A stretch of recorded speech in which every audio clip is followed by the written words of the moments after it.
That you proudly let us hear when our heroes of 16 were executed. Come out, you black and tans, come out and fight me like a man. Show your wife how you won medals down in Flanders. Tell her how the IRA made you run like hell away from the green and lovely lakes of Killashandra.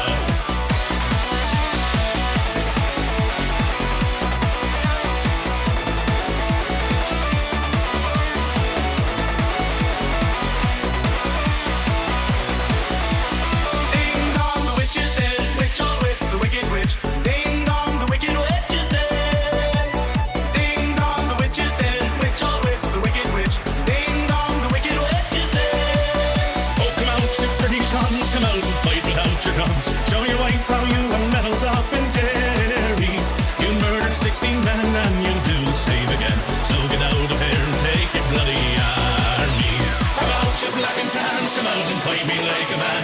Show your wife how you won medals down in Flanders. Tell her how the IRA made you run like hell away from the green and lovely lakes of Killashandra. Oh, come out, you black and tans, come out and fight me like a man. Show your wife how you won medals down in Flanders.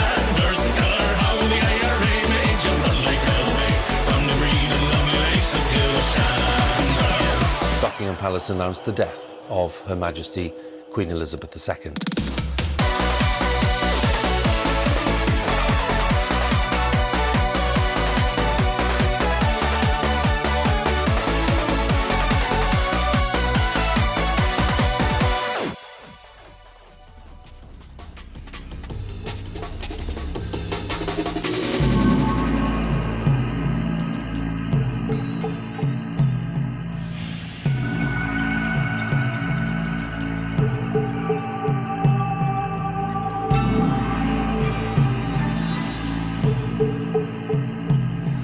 Oh, it's Wednesday. How are we doing, everybody? Good to see you. It's my pleasure to be here, as per usual, to bring you in for the evening. How are we all doing? It's great to see so many of you here already. We got the wonderful 10 Tiny Kittens, the incandescent Mix Chloe B42. TTK, can I get a shout out for Chloe B? We got the I'm running out of adjectives. We got the infallible Catgirl Steph, the incredible Confero, the wonderful B-Rat, the incandescent Queen Pib. I've only got like 3. The special Ellie Simone. How's it going, gang? What are you up to? What's up? I can bottom again. Nature is healing. Yes! That's what I want to hear! Let's hear it! Let's hear it for Queen Pib!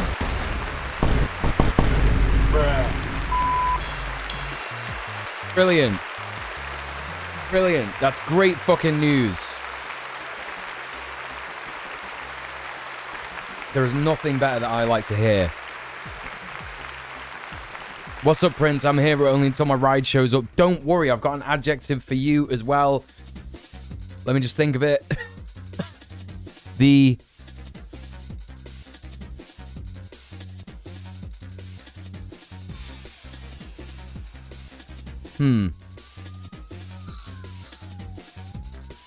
Fascinating. There you go. That's a good one, isn't it? The fascinating Prince Infidel. There you go. The deliberating porcelain giant. Hello. It's just going to get more and more offensive the more and more people I have to come up with an adjective for. Because they're just running out. And like, you know, fascinating. Well, that could be taken both ways, couldn't it? It'd be fascinating in the idea that, like, you know, you're very cool. I'll take it. Well, you know, there's not much else I've got to offer, I'm afraid. My brain is not working. Yeah, no, it's been a weird day. Well, it's been a weird week, really. I'm just gonna turn off the heating. It's already off. It's already off. It's already off. It's just really warm in here. I put the heating on 2 hours ago because it was freezing. And now it's the warmest fucking gaff in the street. This is a no brain zone. Yeah, well, the thing is that you know, I'm not sure how many people are aware of this, but I'm fairly certain that most of the people I've seen here have either seen that I've spoken about this, or they've retweeted or reposted what my Patreon post on Blue Sky. But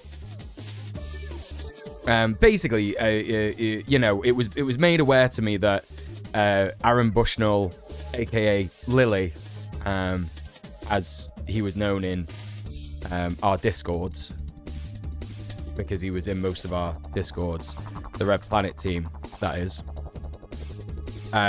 Also used he/she pronouns. It was made aware that that was the person who you know, self-immolated on Sunday, which has been an extremely conflicting and difficult thing to think about. The fact that that person watched my content, they've been in this Twitch chat, they've been in the YouTube chat multiple times. I did think, you know, it can't be that same person. You know, when I saw the name, when I saw the Twitch account name, and I thought, you know, that person has come into my Twitch stream, they've commented on my videos, and you know, I did just feel compelled to say something about it. Do you know what I mean? I did just feel sort of compelled, because it's different, right? It's just completely different to how you would sort of think about this thing if you were not aware of that, or if that hadn't happened. And so that's why I wrote what I wrote. If you haven't read it, feel free to go and read it now. It's on my Patreon. It's available for everybody. I feel it fully sums up exactly how I feel about it, and how like other people have, you know, spoken about it, and what they've said, and what other people have said, what people in Gaza have said, what people in Yemen have said.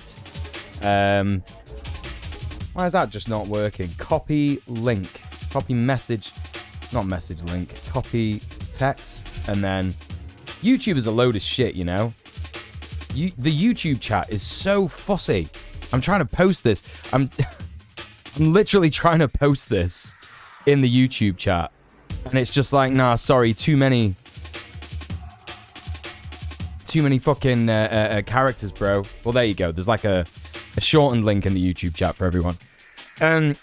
Yeah, I thought the Twitch name was familiar. Yeah, they've been in multiple people's chats. And you know, the screenshot that I include in that piece that I wrote about her includes you know, one of the most, you know, meaningful interactions that I think I had with her, which is where she said on my Berserk video, holy fucking shit, can't wait for, you know, part 2.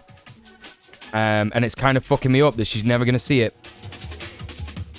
Kind of fucking me up that she's never going to see it. But it's fucking me up for different reasons too. You know what I mean? Obviously, it's a very big thing to have that be the case.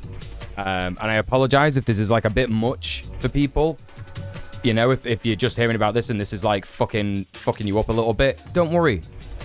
You don't, you know, you're not obligated to be here. You're not obligated to have to think about it in any way whatsoever. But the reason that I, you know, wrote that is because I felt like I had to. You know, I just felt like I had to. Just to reaffirm a lot of stuff, really. If you want the Cliff Notes, I'll tell you what it is. The Cliff Notes is, Aaron Lilly was clearly a extremely kind, generous, wonderful, loving person who was pushed to a desperate act of protest for whatever reason.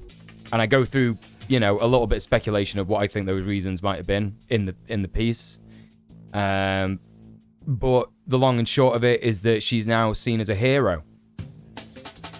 She's now seen as a hero in Yemen, Palestine, multiple countries all over the world that are anti-imperialist, anti-colonialist countries. Evo Morales tweeted about it. Who else did? People in China, people in Yemen, obviously, people in Palestine, people from all over the world, you know. And yeah, I truly hope she's in a better, more equitable place now. Yeah, I truly hope that, you know, if there is any kind of afterlife, that she's resting easy and understands that, like, you know, it was a very, very deeply powerful thing that she did. And something that I didn't know about Thinh Quang Duc, who is the person, the Buddhist, the Vietnamese Buddhist monk who self-immolated in protest of the colonization of Vietnam. When they cremated him, they cremated his remains, because obviously when you self-immolate, you don't burn all the way through. You don't become ashes straight away. Certainly do quite a bit. But he was cremated, and when he was cremated, his heart did not burn. And so they did it a second time, and his heart would still not burn and become ashes. And so now it is it's displayed in a pagoda, I think, in Vietnam. And I think that probably Lily won't have the same care and attention given to her corpse. But I think that will probably be the same. If we looked at it, it would probably be the same. Her heart probably wouldn't have burned. And I think that's a testament to just how kind and compassionate people have to be to want to struggle against the monsters that you know, rule our world in that way. And yeah, there's just a lot to say about it, which is why I put it all in that post. So yeah, if you have time to read it, you have time to read it. Of course, you know, my entire modus operandi is, you know, if you feel like it, you know, things are becoming desperate and you can't, there's nothing else that you can do, and the only option for you is that, I promise you it isn't. I would never encourage anyone, and I would never say we need more self-immolations. That would just be an absurd thing to say. I would never encourage anyone to do anything about it. I still deeply respect the act on a deeply soulful level, spiritual level. However, there are many ways that we can fight to honor her memory that she would have wanted us to do, that would lead us to the world that she wanted. And that's the Cliff Notes, basically. So go ahead and read it if you have the time. If you don't have the time or the you know, the energy, the emotional capacity to read it, that's okay. I understand it's hitting it's hitting some people a bit more, like when they've read what I wrote, and that's fine. I get that. You know, don't expect anyone to not have that reaction about someone who sacrificed their own life to draw attention to other suffering people on the other side of the world. So yeah, I just wanted to start with a couple of words about that. Any thoughts, feelings, observations, feel free to put them in the chat. You know, we're talking about this now, so it's up to you. But if not, you know, we can crack on. That's absolutely fine. Thank you so much for your words, Mule. Yeah, no problem, Middle-earth Marxist. Welcome in. How you doing? Imagine having a working, functioning brain in the year of our Lord 2024. Yeah. I thought the Twitch name was familiar. She was in the Twitch chat a couple of weeks ago. She was in the Twitch chat a couple of weeks ago. You know, as soon as I saw it, I was like... She was not the Twitch chat, she was in the YouTube chat. She was in the YouTube chat. I don't know if I said YouTube or Twitch. It's a bit difficult to like collect my thoughts about it, but she was in the YouTube chat a couple of days or weeks ago. I can't remember exactly. Thought the Twitch name was familiar. Yeah, rest in pride. Yeah, truly. Also, hi Val. Hope you're doing okay. Huskadoo, how are you doing? Good to see you. Rest in peace, Lily. Glory to the martyrs. Absolutely, absolutely. Yeah. Her heart survived. She was in the Twitch chat as well. I remember seeing her name and messages. Yeah, well, I did. I wanted to check when I saw the Twitch name, but it was when they nuked the account, so it just came up as user banned in it. Yeah, she was in the Twitch chat, definitely, as Liliana Kitty. Yeah. Hey, 3 geese in a trench coat. How's it going? Good to see you. Good to see you. What's up? Her sacrifice was powerful and never should have had to happen. I agree wholeheartedly. Yeah. Anyway, that's that. If anyone feels any other kind of way about it and they want to speak to me, my DMs are always open. But especially for stuff like that. So, you know. Hey, Adam. Yeah, realized it was her that posted in the Red Planet Discord. Yep. I did notice both the he, him, and she, her tags in a certain Discord on her profile. Yep, that's right. And, you know, if you're wondering why I'm referring to her as her, that's why. Because that was how she wanted to be known in our communities, and that's how we should remember her. Frankly. What did I miss? You should be able to see the link that I posted in the chat above. If you can't, 3 geese in a trench coat, then I can just post it here for you. It's about the person that people are referring to as Aaron Bushnell. But I wrote something about Aaron/Lily in the on my Patreon. So you can go and read it there. It's free. You don't have to pay. At the same time, I don't think it's wrong to remember her as Aaron. It's the last name she self-identified as. Absolutely, yeah, absolutely not. I'm not about to tell anyone like how dare you misgender her or anything like that. She was trans. That's not for any of us to say, I don't think, but I know that she wanted to be known as either she, her, or he, him. So that says to me trans, because gender fluid is trans, bigender is trans, right? You know, that's how she wanted to be known in our community. So yeah, that's that. Hey Mendizabel, how you doing? Welcome in. Good to see you. Did I say hi, Adam? Yeah, it was her that posted in the Red Planet Discord. Yeah, shit, I get it. Yeah. That's what we're talking about. No, I would never berate anyone for calling her Aaron and stuff like that. I would never, you know. There are 4 stages involved You know. in launching a ballistic missile. The first Some after Brianna Jai, then next Benedict. How am I supposed to feel anything but pure dread as a trans woman right now? Oh, absolutely. I completely understand that. 3 geese in a trench coat. Yeah. Yeah. I mean, this was entirely different circumstances. I would encourage you to read the post if you don't know the entire circumstances, because it's not the same. But I understand that entirely. Let's get some love for 3 geese in the chat. Sending you a lot of love. I understand how people are feeling about it at the moment. If it makes you feel any better, we're going to be shitting all over Chaya Raichik in a minute. And not just Chaya Raichik, but Taylor Lorenz. Fucking stupid, fucking liberal dipshit Taylor Lorenz, who decided to, I don't know. Yeah, we're gonna be finishing off the Sean video on Palestine, and then we're gonna be hitting up the Taylor Lorenz Libs of TikTok interview. I've been wanting to cover this for a bit because it's just there's so many levels of bad to it, right? There's so many levels of bad to it that it's just like, yeah, we got to talk about it. We genuinely got to talk about it. Hey, Kid Trunks, how you doing? Good to see you. Hey, PB Pete, good to see you. What's up? I had no idea Libs of TikTok was an absolute monster until Taylor Lorenz told me.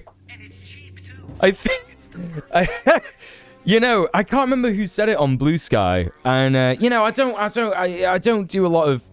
Look, I've got posting sickness, but I don't interact with people that much, and I don't know too many people. I've been off, you know, proper social media stuff like Twitter for a long time. And I, you know, I don't know who these people are, but like the other day, who was it? Let me just go through my, excuse me. Let me just go through my notifications because I spoke about this the other day. It was someone who was like buzzing about it. They were like, oh, this was the best thing ever, actually. And, oh yeah, here we go. Here it is. Who is this person? Get to my post. Oh, there we go. Oh, so they deleted it.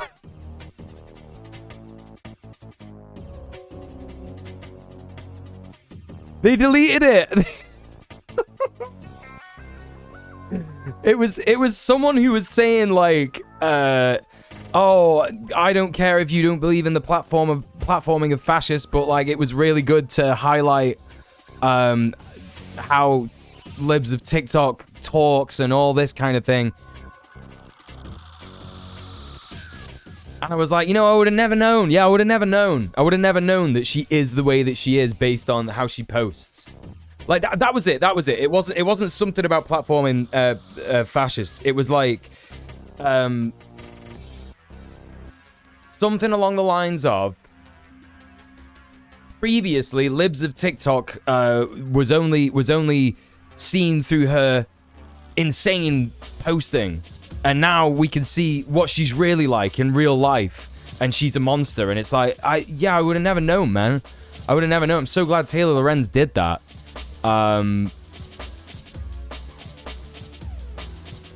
Just fucking nuts. Could Taylor Lorenz have defeated Libs of TikTok to the furthest dimensions before the Rachel Dolezal thing? Editor's note: Libs of TikTok is not defeated. Timing would not have mattered. What are people saying about that, Pib? Because yeah, I think I kind of know what you're alluding to, but I'm out of the loop. I don't know what people are on about when they're talking about Rachel Dolezal for that.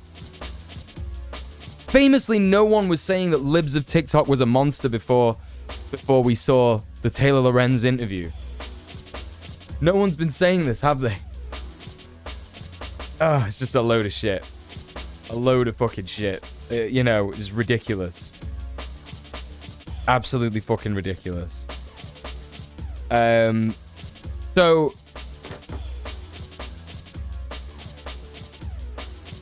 Not being funny here, but while Twitter folks may know this, casual users may not. They may have considered Libs of TikTok as a bit, opposed to this being her whole personality. Hey, Plink. No, I disagree. They might have, but those people will have been seriously offline. Super offline. No, it makes sense. It makes sense. I just don't think that's common. I just don't think that's common at all. I think that if you would even remotely had seen Libs of TikTok posting... Right, look. The things that Libs of TikTok says are things like, we must eradicate all queer people. if you see that and you go, oh, it's just a bit, then there's no convincing you that it isn't a bit. I'm sorry, there's no convincing you that it isn't a bit. Because you've decided that, like, someone explicitly stating their aims is joking. And it's like, you know what? You ain't the person to convince that they're not. You know? It's all right, Mendizaval. No worries. Good to see you. I'm not disagreeing with you on this, Mule. I'm saying there are people who believe this. Yeah, but do they believe it, or do they? Are they making excuses for what they actually think, and they're a coward? Because what we have to remember is a lot of fascists are cowards, right? They are cowards. Okay, so the TLDR is libs of TikTok outed her as a sex worker a few weeks ago, got her fired from a job. The bit was more, you're never going to guess who got fired for this. Oh, that's right. Yes. I did see that. Oh, shit, man. That's nuts. Yeah, that's fucking nuts.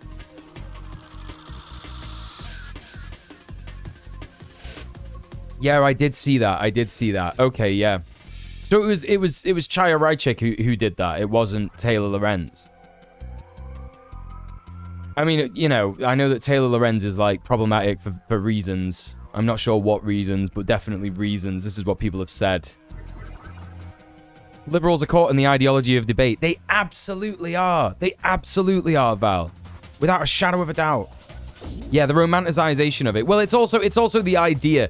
It's also the idea of you can change a fascist through debate. You just can't. You just simply can't. You know, you can convert people through debate. No, what you could do is you could point out material analysis and power dynamics, and if they can't make the decision, then it's too late, actually, and we shouldn't be wasting time on people like that. You know? And I don't think that people are either good or bad. I think there is a level of propaganda and brainwashing that people go through where they get to a point where they actually can't get out of it. You know what I mean?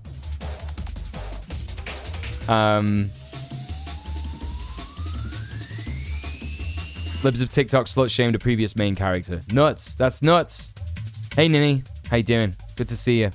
Hey, one who reads, people who don't want teachers to do sex work should advocate strenuously for higher teacher pay. Right, yeah. If that sex work is, you know, survival sex work, absolutely. Absolutely. I agree wholeheartedly. So there you go. That's true. Taylor compared the trans people shitting on her on Blue Sky to Gab, calling us 4chan types. Yeah, I saw that. There are people we can much more easily teach and organize with. Yeah, like mums, innit? Mums and grands. So there you go. I've been watching Star Trek The Next Generation, chat, by the way. Got any Trekkies in here? I'm certain we got Trekkies in here. I'm absolutely certain of it. Without a shadow of a doubt. Yeah, started from The Next Generation Season 1 again.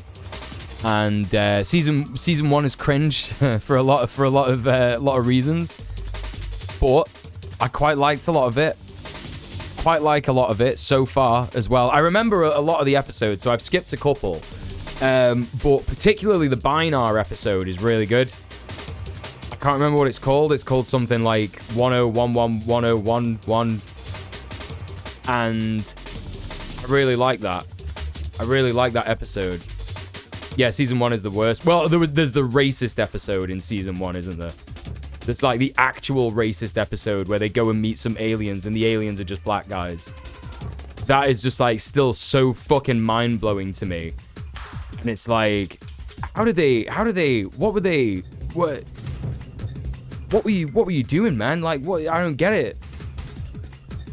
The most fucking nut shit ever. And then there's a whole thing about like anti-Semitic tropes with the Ferengi. Of course, absolutely. What else? There's just the fact that it's like it's just so incredibly absurd because Riker is just such a sex pervert, isn't he? He's like such a creep. And you know, I don't know. Maybe it's supposed to be. I just doubt that like Gene Roddenberry and the writers and all that.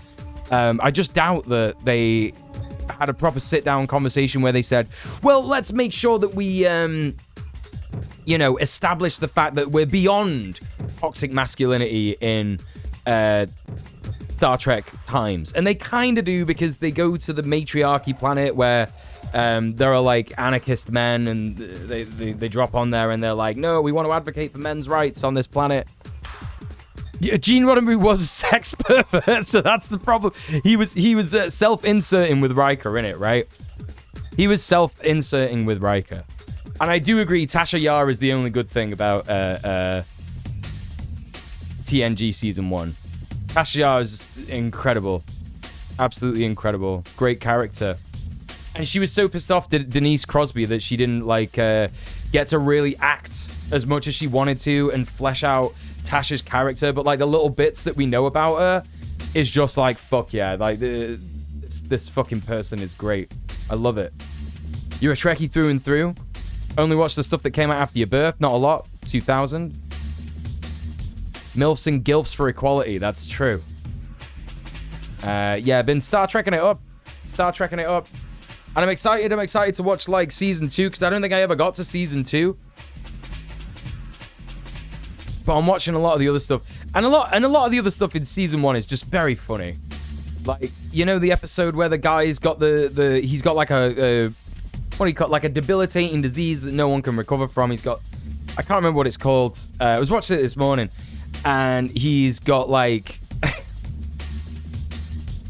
it's just like a guy who's, I don't know why they couldn't have just got like an old guy and got them to act good.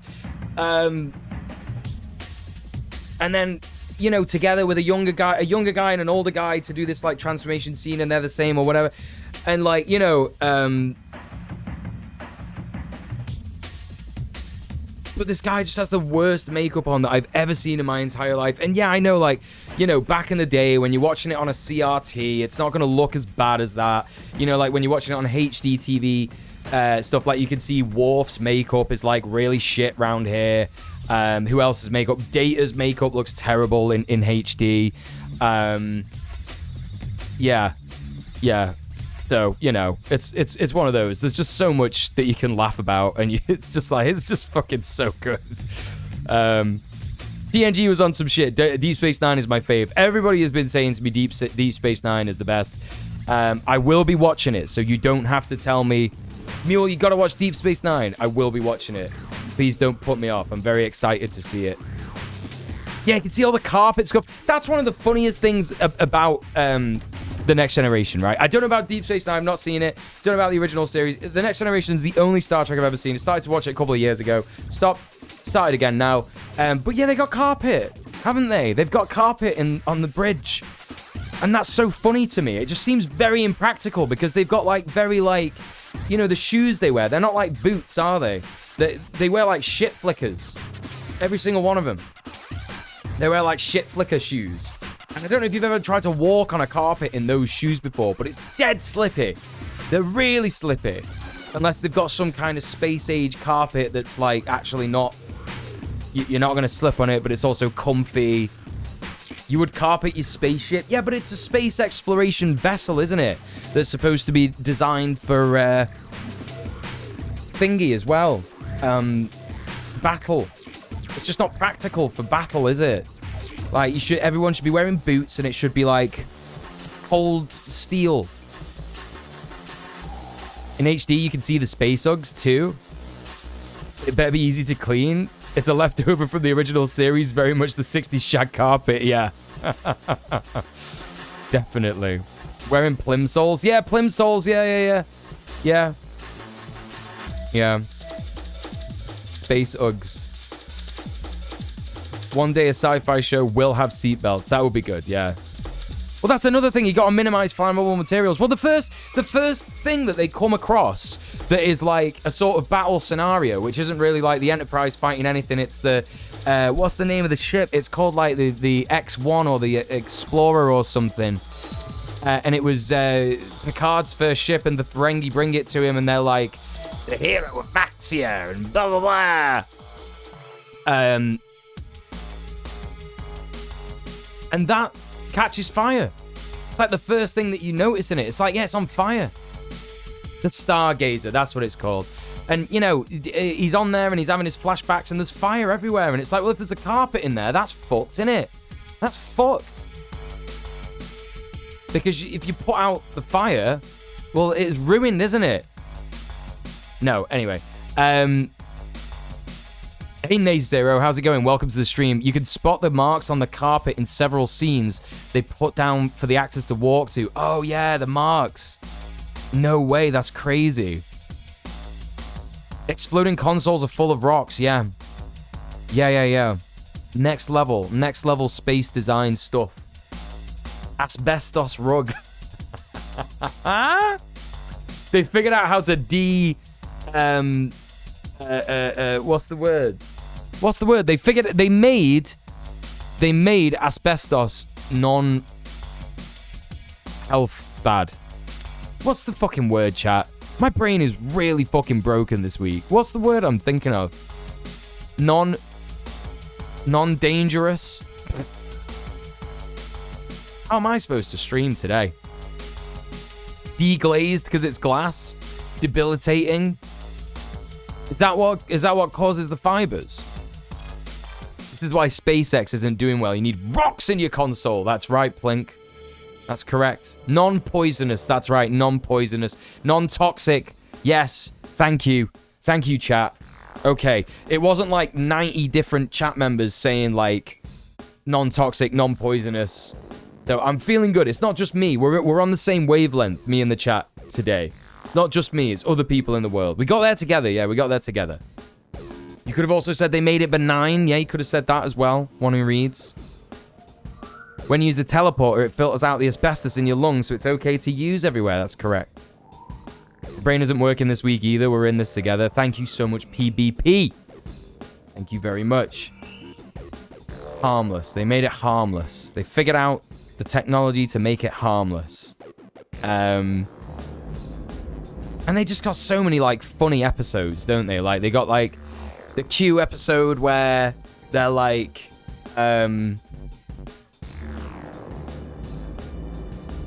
it's just so odd, like, the Q episodes. They're just so weird.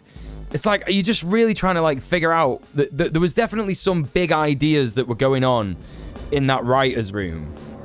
And I just don't quite think they got there, innit? I think they were just like, oh, well, yeah, we're going to have some really big stuff about how, like, Q's a god and humans are going to be gods one day. And that's because the Q can see into the future and blah, blah, blah, all this stuff. And so one of the Q is really interested, but in the end, they're just like, oh, well, this is a bad Q. The Q that's interested in humans, he's a bad Q. And now he gets banished to the void, and he'll be back later. I know he comes back later. I know Q comes back later. I've not seen those episodes, so don't spoil them for me. But I just think it's so funny. No, the actor is incredible, like, but incredible for the wrong reasons, though, right? Because it's not like, it's like schlock. It's actually like schlock. What's his name? That guy is so good. I'll tell you who's one of the best actors in that show, and it's fucking Brett Spiner, by the way. Brett Spiner is so fucking good. John Delancey, that's the guy's name, John Delancey. Yeah, he's been in like a bunch of other stuff, right? Yeah, fucking hell. Just incredibly, incredibly good. Let me just real quick, I gotta make sure that the go live tweet command has been correctly done, because I rushed to get live because I was doing a bunch of stuff. Q was a Roddenberry idea he forced on everyone to point out that his second episode is just Squire of Gothos from the original series all over again. Oh, I don't know about the original series. So okay, he was trying to redo the original series. Yeah. Okay. Give me a hot minute. Q very much feels like the stage direction was be a theater kid hamming it up. Literally, that's what I thought. Chew the scenery. That is the only... Well, you know, maybe Roddenberry was doing some directing of his own. Because, you know, he was the executive producer, so... He was probably, like, saying, yeah, you gotta just be William Shatner. I need a guy that's like William Shatner, but he's not the captain of the Enterprise. You know? It's just exactly that kind of acting. Let me do this real quick. Where are we? Go live tweet. There it is. Okay. There's the go live tweet. And here is the Blue Sky post. No, it isn't, because I got rid of it. Hey, C3PO, how you doing?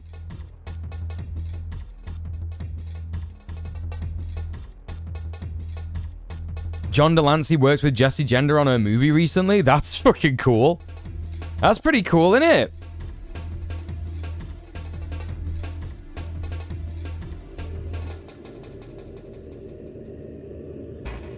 He's very controlling over the first 2 seasons, which is why there's like no interpersonal conflicts. He thought a utopian future should have 0 conflicts.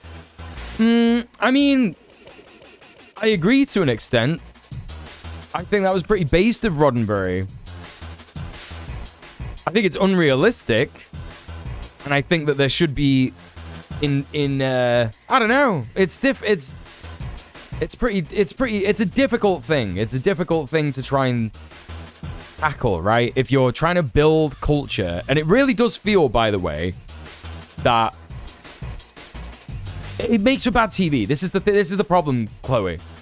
This is the problem. If we're trying to build leftist culture, which I do actually truly believe that Gene Roddenberry was trying to do, it has to be measured against the culture that we currently have and whether people are going to enjoy it or not.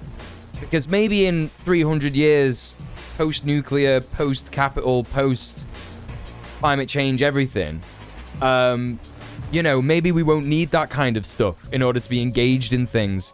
Maybe we'll be on a higher level of consciousness where it's unnecessary to have that kind of thing go on, right? Could you imagine the streams? Could you imagine Twitch? Do you think Twitch would exist? The Twitch stream would just be like this. Welcome to the stream. Welcome to the stream. Just every new chat member that comes in, welcome to the stream. It would just be that. Everyone just chilling. Just like not doing anything, not reacting to anything. Just like hanging out, feeling the vibe. The news today, things are good. Things are good. Hey Thaz, how's it going? Good to see you. Jesse's been well stoked about working with Delancey. When Q first appears, he's nude. Delancey's character on Days was called Eugene, or Huge for short. When I saw that episode, I blurted out, "It's huge," and my stepdad did a double take. Yeah, that's wild. That's absolutely fucking wild. Delancey did a reading of the Edgar Allan Poe poem, The Raven. Ooh, that's very interesting. Very interesting.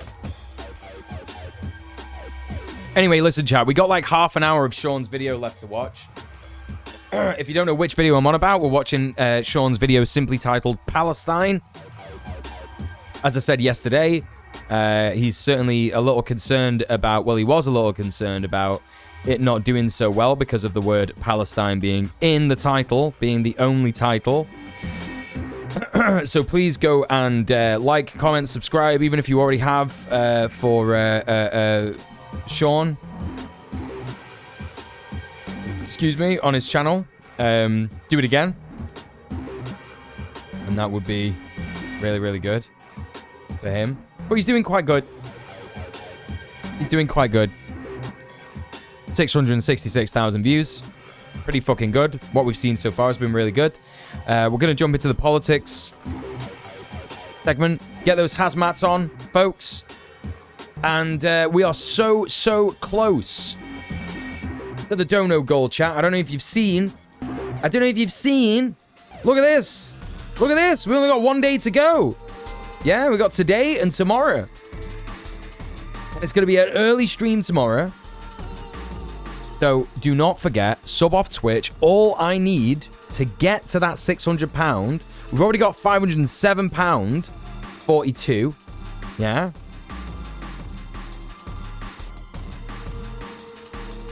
All I would need is £93, right? £93. And that is, if I do my maths real quick, it's like 18 people donating £5. I know there's definitely already about 18 people in here already. Unless I'm having a really bad night. And it's been rare since I've had a bad night. So there you go. 19, it would be 19 people. No Conflict News would be like, discovered a new star today. Much the same as the last few. Audience splendid. Yeah, that's right. So yeah, don't forget that, chat. £5. All I would ask is for £5. Literally just need 19 people to donate £5. And there you go. Or 31 people donating £3 each, yeah? That's another one as well. Imagine that. Just imagine that. Or, conversely, 10 people donating £10. Oh, sorry. 10 people donating £9. And that will pretty much get us there. You know what I mean? Loads of different configurations of numbers. That's how maths works, isn't it? Anyway, listen. Well done. I did some maths. That's right. Okay, it's time. Let's crack on. Let's crack on with this video. If you don't know where we were up to, we were discussing... Maths! We were discussing... I need like a maths thing, don't I? Kind of like this. That's piss. But maths or something. Why does that go on for so long? I've got to change that somehow. Anyway, where we were up to, he was talking about this book called The Ones Who Walk Away from Omelas, by Ursula K. Le Guin, and it's a book where, like, oh, there is, a utopia, but the only reason that the utopian world can exist is because there's like a baby that's being tortured, essentially. And I think it's a pretty good analogy for the Imperial Core and how we experience comfort. I mean, it's not exactly a utopia, but we experience a lot of comfort in our world, and that is at the expense of those in the Imperial periphery, in which countries we extract labor, steal resources, and wealth. What's the dono link again? Here it is. Sorry, I forgot to put it in the YouTube chat. There it is. There it is. Anyway, who will be the first to kick off the donos? We'll find out very soon. But yeah, this is the bit that we're up to in the video. So let's check it out. Isolation and poverty. In a cellar under one of the buildings of the city, a single child... Already! Nice! With the £10! Holy shit, Nace 0. Literally a new chatter. Chat. Let's hear it. Let's hear it. Bruh, bruh. Thank you, Nace. Nace is doing his part. Thank you so much for the £10 dono. Thank you so much for subbing off Twitch. By subbing off Twitch, you're showing the evil platform that is Twitch that actually, we don't need them.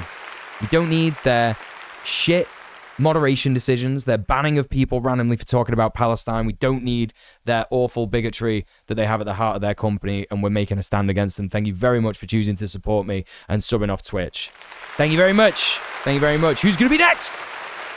Now, we've literally got eight people to donate a tenner. Can you imagine? We might get there tonight. And another four tenors, another 40 quid. Yeah. Oh, what's that? You could achieve the dono goal by having an infinite amount of donos of infinitesimal amounts of money. SRY for triggering mathphobia. Mathphobia. Kaggle said with the 1312. Oh my god, and $1,000 with the £5. Thank you so much. Listen, chat doesn't want to.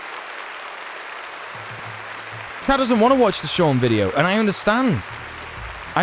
Because I understand my chatters very well, and I know what they want. And don't worry, VOD watchers, I will remember to bring you in at the correct time today. But we got it already, chat. It's an unofficial hype train. It's an unofficial hype train. Bruh. That's the wrong sound effect. It's an unofficial hype train. It's an unofficial hype train. And we are going to be checking out some cool tunes. VOD watchers, we'll see you in a bit.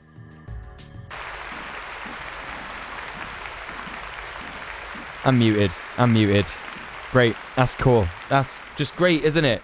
That's just great.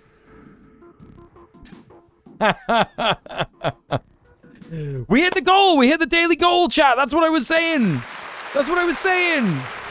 Thank you so much, everyone, for donating. It's Mule Day. It is Mule Day. It's Mule Day every day out here on the DJ Mule stream. The VOD watchers are back. Thanks for checking, B-Rat. Appreciate that. Keeping me in check. Young Black Economist, how you doing? Welcome to the stream. Co-host, how are you? Hello, hello, hello. VBG, what's going on? Welcome in. 1312, especially the Atlanta ones. That's right, that's right, that's right. Yeah, thank you so much. Chat, it means that we've only got another £47 to hit the goal. If we hit that goal, it means that me personally, will be doing a bonus stream next month of educational games from the 90s, maybe the noughties. So make sure you consider that when deciding whether or not to support your streamer.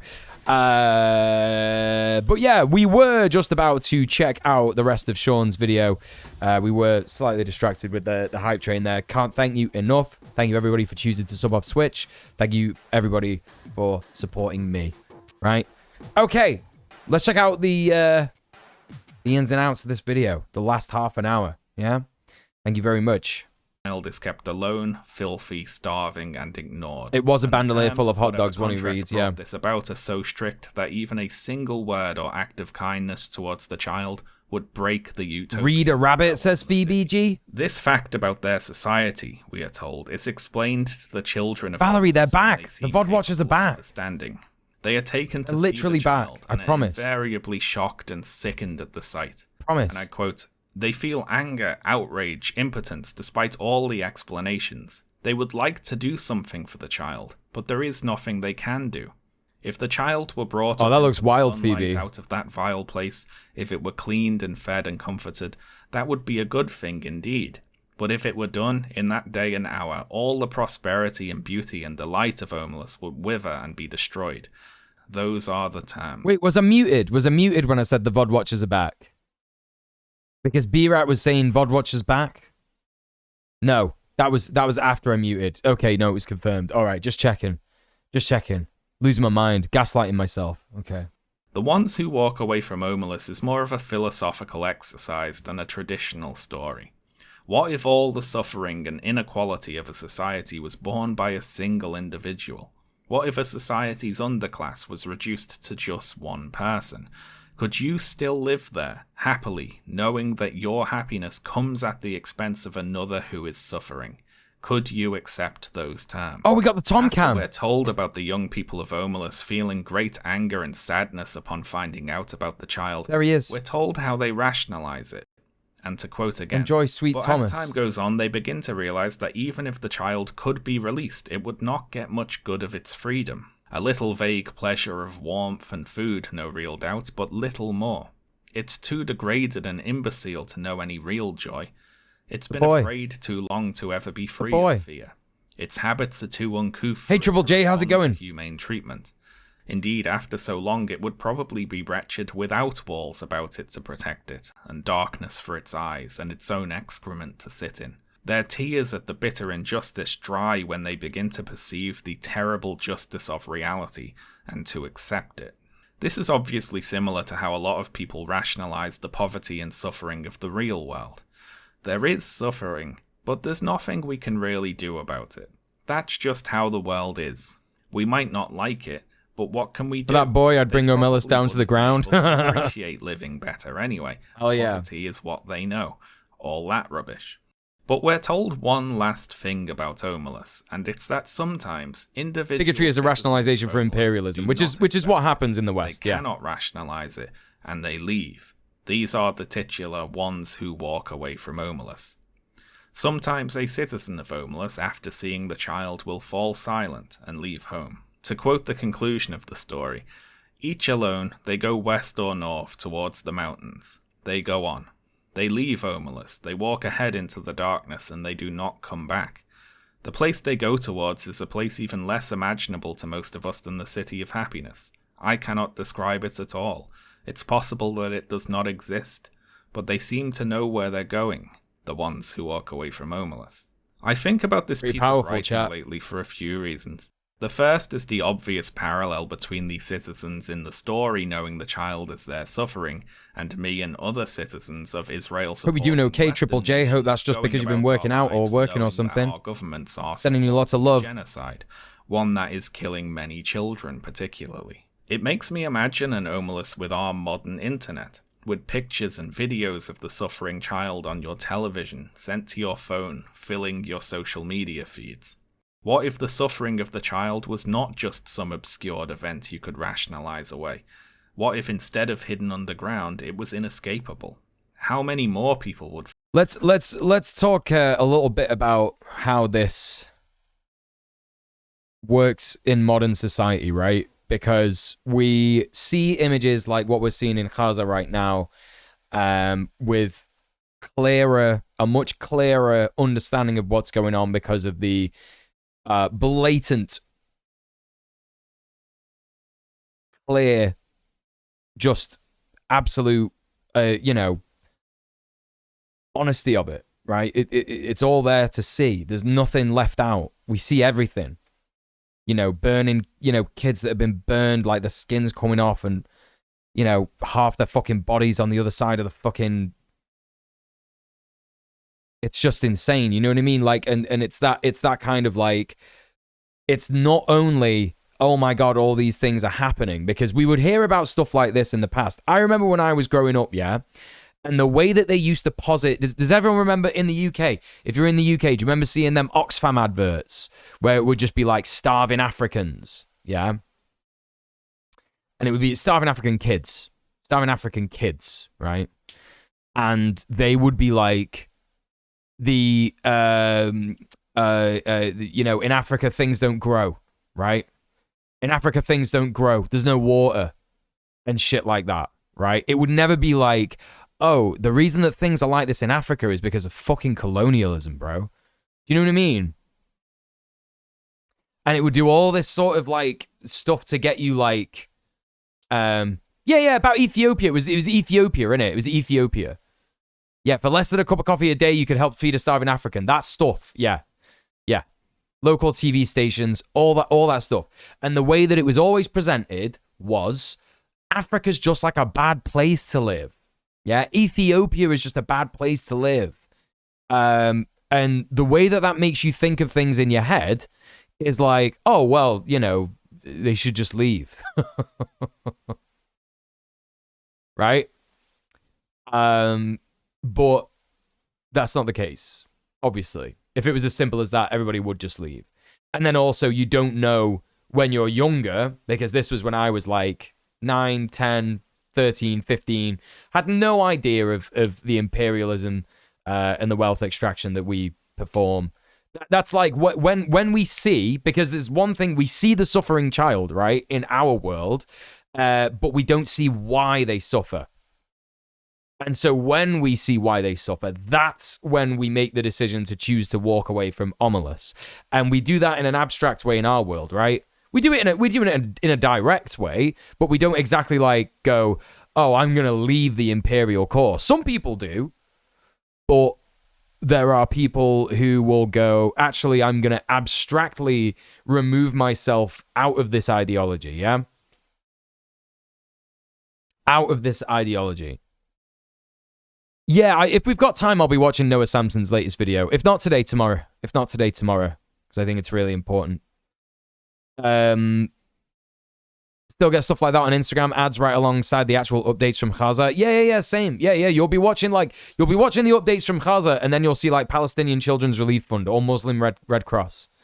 Is it Muslim Red Cross or something Red Crescent? Something, the Palestinian Red Crescent, Islamic Red Crescent, I'm not sure. But whatever, all these different charities that help out and stuff. It's wild, right? It's actually wild. That's the reality that we live in today. And so it's very, very important to remember just how that brainwashing works. And a lot of people are still in that brainwashing, and they simply do not want to remember. It's not that they don't want to remember, it's that they don't want to see the bigger picture. Their lives are too comfortable. They're too invested in the life that they have in the Imperial core. They say to themselves, well, what can I do? What can I do? Well, you could do a lot. You could certainly do a lot. My dad's excuse, for example, is that he doesn't believe there's an afterlife, right? And Dad, I'm sorry if you're watching this. I'm outing you for this stuff. But I do just think it's very silly. And sometimes I have to, like, say to myself, it's all right. It's whatever. He's just your dad. Do you know what I mean? He's just an old white guy. He's just not invested. You don't need to persuade him to do direct action or whatever. It's whatever. But, like, you know, my dad is just like an example of how a lot of people think, right? And my dad is basically like, well, there's no afterlife, so there's no point in doing anything good.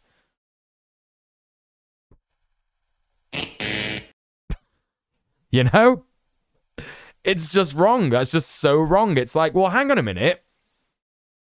Surely if there isn't in any afterlife, by the way, you don't know that, right? You don't know. We don't know if there's no afterlife. Yeah? No, I know it is shit. I know it's shit. I know. I've said this to him, and I've said, Dad, I'm not sure if there's an afterlife. I don't think any of us can be certain that there's an afterlife.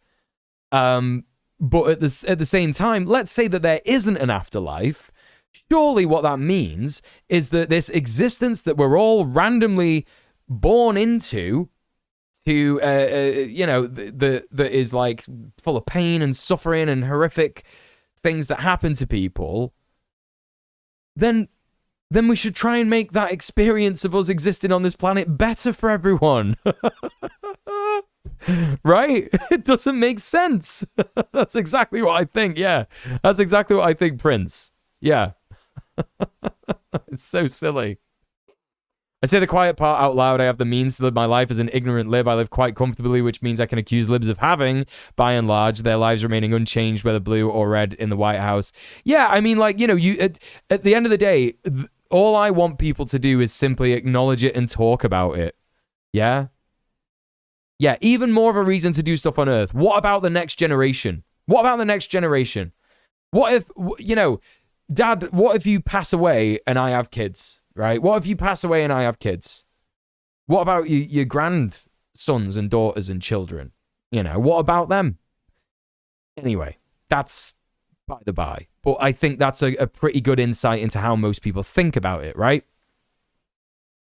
If there's no afterlife, then make heaven a place on earth. Absolutely. Abso-fucking-lutely.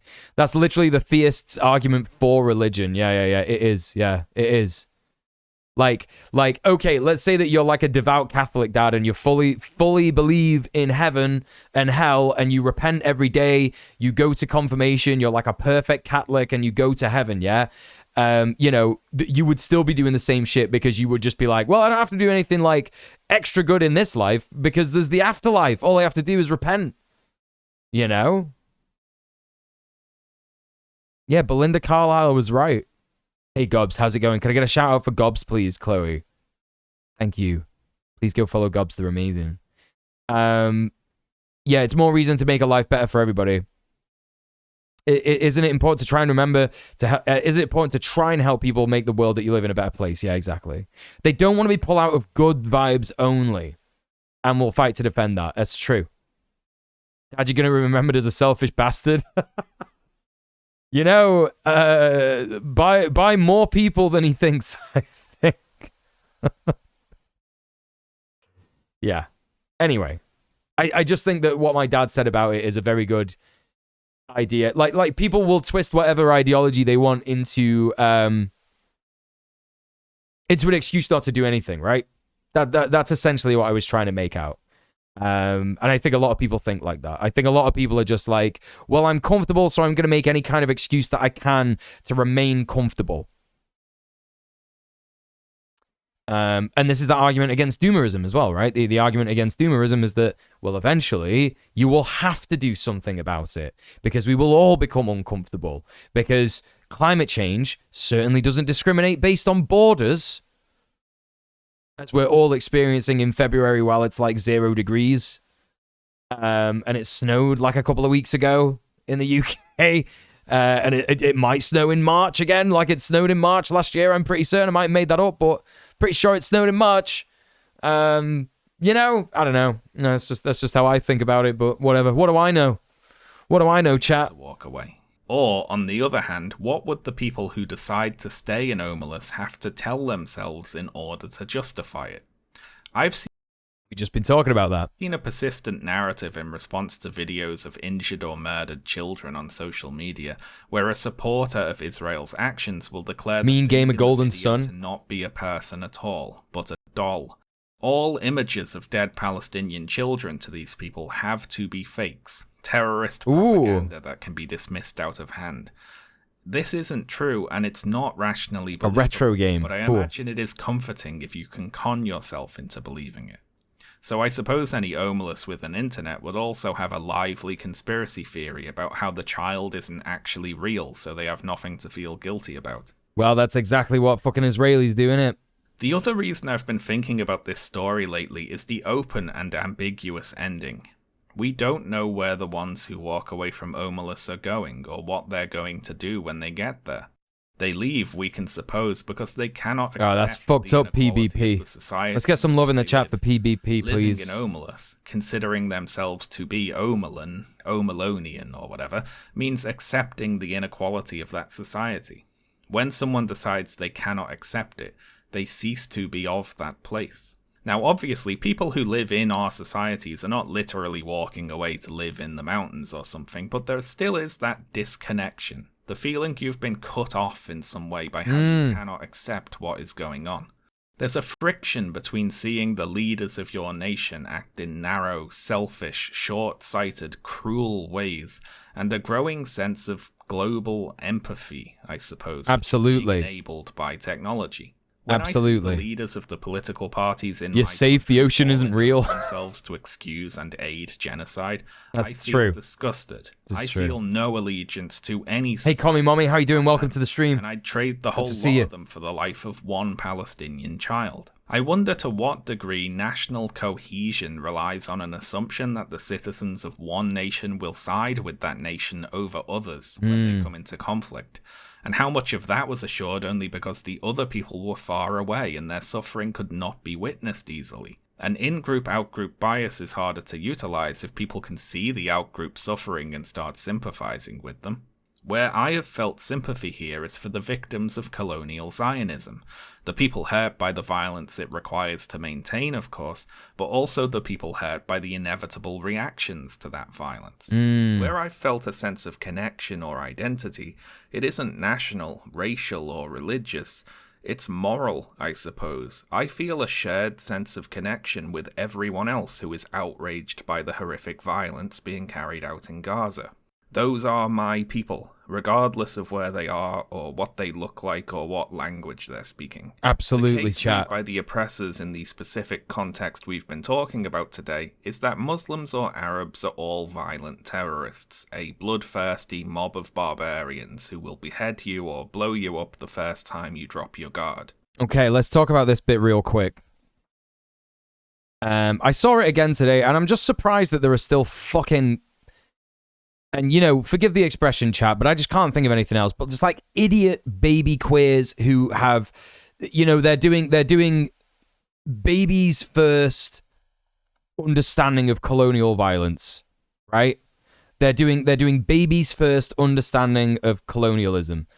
And some people will have seen what I said on Blue Sky about this, but this fucking idiot said, this is about Hamas, right? Very good, boys. And the way that this is kind of framed, is that this person was talking about, we need to stop pretending that Hamas are the good guys, right? We need to stop pretending that Hamas are the good guys. Very good boys who will chain your leg to the back of a motorcycle and drag you through the streets if it's rumored you like dick. Now, the thing is about this, and you know, I think this is a little bit of like therapy for me. Yeah. First of all, these takes are correct. There's 20 white boys that live within a mile of me that would do the same thing. I'll wait for you to start demanding the carpet bombing of Georgia, right? That's correct. That's also correct. But it's becoming quite therapeutic to me to like disseminate this stuff, right? And so I initially knew exactly what to do, and I was like, right, I'm going to Google it. I'm going to pretend that I'm going to good faith and go, let's say they're true. Let's say this did happen. Okay, let's Google it and find out, yeah? Well, the first thing is that the only time that this has ever happened, Hamas have tied someone to a motorcycle and dragged them through the streets. Literally the only time was in 2012 or 2014 or something, when they found out that there were informants who had told the IDF where there were a bunch of sites that they were going to fire rockets from, and there were weapons caches.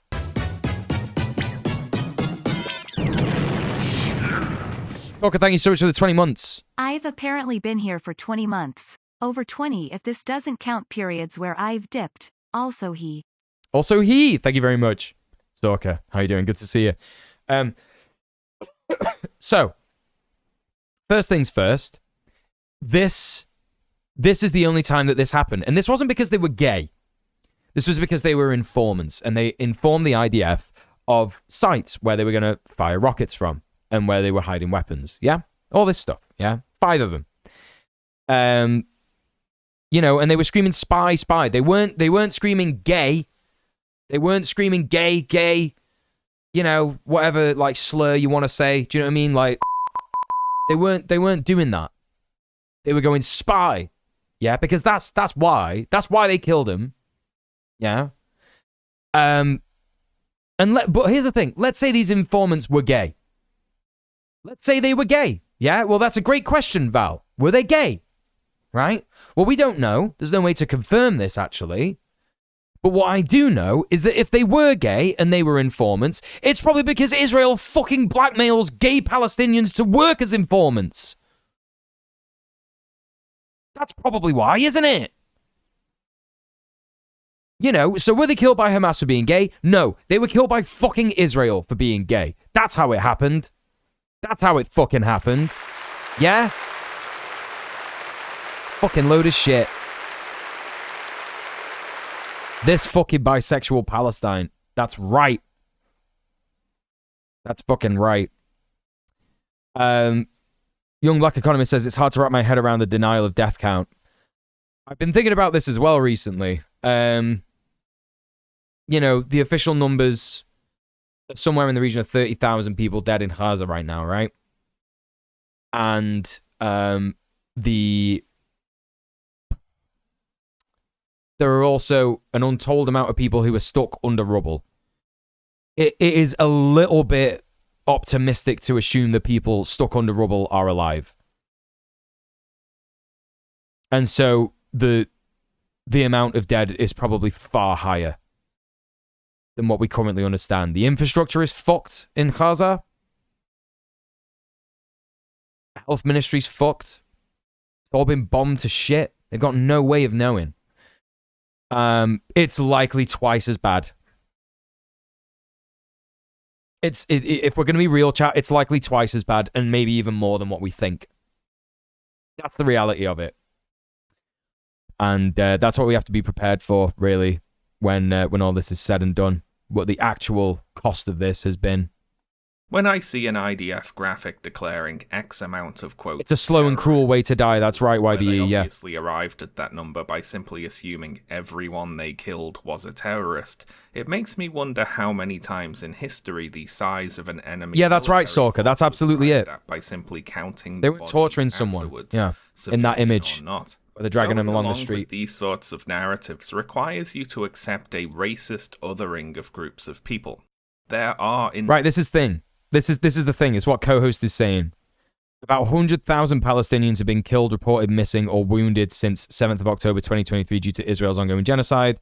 Euromed Human Rights Monitor said in a statement on Saturday, noting that the number includes those who now have long-term disabilities. Yeah. It's been officially 30,000 for a month now, which in no way tracks with what we're seeing. Yeah, absolutely. Absolutely. Inherent enemies, you have to believe. People who are born bad because of their race or religion or whatever, and so discriminating against them is not only right, it makes good sense. In relation to that, I want to start to close out today by thinking about a question I've seen asked and have been asked myself as well, and it's this. Jewish people have, many times in history, been subject to that sort of racist othering. they've been portrayed as inherently untrustworthy outsiders who subvert society to their own ends, blamed for a whole variety of societal ills which were not their fault, and been subject to the worst sorts of racial discrimination and oppression. So how is it that Israel, the self-proclaimed Jewish state, is now the one perpetrating many of those same crimes? How can they be forcing Palestinians off their lands and creating an international diaspora of refugees? How can they be carrying out against the Palestinians many of the same crimes that Nazi Germany carried out against Jewish people? And I have two answers for questions like this. And the first is quite simple. Zionism is not synonymous with Jewishness. Yeah. And in fact, there is a long history of Zionist anti-Semitism. Not all Jewish people are Zionists. Oh, he goes into this. All Zionists are Jews.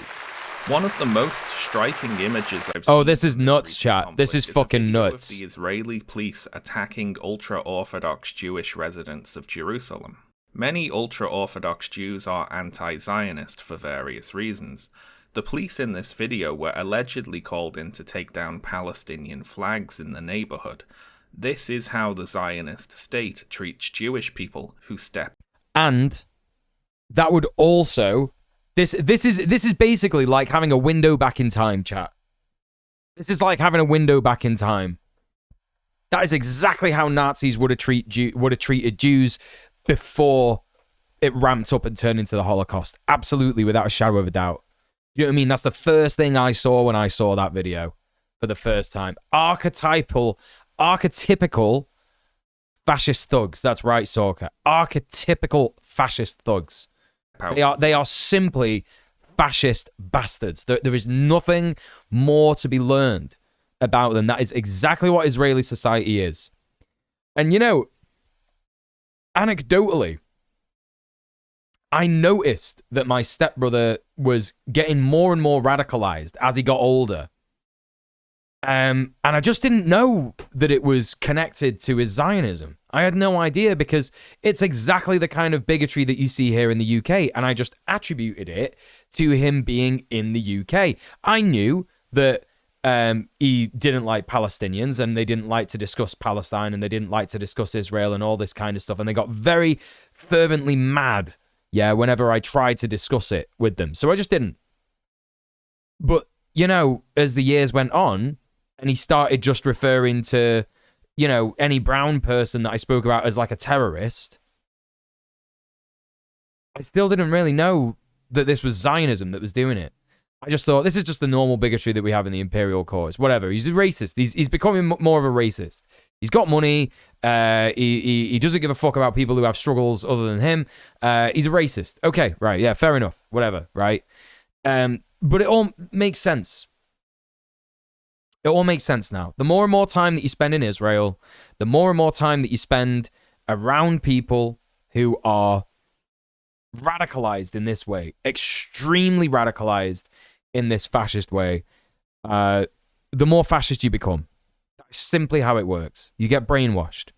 And Jewish people specifically get psychologically tortured, which enables them to put that, you know, fear of anti-Semitism, fear of real anti-Semitism, like Nazi, Holocaust-based anti-Semitism, and put that into a place of attack. And they focus it on people who simply disagree with Israel, whether they're Palestinian or not. Fine. And stories like this have been all too common.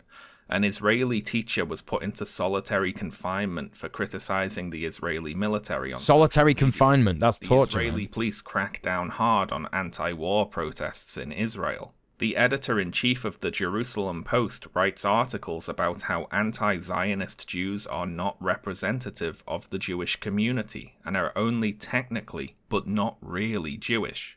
We need to view them as lost to our people and treat them as such, he says. Even protests organized... And that is a disgusting thing to say about Jewish people. That is a truly disgusting thing to say about Jewish people. What, you're not Jewish because you don't believe in fucking settler colonialism? Insane. Insane. Absolutely fucking absurd. ...by anti-war Jewish groups in other countries often get dismissed as anti-Semitic. Also, as an example of just how far Zionist anti-Semitic rhetoric can go, let me tell you about Itzik Zarka, an activist for Benjamin Netanyahu's political party, pictured here embracing Netanyahu. Last year, Zarka... I literally couldn't imagine anything worse than kissing that man's face.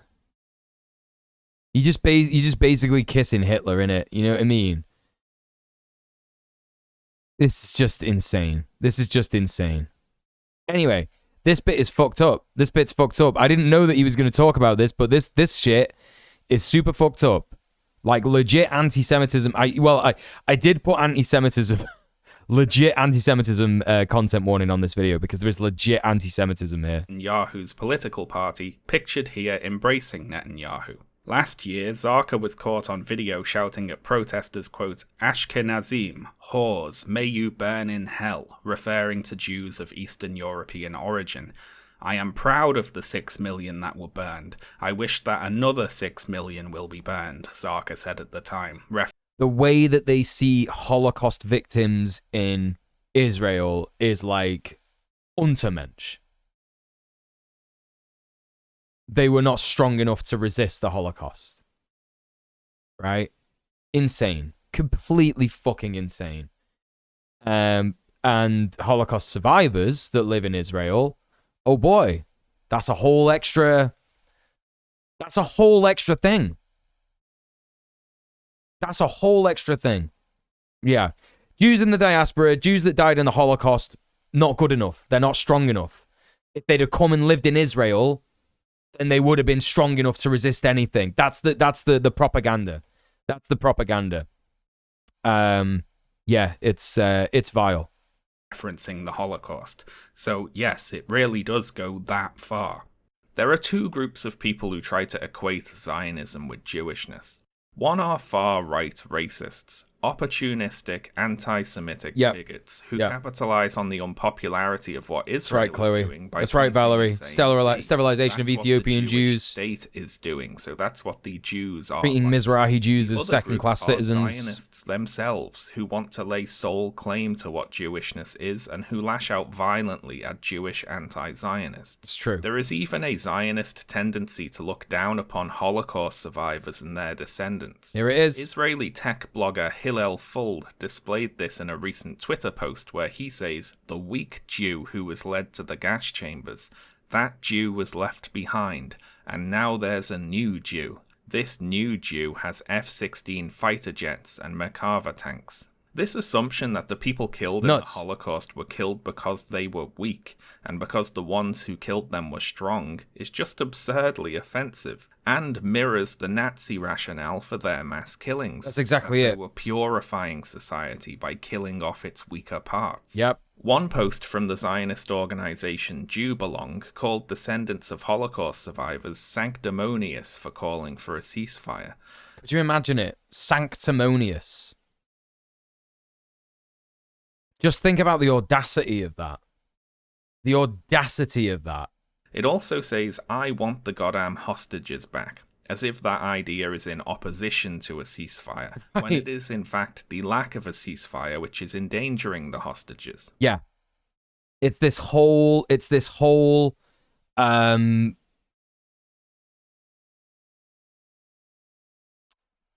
bring them home, right? That's the line that Zionism is saying repeatedly. Bring them home. Hostages back. Bring them home again and again and again. Yeah, that's the line that keeps being repeated over and over and over again. And it's become nothing. The whole idea of that has become absolutely nothing, because bring the hostages home and bring them home doesn't mean bring them home anymore. What it means is flatten Gaza. Flatten Gaza. Hamas hostages, Iraq, weapons of mass destruction. Yeah, exactly the same. Yeah, Hamas has multiple times clarified exactly how to bring them home. Same propaganda model, yes, absolutely. Yeah, they got no love for ancestors who fell so they may stand. Absolutely. It's completely disrespectful. Hamas recently offered to return all... Like, I'm a queer man, yeah? I'm a queer man. I don't know if you knew, but I'm a... right? I would never disparage the queer people who were put in fucking labor camps and concentration camps in Nazi Germany. I would never say they were weak.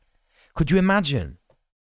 What an absolutely insane idea that they were weak.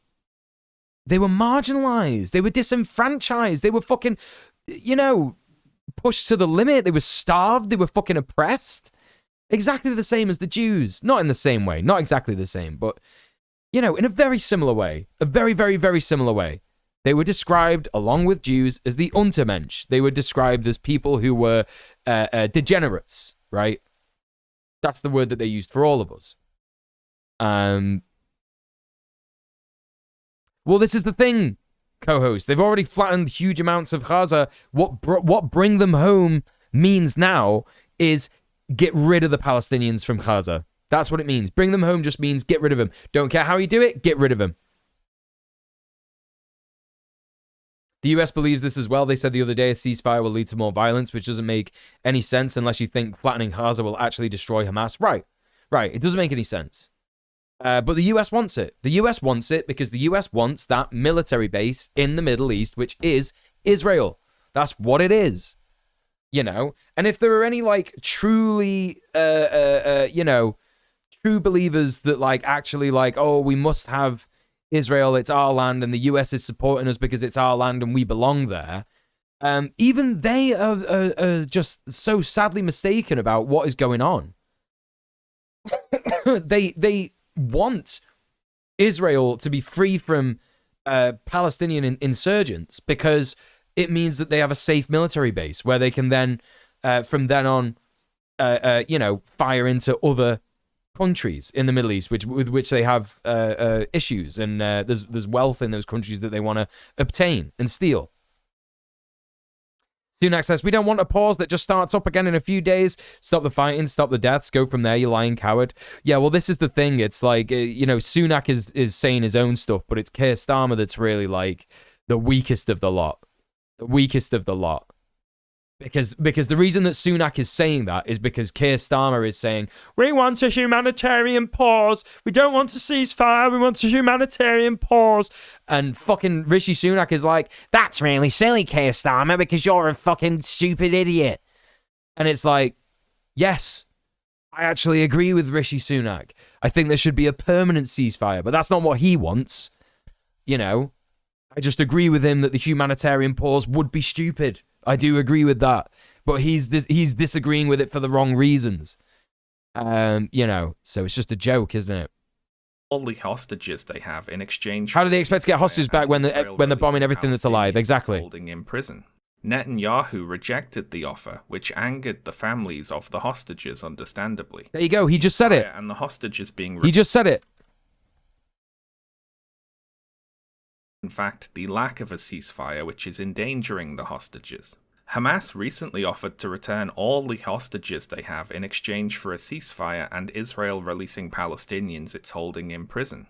Netanyahu rejected the offer, which angered the families of the hostages. I just got to be right back real quick, chat. A ceasefire and the hostages being released come hand in hand. They are the same idea. They are not opposed. Whereas on the other hand, the IDF have shown that they are a danger to the people they are ostensibly trying to rescue. Even if hostages are dropped right into their lap, unarmed and waving white flags, the IDF still might shoot them. So that's the first answer to the question of how the so-called Jewish state could commit such horrible crimes anyway. Zionism and Jewishness are not at all synonymous, and in fact, Zionism is often anti-Semitic. But there's another answer to this question, and it starts with asking a further question. Why do we expect atrocity to be a teacher in the first place? And more than that, a good teacher. So to start off here, I'd like to talk about Maus. So Maus is, on the surface, a Holocaust survivor's tale, told in the form of a graphic novel in which different groups of people are portrayed by different animals. The Germans are cats and the Jews are mice, for instance. Maus was created by Art Spiegelman, son of Holocaust survivor Vladek Spiegelman, who is the principal character in the story. We follow Vladek from the mid-1930s until the end of World War II, and see him enduring life under increasing Nazi oppression, having to live in a ghetto, hiding from the Nazis in a variety of places, before eventually being captured and sent to a concentration camp. But this story is only part of what Mouse is. Mouse is also the story of trying to make Mouse. The Holocaust narrative is told within an extensive frame story where we see Art Spiegelman conduct many interviews with Vladek to collect material for his comic. The creator is a character in his own work, and we see him struggle with his fraught relationship with Vladek, who can be cold and distant, as well as his difficult relationship with the memory of his mother, who died by suicide in 1968. We see his worries about his own ability to create what he's trying to create, worries about the medium he's working in, and the possibility of narrativizing the Holocaust at all. He's on about fucking Mouse. A list of 10 works that I think... I've not read this either. I really want to, but the thing is, it's banned, isn't it? No, I don't know. I heard that it was banned in the USA. Is that right? Yeah, it's literally a children's book, right? But I remember hearing about how conservatives wanted it banned. Excuse me. Like they were talking to Art Spiegelman about that on Democracy Now! Last year. Hang on. Lots of schools and stats ban it. Got deep sixth in a lot of places. That's fucking crazy, man. That's crazy. It's spectacular. Banned in some schools. It's good, but a rough read. It's banned in some places. That's fucking nuts, man. That's fucking nuts. How many states have banned Mouse? Yeah, this wasn't even last year. It was the year before. A rejection or disregard of Holocaust education. I agree. Yeah, last year we saw like an interview, 14th of June, Art Spiegelman on banning Mouse. This is from PEN America.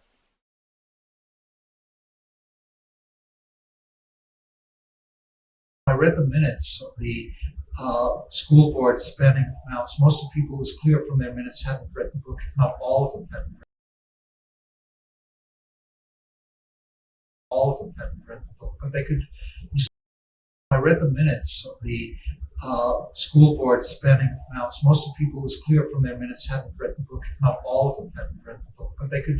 You still had eyeballs and could see those images, and they went, okay, this is a picture of nudity, so that we can prohibit. And this over here, this has a bad word. But as far as they were concerned, as long as they stopped short of saying, we're banning this because this history makes us uncomfortable, and we don't want our kids to have to be exposed to these things, they're on safer ground. And if we can't learn much from the past, but there's some things you should be able to figure out. Book burning leads to people burning. So it's something that needs to be fought against. It's a very dangerous tendency. Nuts. Absolutely fucking nuts. They're just out to just ban Holocaust education, you know? Sometimes hard to find comprehensive list of things across states as well, especially if it varies by county or school districts. I've been trying to find a list of places that offer believe exceptions for vaccines, and I have to create one myself. Wait, what? Offer believe exceptions for vaccines? What? What do you mean by that? Yeah, I want to read it. I want to read Mouse. Yeah, he's right. Book burning leads to people burning. Yeah.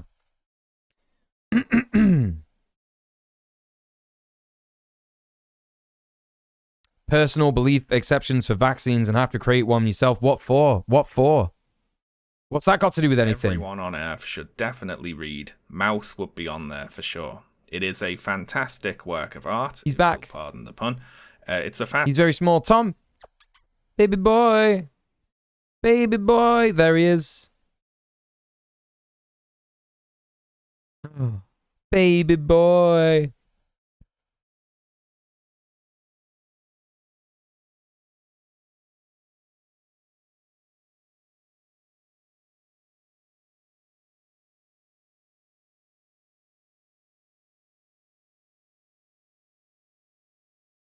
He gets too he gets too excited when I start stroking him. He thinks like, yeah, he's gonna give me food. He's gonna give me food. He's stroking me because he loves me.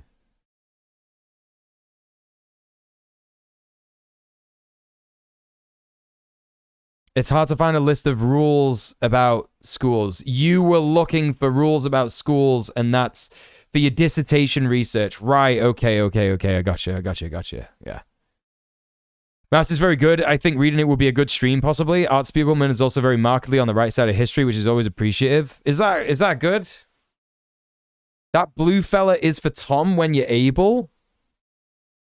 I'm not going to use the blue fella on my cat, dude. What do you mean? What do you mean? You want me... You want me to get this and go on him?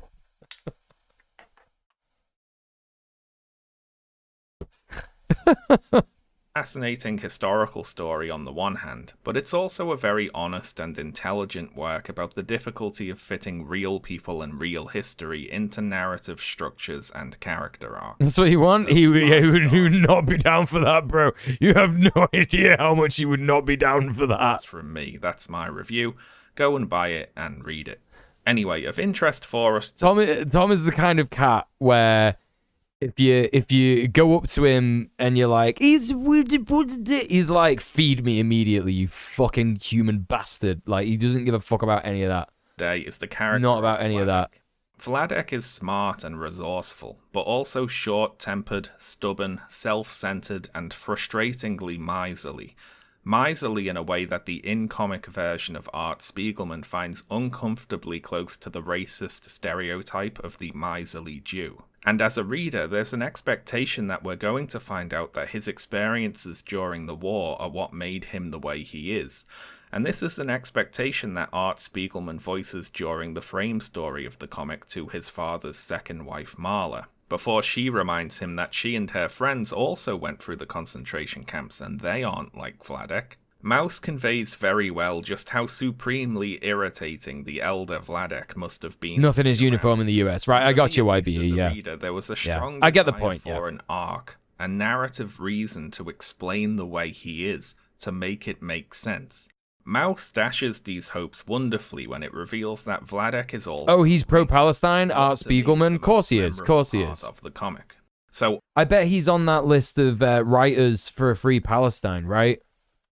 Writers for a free Palestine? Essays for free Palestine, writers against the war on Gaza. Where are the signatures? How do I find the signatures? List of signatories.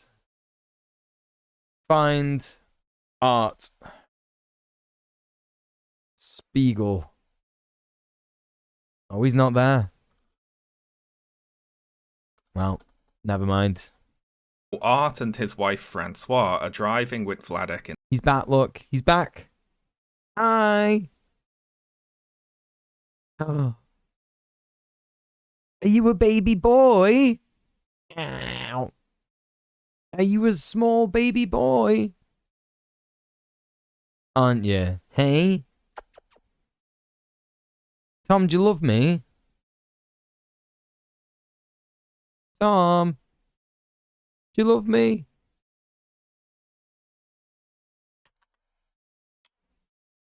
What's this?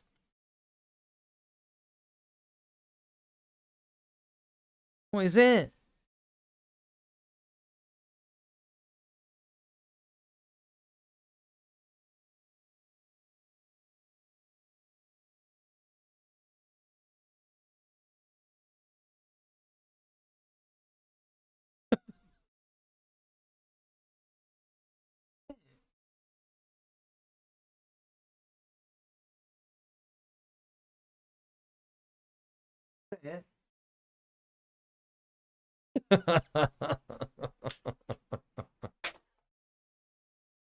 He just did that thing. He just did that thing where they go. Brrr. Oh, wrong thing. There we go. All right, a little bit of a cat. Cat break. There we go. He was going for it right before I moved it away. What? He went to get it. What, like that? Was he going to bite it or something? Cats are just so good, aren't they? Look, he's doing a slow blink. I love you, baby boy. I love him so much. In the car, and they pick up a hitchhiker who is black, something that outrages and terrifies Vladek, who assumes the hitchhiker must be a thief. Vladek's racism outrages Francois, who reacts angrily. How can you of all people be such a racist? You talk about blacks the way the Nazis talked about the Jews. Vladek dismisses this argument, saying you can't compare black people and Jewish people, and Francois gets nowhere when trying to argue with him. Now, I find it especially interesting that Vladek's argument is not that you cannot compare him to a Nazi, but instead that you cannot compare the targets of his bigotry to the targets of the Nazis' bigotry. He doesn't deny that he's talking like a Nazi. His argument is simply that the Nazis' bigotry was unjustified, but his is justified. And the particular way that Vladek expresses his racism here, assuming that black people are thieves, is especially frustrating because, as we see in Mouse, Vladek is himself a thief. An earlier section of the comic details Vladek sneaking into a hotel near his house so he can use their facilities free of charge. And he isn't poor or anything, he doesn't need to do this, he's just a cheap bastard. One of the criticisms of Mouse was the choice of animals for some people. On one hand, Vladek's individual, hypocritical... Why is it problematic? Is it sort of like because I know that the Nazis are portrayed as cats. I know that that's what it is, and it's supposed to be like, well, cats in the real world are indeed much more powerful than mice. Is that what it is? And it's because they're implying that that Nazis, Polish people being seen as pigs. What's wrong with that? What's wrong with pigs? I don't understand. Cats do hunt mice. It's true. It's true. I can understand the implication of like, well, that animal is genuinely more powerful and able to kill mice, and mice would never be able to kill a cat unless there was loads of them and they killed a kitten. Ask those who had a problem with it. I'm not saying that you've got a problem with it. I'm just asking in general. Does anyone know why people had a problem with it? Obviously, I'm not asking you if you didn't have a problem with it and you don't know. Racial profiling of fucking hell, alright. Is a minor alright when compared with Chill the out. totality of the Holocaust and its millions killed and injured and dispossessed. Indeed, this section of the comic comes right after Vladek relates his lowest moments at the Dachau concentration camp, where he got so sick he couldn't stand up. A dog that was meant to portray a black person? But on the I don't other know. hand, No idea. This interaction with the hitchhiker is in a sense the most horrifying moment in He was going to portray his French wife as a frog? Yeah, but that's just funny. That's just funny.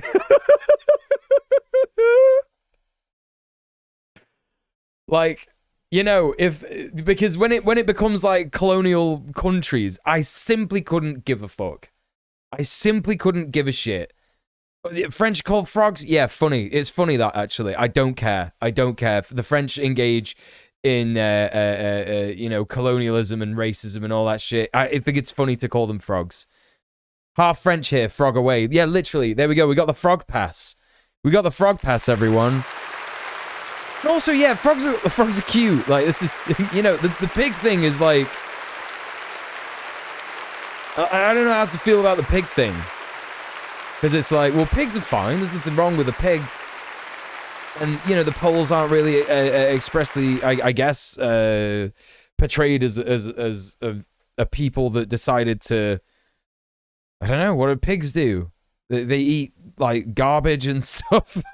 I don't know. Anyway. Like, it would be like if they said something about Brit. I guarantee there's probably like a British person that's like a pigeon. Or like a what do you call it? A bulldog? What animals are like the British seen as? What are they seen as? I guess it's supposed to be a measure of the power of the people in the country, right? If the French were depicted as frogs, a frog is not necessarily an animal that's very good at defending itself. Nazi Germany pretty much invaded France, wasn't a problem, right? They didn't invade America, so the Americans are portrayed as dogs, because dogs could kill cats, right? I don't know. Why do we have to find negative connotations of animals? Pigs are clean and cute. Yeah, exactly. Yeah, they all just sounds fine. I think you're missing the point somewhat. Mouse plays with racialized animal stereotypes in a very direct way by rendering the Jewish characters of mice to intentionally resemble 30s to 40s genocidal Nazi propaganda and rhetoric. Oh, I see. Every other animal characterization emerges from that thought process. Out of context, it would be questionable, but there's very clearly thought and intent put into it. Right, that's starting to make a bit more sense because, yeah, French have always been called the frogs. It's just like, it's like a European joke thing. And I imagine like a lot of Americans would have been called dogs. Certainly by the Nazis, they would have been called dogs, right? And, you know, I wonder what the Soviets... Does anyone know what the Soviets are depicted as in Mouse? Because Vladek was a direct witness to the crimes of the Holocaust. He experienced the bigotry. He saw the piles of bodies. He had the Holocaust done to him. And he still doesn't get that racism. The British think they're lions. Yeah, no. He experienced the worst sorts of racial abuse and discrimination, and he didn't learn from it. He was made to suffer, but it didn't make him wiser. You don't get a silver lining usually depicted as bears at the end of Mouse. There's no moment that's like, well, at least this horrible atrocity taught that one guy a lesson or made him less of a bastard. No, Vladek, frustratingly and terribly, yeah, it's fucking wild, Three Geese, yeah. The great horror here does not come from simply it's wild. Vladek is a bastard. I'm gonna just say about this. Think about how. Well, actually, it's no different. It's no different because we're all part of the same community. I might be the streamer, but we're all part of the same community in it. So you'll be thinking the same things that I think. You'll be thinking the same things that I think, essentially, about it. I don't think the things that I think will be anything. I mean, of course, there's like a lot of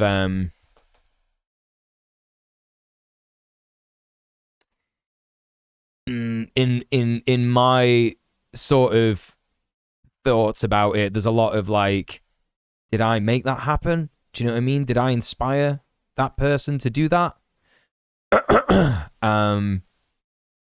But no, I've never said anything like that. I genuinely truly believe that I've only ever said that we should be engaging in collective organizing and direct action in whatever way that you can, peacefully. Yeah.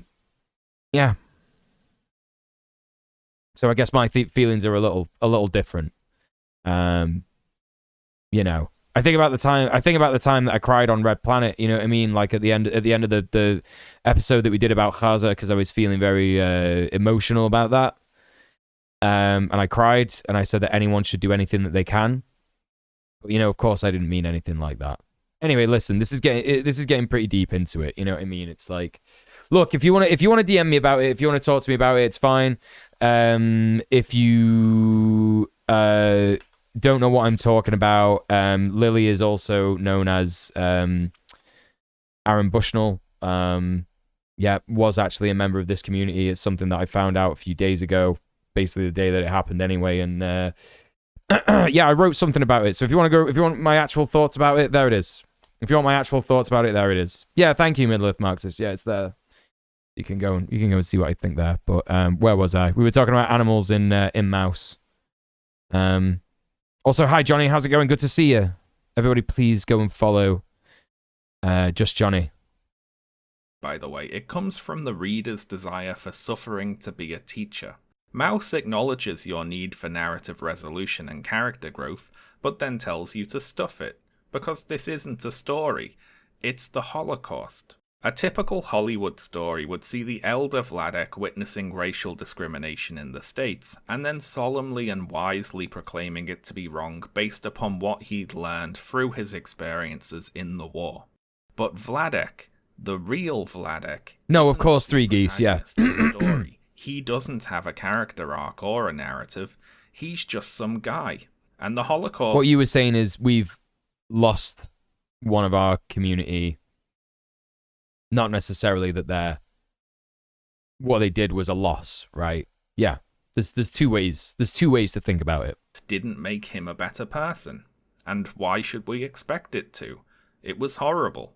In an interview in MetaMouse, a book about the creation of Mouse, Art Spiegelman was asked about showing Vladek's racism in this section of the comic, and he replied in part that he wanted to convey that suffering doesn't make you absolutely better. YBE. It just makes you suffer.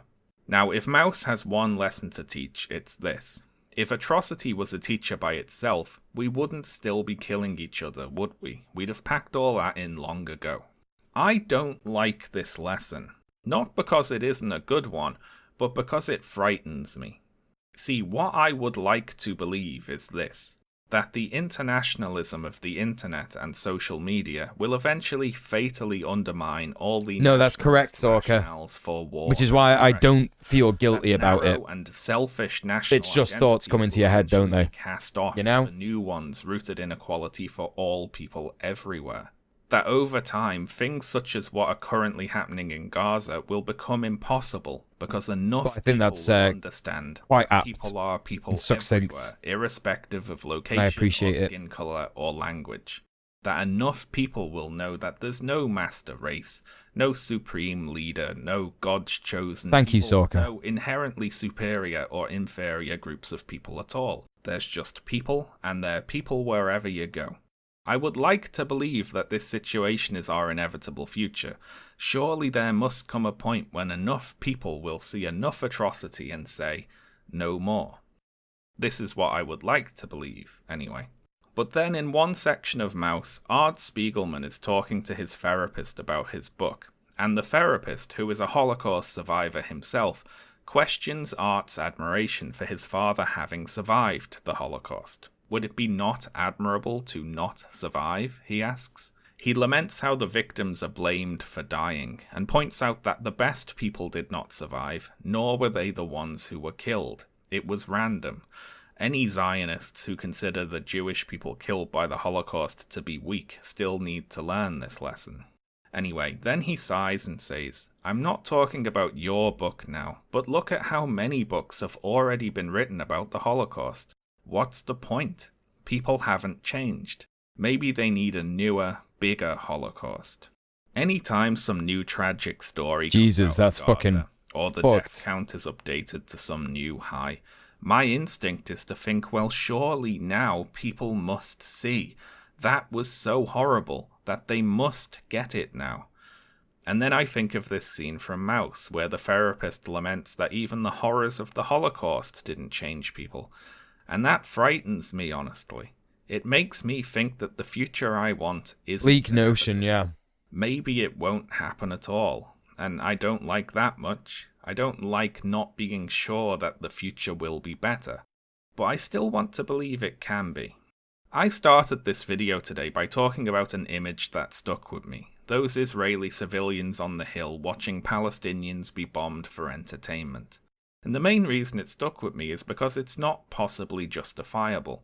It does not matter what was going on or what had gone on in the past. And if I had to make one prediction today, it would be that the images of Israeli civilians currently spending their time blocking humanitarian aid trucks from getting into Gaza will do for many in the next generation what that image of the Israeli civilians on the hill did for me. The people blocking those trucks are intentionally trying to starve children to death. No reasonable person, or no person with a single ounce of moral fibre in their body, should be able to remain on the fence after seeing that. Anyway, in the short term, assuming the worst case scenarios are avoided, when a ceasefire finally arrives, Gaza will need to be rebuilt. Now, I have previously raised money for the Palestine Children's Relief Fund, an organisation which provides medical care for children in Gaza, and the founder of the PCRF has recently launched a new organisation called Heal Palestine, which aims to provide not just healthcare, but also educational support, mentorship, and humanitarian aid.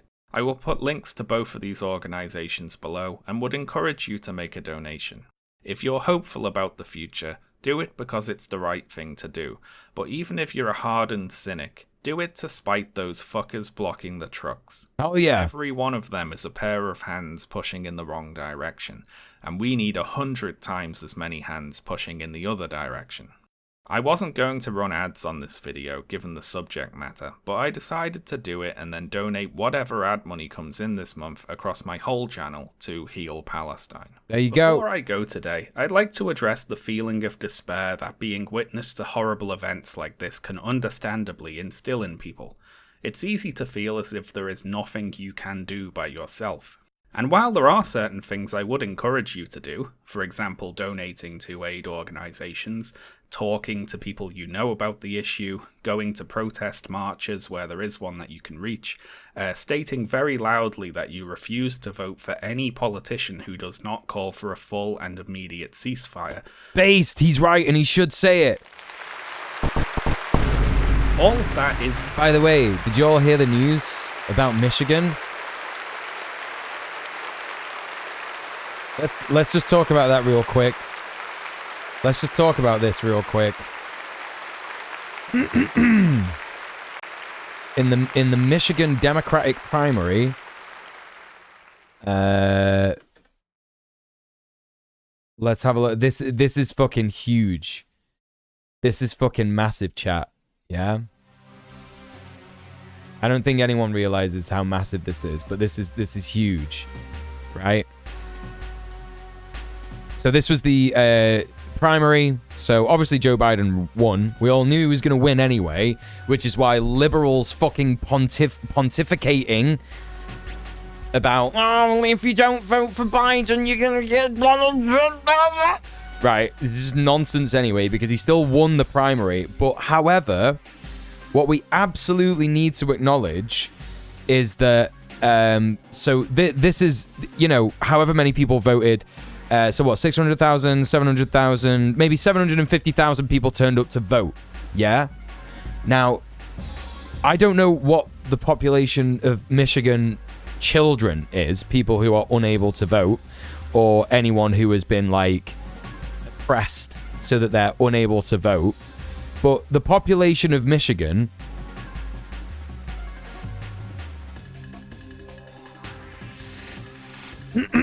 is 10 million. And this is from 2021. 10 million people, right? Literally 10 million people. So what we're learning here is that there are 100,000 people at least who are radicalized enough to go out and do this as an action. Yeah? As an action. And the amount of people who went out to vote was possibly less than 10% of the entire population of the state. Less than 10%. If 623... Can we work out percentages? Percentage calculator. Must be a Google thing for this, right? Percentage calculator. What is... Okay, so 630,000 is what percent of 10 million? 1, 2, 3, 4, 5, 6. Calculate. No, that's not right. That was 1 million. Okay. 6%. Okay, so 21% are under 18. Okay, so let's have a little look here. So, what is 21% of 10 million? Okay, so 21 million. 21 million. So 210,000. No. 2,100,000. Right, so about 8 million. So we take that number down to 8 million. I fucking hate maths so much, chat. Okay, 7%.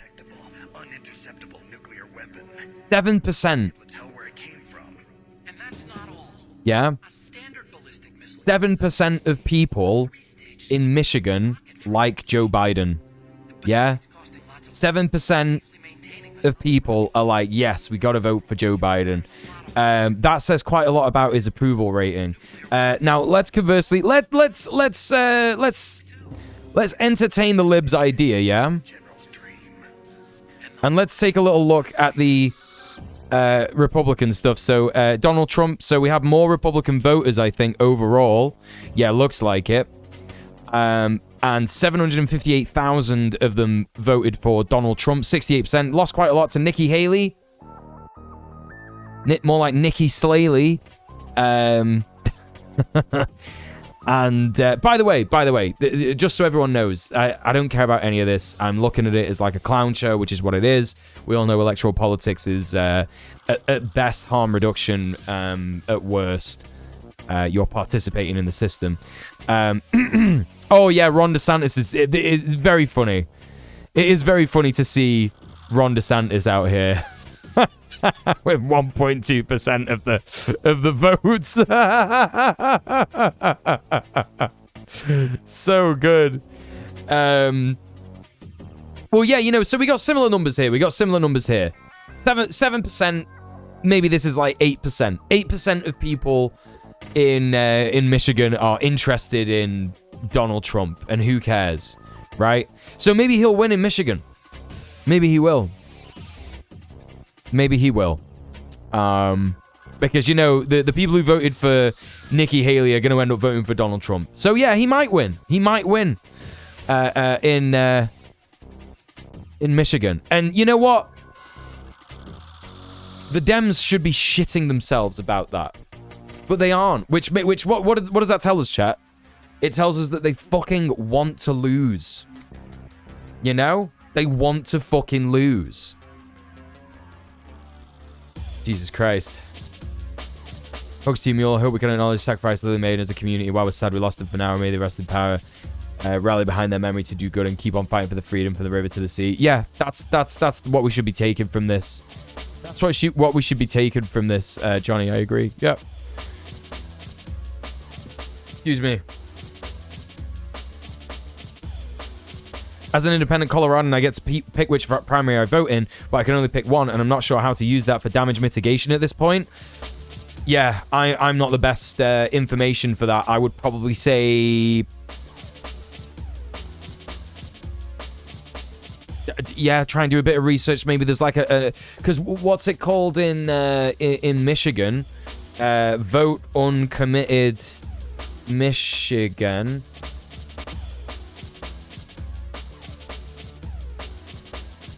Well, this is how people are fucking reporting on it. This is how people are reporting on it, by the way.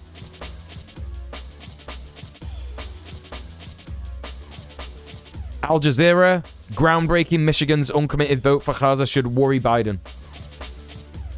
Yeah. The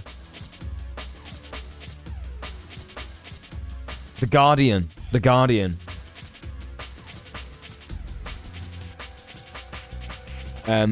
Uncommitted vote in Michigan. Fuck off.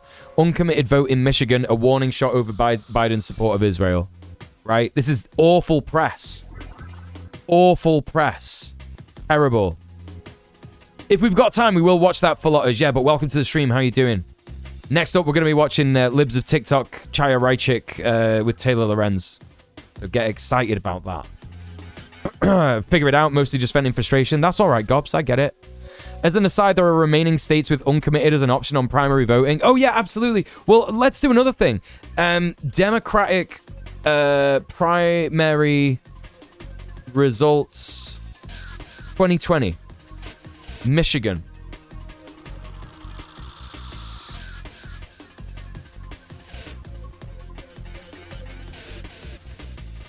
It's just giving me this year. Give me 2020. Give me 2020, you fucks. What were the results in 2020? I want to measure how much Joe Biden has fucked himself. Also, hi, Crystal. I don't know if I said hi to you earlier. Michigan's got a large Muslim population, which will not browbeaten by the Dems, who will hold Biden accountable. Well, Minnesota has a large Muslim population, right? So does Illinois. So does... I'm trying to think of these states. Wisconsin. There are other states as well, right? Oh, thank you, Pib. So, here's the Democratic primary results in Michigan. Oh, this is not the primary. This is presidential vote, unfortunately.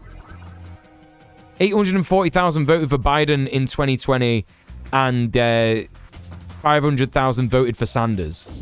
So what we know about that? Okay, yeah, those are numbers. No, it's okay, Pip. Those are numbers I was after, because we can measure that, right? We can measure that. We can measure that against what's going on now. So, 840,000 votes in 2020 in the primary, and the person he was running against was Bernie Sanders. So this many people didn't vote, by the way. Easily, we know for a fact that 500,000 people who voted 4 years ago chose not to vote. That's a fact, yeah? Here's another one. 840,000, 500,000 for Bernie. Yeah? So, when we think about that, the 2020 primary T. So, when we think about that, what did he get? What did he get this year? What did he figured out? It was 600,000. So, my man lost 200,000 votes of people who voted for him 4 years ago, and an extra 500,000 people who would have normally voted just did not turn up and vote at all. And that is not even considering the amount of people who actually live in Michigan that are of voting age. So, you know, it just says a lot, doesn't it? Really? It just says quite a fucking lot. And they should be shitting themselves. They should genuinely be shitting themselves at that. So, you know, libs are going to talk a lot about like, oh, all it means is that you're just going to blah, blah, this, that, and the other. Right? No, this is having an effect. You better believe that the Dems are going to put a brave face on all of it. They're going to be like, no, it's fine, Jack. Don't worry about it. We're still going to win. But behind closed doors, they are going to be fucking scrambling. They are going to be scrambling. They are shitting themselves. You can tell they're shitting themselves because the campaign swears it's not panicking. Oh, that's fucking great. That's fucking great. That's so good. I fucking love that shit. Okay, right, let's finish this. We're so close to finishing this video. Good to do, yes, but we should acknowledge sometimes the individual things you can do by yourself are not ever going to be enough. You can't solve all the world's problems by yourself. But that's a ridiculous thing. Oh, I'm so sorry, expect, Val. isn't it? Nobody can fix all the world's problems by themselves, but we can do it. Doesn't that contradict with the fear-mongering of Trump winning because of us? I don't understand what you mean. I'm not quite sure. Hey, Vord, how you doing? Together. Yeah, please don't put it in the papers that I'm panicking. Join a union. Your major power... Oh, he said it! He said it! Sean said it! Let's fucking go! Let's go! Yourself. But that's a ridiculous thing to expect, isn't it? Nobody can fix all the world's problems by themselves, but we can do it together. So I'll say, if you can, join a union. Your major power in a capitalist... Let's fucking go! Let's fucking go! Hell yeah. Fucking hell yeah. Society is your labour. This obviously applies to a much broader range of situations than what we've been talking about today, but one of the things that helped bring down apartheid South Africa was collective union action. Correct! And while I was editing this video, an Indian port workers union announced they would boycott weapon shipments to Israel, joining... Let's fucking go, Sean. Let's fucking go. ...ceasefire and boycotts against Israel. This is good. We want more things like this.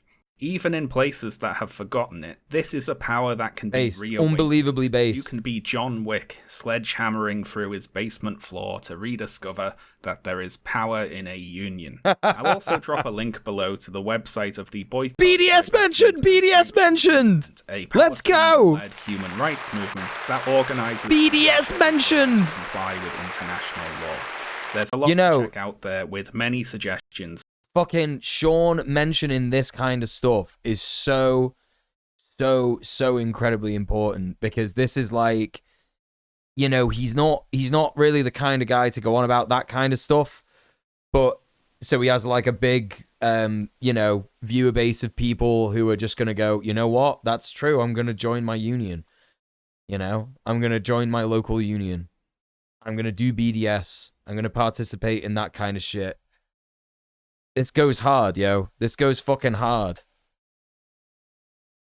Tom staring into space with the red filter. Living in an individualistic capitalist society might have you thinking that the only powers you have or actions you can take are individual. And so of course you're going to despair and feel helpless when problems are too large for you to solve individually. But the big problems can be solved if we do it together.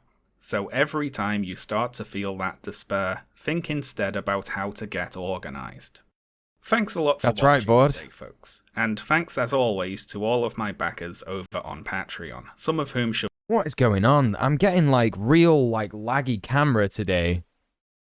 Real fucking laggy camera today. Absolutely no idea. Oh, is it because I got these interactive polls up? That is exactly what it is, isn't it?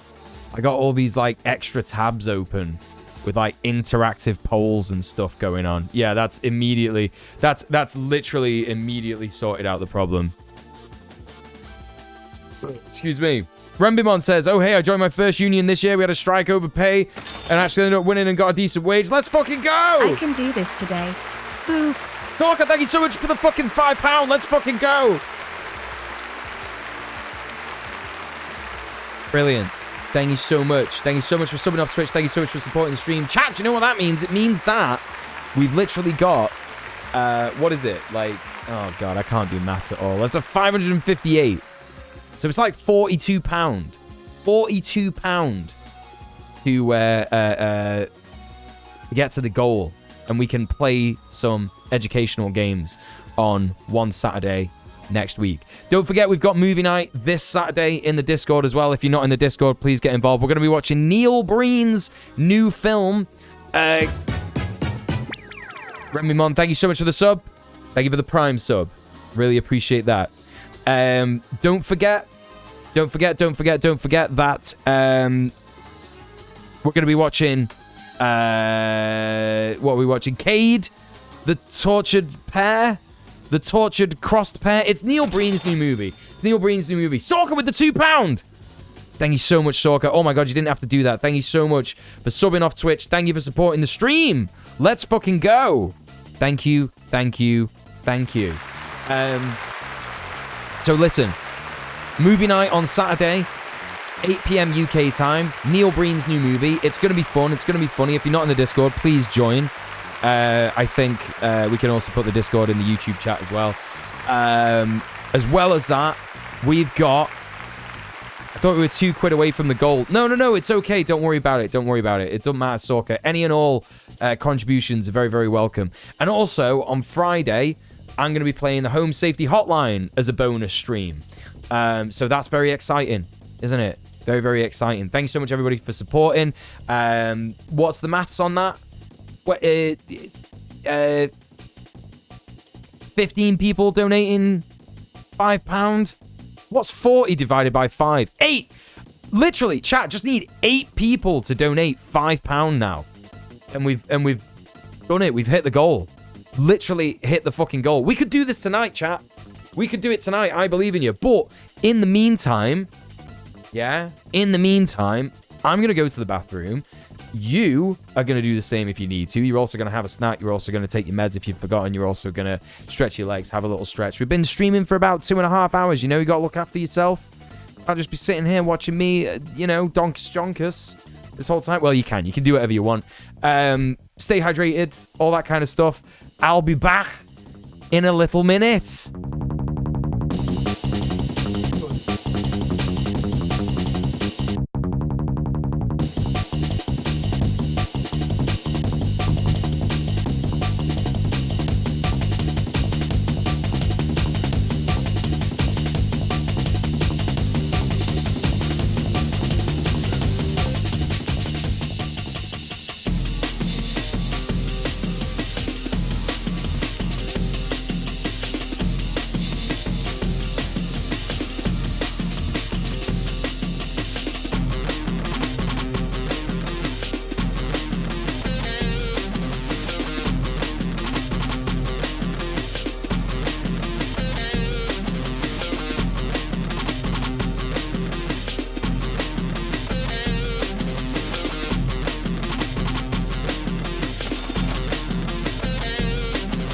Now it's just 6 people.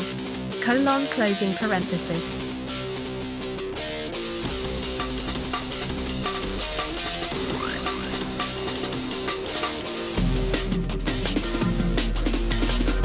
What was that? What was that? What was that? What was that? What was that?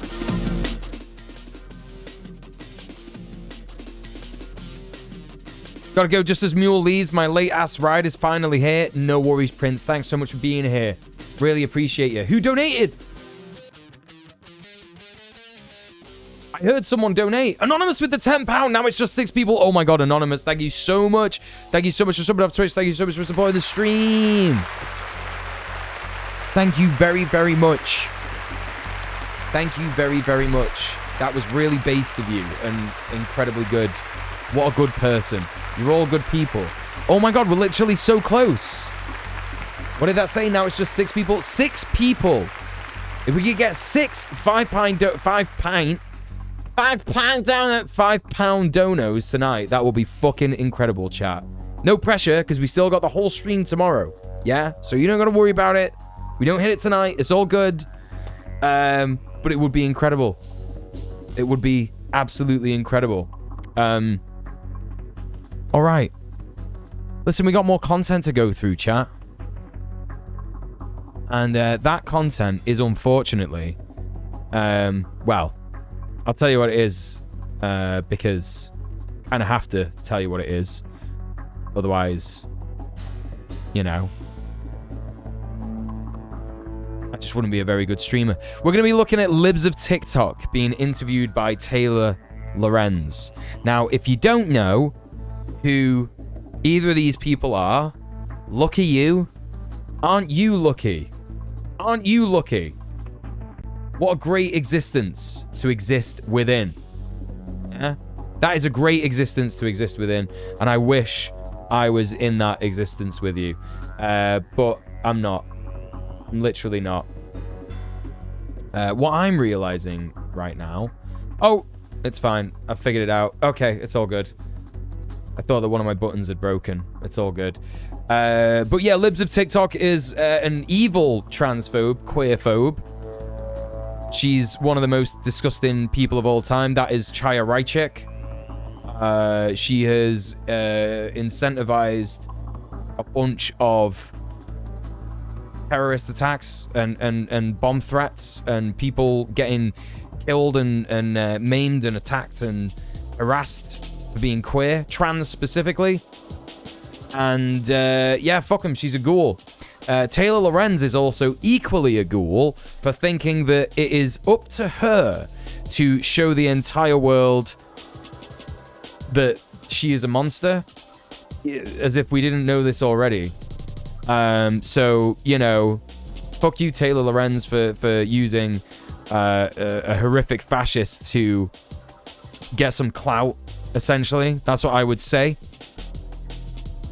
I'm sure there's going to be plenty of lib alerts in this interview because from what I know, she's a bit of a lib. She called trans people who were criticizing her for doing this on Blue Sky like the same as people on Gab.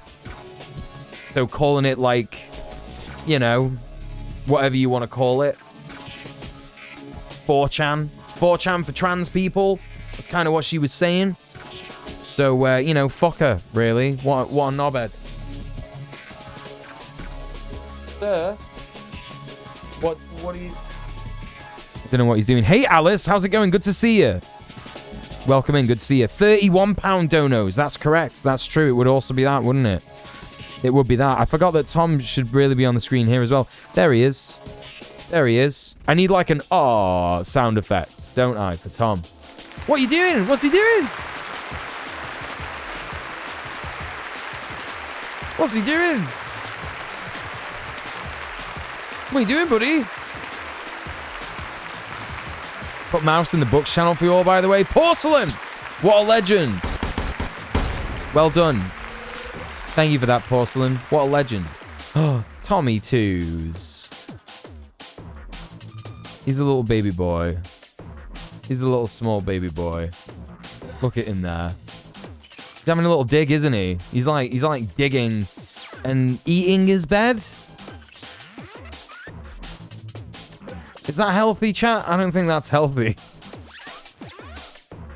Oh boy. I got like one of those pica cats, right? Pica. He like gets anxious and stuff and so just eats anything. By the way, I do feed him. Like I think it should be made clear that I really do actually feed him. Like it's not, I don't just like not feed him or anything. I don't know why he eats the stuff. You know? People will be saying, I don't want to talk about politics when we're discussing trans rights now. Oh, yeah. Yeah, that's definitely a load of shit. He might be attempting to floss. I don't know. He should have everything in his food that means that his teeth are clean. Because he's eating raw food with, like, bone and fish scale in it and everything. So, you know, that's what I got him on now. I got a call from Bella and Duke, by the way, this morning. It woke me up. I was super mad. I was like, why are you phoning me? And they were like, we're just calling you to talk about our thing. I'm like, I'm literally asleep. Literally asleep.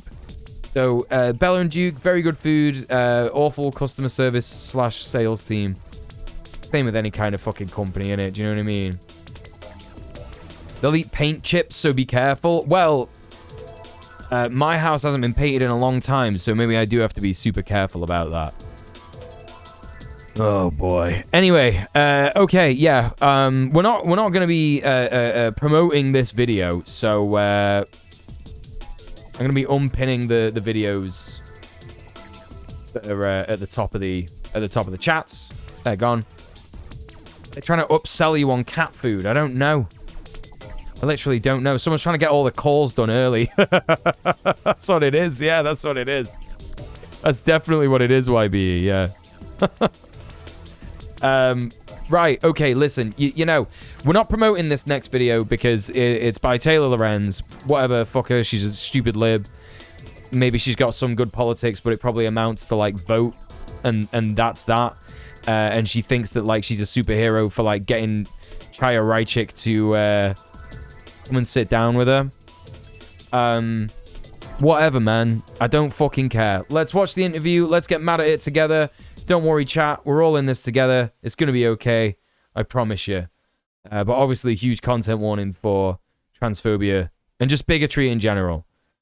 So remember here, chat, the way that Taylor Lorenz has framed this,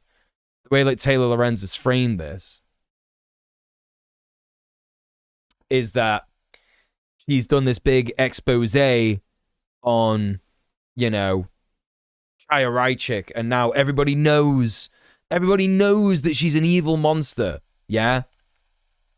So what we want to be looking out for is things that we didn't know about Chaya Raichik, yeah? New bigotries that she displays, yeah? And anything that she doesn't say that she says on social media. Which I guess are kind of the same things, right? So let's see. Do you know what, is that a public park or is that a private? No, private. Do you know what, is that a public park or is that a private? No, private. Private. All right, well, we'll try to keep it short. Okay. Thank you so much. Yeah, of course. Oh my gosh, the struggles of LA, I swear. Okay, well, now that we're going, so thank you so much for meeting. First of all, I saw Seth Dillon today saying that you guys are no longer affiliated. Okay, first of all, I gotta... What are your first impressions here, by the way? Has anyone seen this? Give me a 1 in the chat if you've seen this. Give me a 2 if not. Because I'm a 2. I've not seen this before. And I've never heard Taylor Lorenz speak before, and I'm not about to comment on how she speaks. 2, you've not seen it. 1, you've seen it, Porcelain. 1, you've seen it, Maxwell. You've not seen it, Adam. You've not seen it, YBE. A bit of it, you've seen a minute of it. You've not seen it, Ninny. Hey, Irish Lily. Saw mentions of it. Not seen it. Not seen it. Okay. Yes. That's exactly what I'm kind of thinking. Middle-earth Marxist, yeah?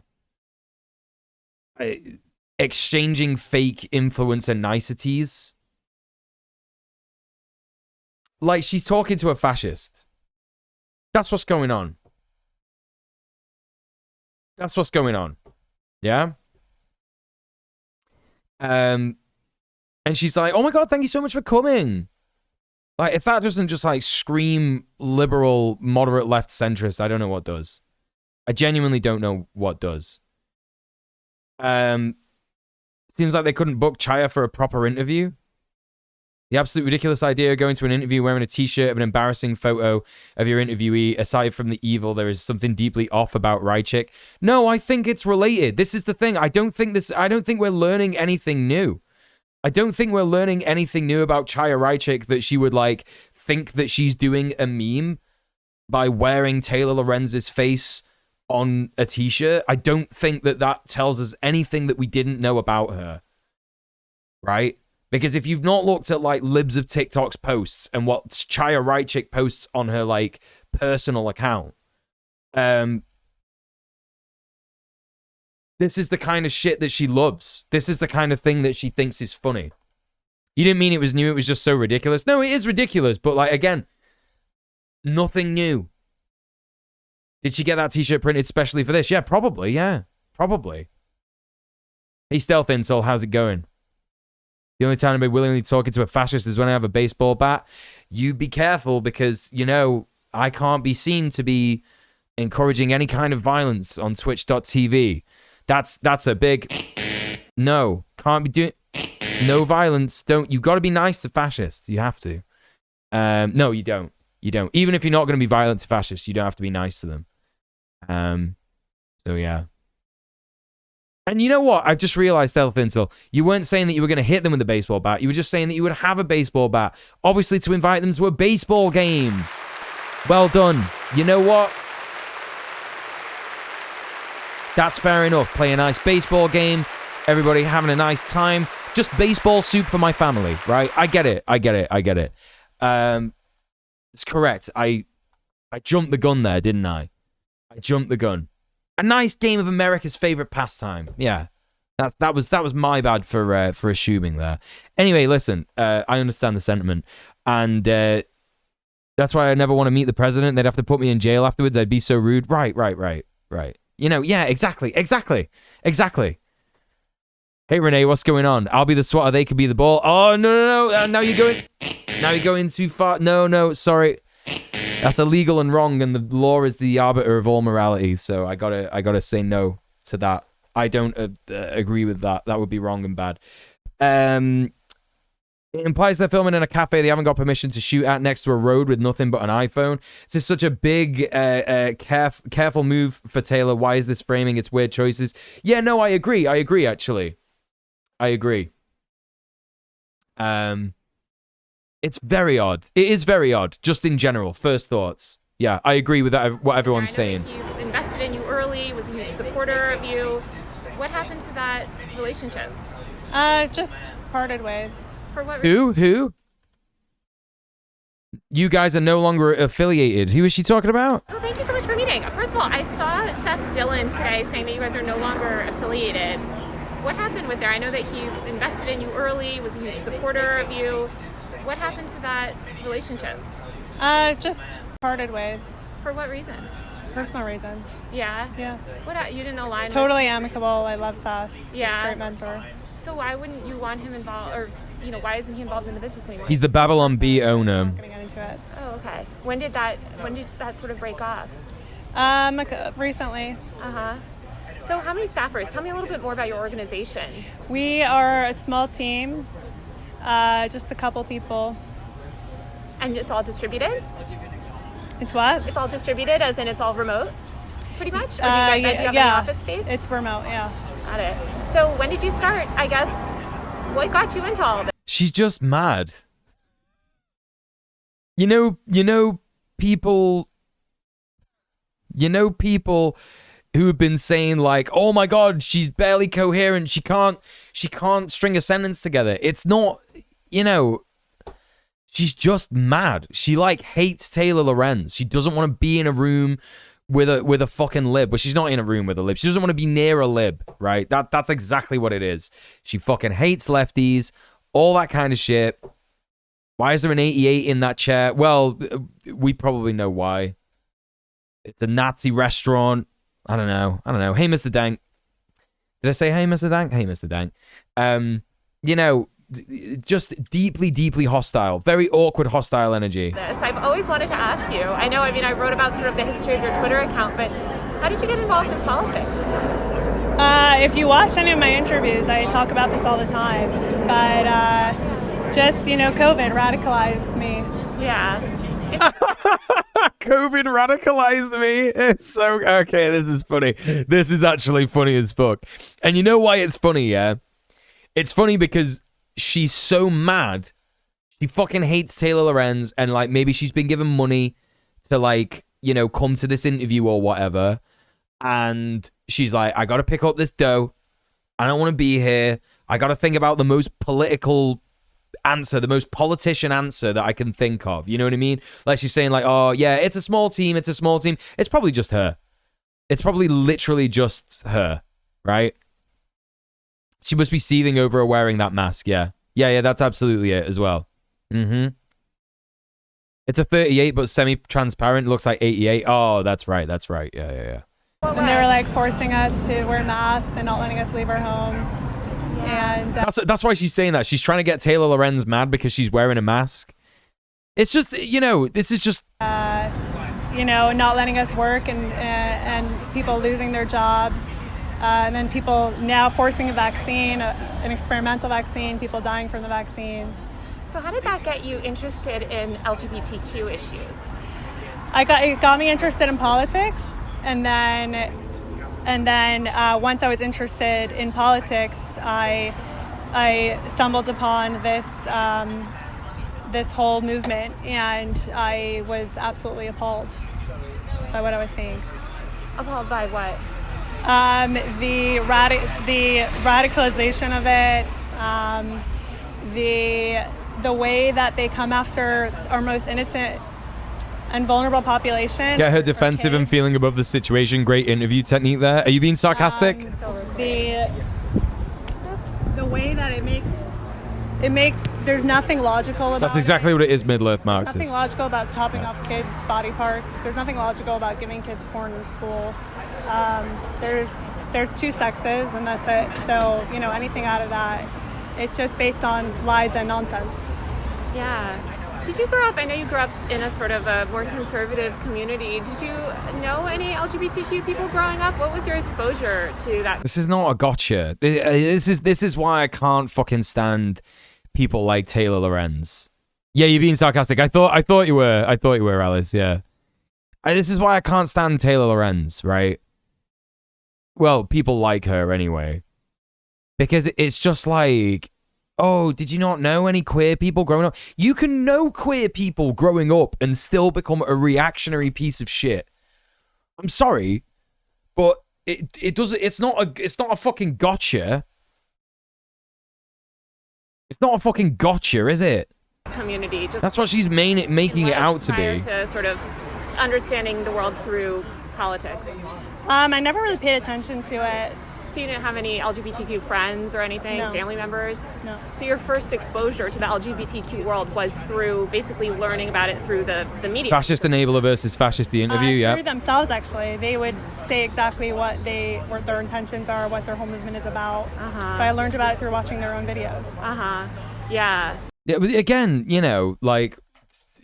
People are saying like, oh, she can't string a coherent thought together and stuff like that. Like, this is exactly the same stuff that she says on her Twitter account. There's nothing new to be learned here at all. Well, I don't know.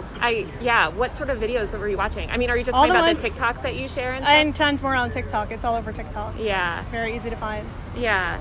I'm curious, I feel like there's been, especially on, my colleagues have done great reporting on sort of like this rift on Twitter. I know that you have a very conservative fan base, and in your comments sometimes you'll see a lot of commentary about sort of the great replacement theory. What are your thoughts on that?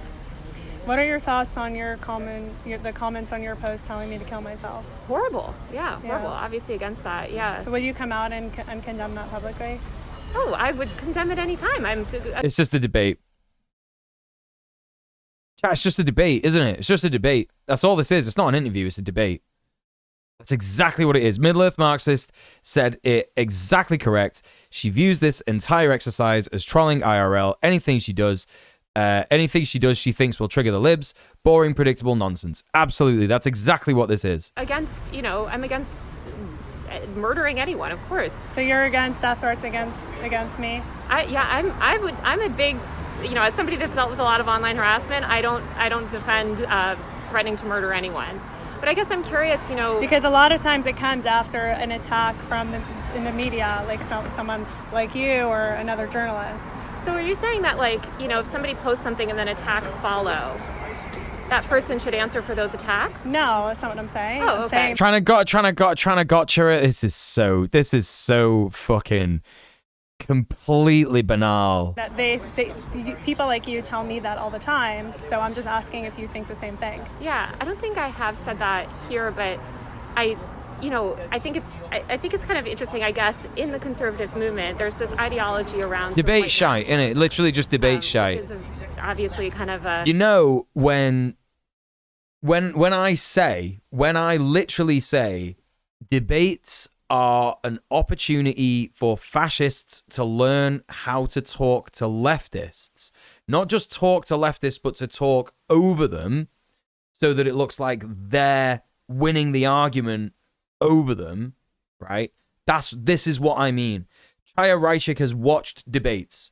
She's watched like Rabbi Shmuley with Norman Finkelstein. She's watched Destiny versus Jontron. She's watched fucking all these debates. She's watched all of them, and she's learned from the mistakes that the fascists have made, and she's learned from the good debates that fascists have had against liberals. That is the point of fascists engaging in debate. That is the point of it. Yeah? Not just to normalize their opinions, but also as practice for, okay, what say I come across a family member who's like, I don't know about hurting these minorities. And then they already got like 10 different things in the back of their head that they're like, right, great. The whole premise that fucking debate perverts say that you need to debate fascists for is only comes from platforming fascists, right? Oh, we need to be equipped with loads of talking points so that we can disseminate fascist talking points. Well, we wouldn't need to do that if fascists kept getting new talking points to counter the talking points that you give them when you platform them on your fucking show. That's exactly it's furthering the fucking bullshit. Hardline ideology that's generally been pretty critical of Jewish communities. And I'm wondering, as a Jewish woman, how do you feel about sort of aligning yourself with those people and accounts? You see this sort of rhetoric in your replies. And I only bring it up, I'm not saying that you necessarily endorse that rhetoric. I would imagine that you don't. But how do you kind of think about those nuances when you're thinking... Chat, she's going to say it's not about the Jews, actually. I already know exactly what she's going to say. She's going to say it's not about the Jews, it's about the LGBTQ agenda or something of that nature. About kind of the audience that you're building. Some of your audience says we should chop off kids' body parts. What do you think about that? Oh yeah, she's coming back with a retort. I don't know what you're talking about. Like a girl says she wants to be a boy, so she chops off her breasts. I'm a big... All she knows is just completely insane transphobia. That's all she knows. She looked terrified for a second there. Yeah, she did. I believe in personal liberty and bodily autonomy personally. So kids should be able to cut off their breasts if they think that they're boys. So Taylor is also doing a terrible job at countering these arguments. Right? Chaya Raichik has said this twice. And I don't know if Taylor's going to bring this up again, right? But Chaya Raichik has said kids chopping off body parts, and that is trans. What trans is, right? That's what trans people want. That's what the LGBTQ want. Right, exactly. Why isn't she pointing out that this does not happen? Yeah? Why isn't she just pointing out, actually, that doesn't happen? Ever. It literally doesn't happen. Literally not called out one of her bullshit answers. It's not even good as a debate. Believe in gender ideology. I guess I personally, my feeling is that what she's actually doing by just saying, I believe in gender ideology. Did she just say, I believe in gender ideology? Did she just say that? I believe in gender ideology. I guess.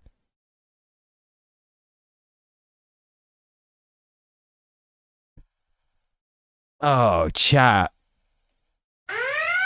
Oh, chat. Oh. My God. Oh, this is so much worse than I thought it was going to be.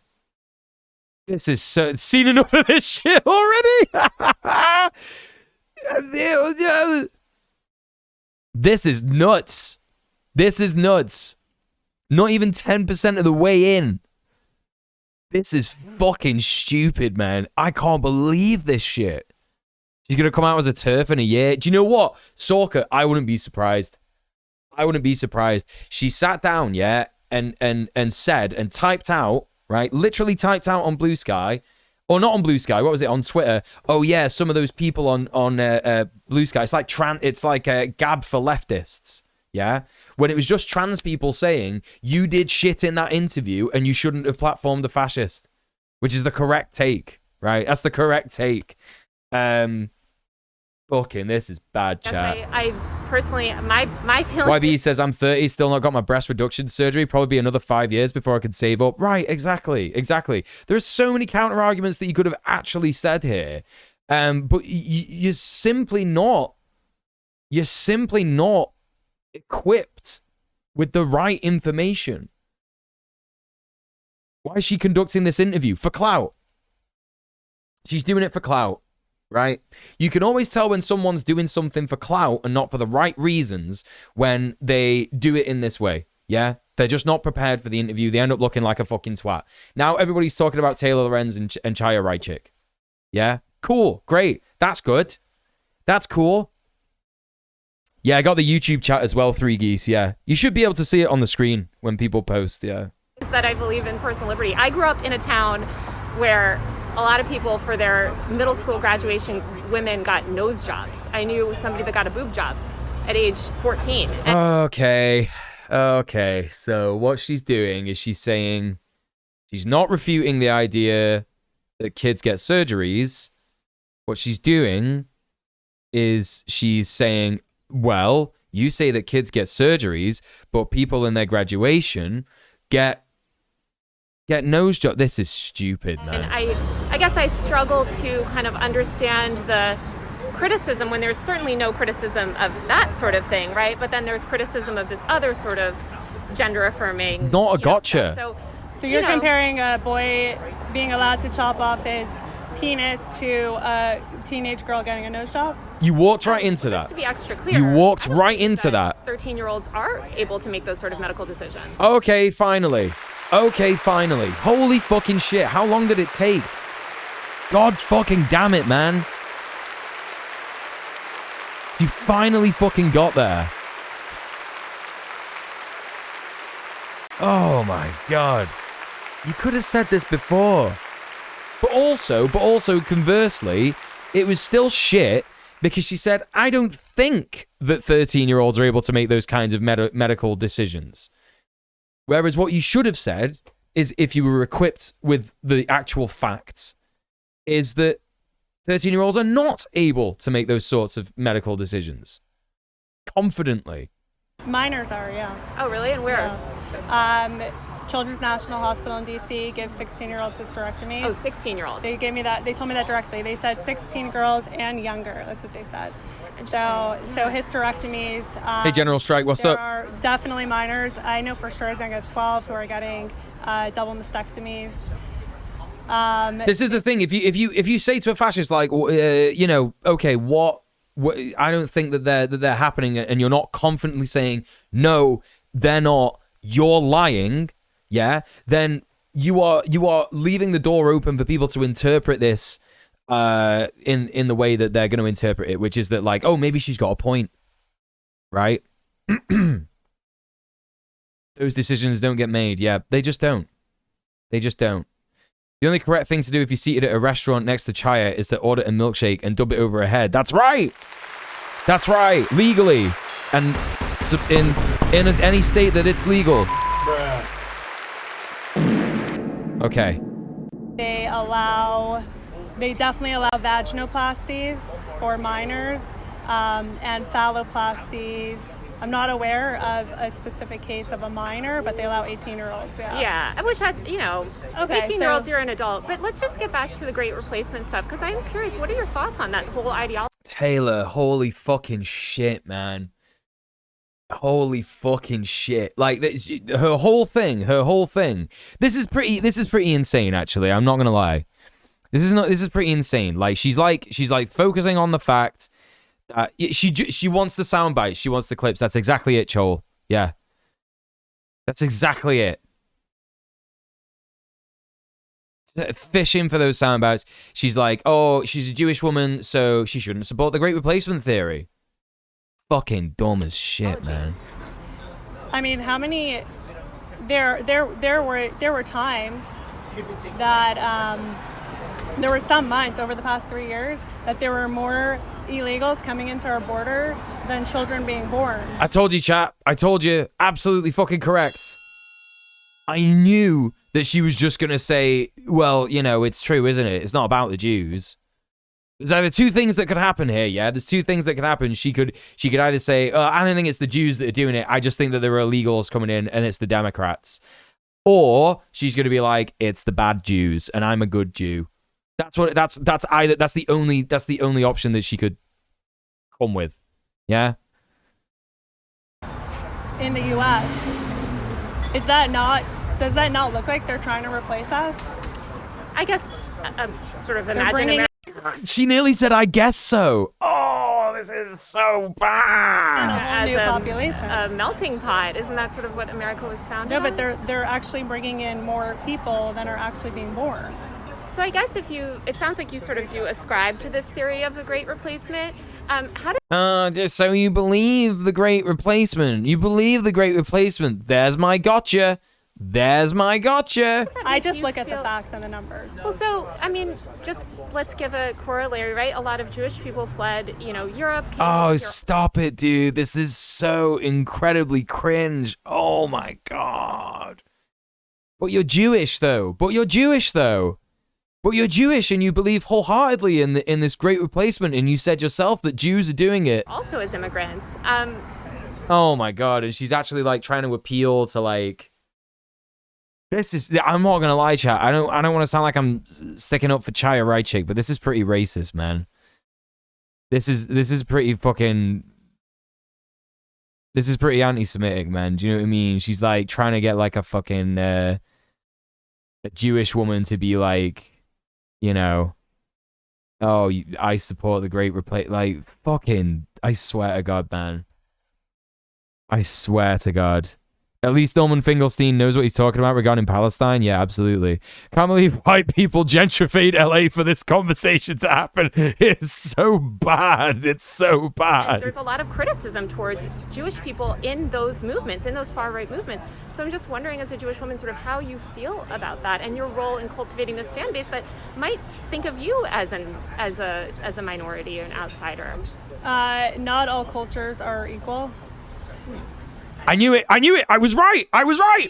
Chat, I was right. It's either the Jews aren't doing it or those are the bad Jews. That's basically what she's saying. Not all cultures are equal. Yeah. So I know you have a lot of concerns about educational materials and books, library books and things. Great soundbite, Taylor. Especially they're importing people who want to destroy America and who come here and do not stand for what America stands. The thing is that like the only good thing about this content is that you can laugh at Chaya Raichik, right? The only right, I wish. Hey Neurotrek, by the way, how you doing? You could just laugh. You could just laugh at what Chaya Raichik is saying because she's a stupid fascist, and what she's saying is funny and untrue. But this is the stressful thing. The stressful thing is Taylor Lorenz here. I actually cannot believe. I did genuinely think that it wasn't going to be as bad as I thought it was going to be, but it really is, isn't it? It really is as bad as I thought it was going to be. Oh my God, chat. So Fucking hell. And we see it. There's time after time after time after time. They come in, they're destroying our cities, they bring crime with them. Coming in, destroying our cities, bringing crime country back, replacing us, indigenous whites. Countries, you know, they're all different. Same as fucking gammons in the UK, man. Sort of education stuff. I know that you're interested in removing a bunch of books from libraries that you consider inappropriate. Joe Rogan pushes back more than Taylor. Yeah, that's true. That's true. Out of all the books that you've sort of tried to get removed, how many have you read? Excuse me. I've read a couple of them. Which ones? Again. What kind of a question is that? How many of them have you read? Because she could literally just say all of them. Next question. All of them. I've read them all.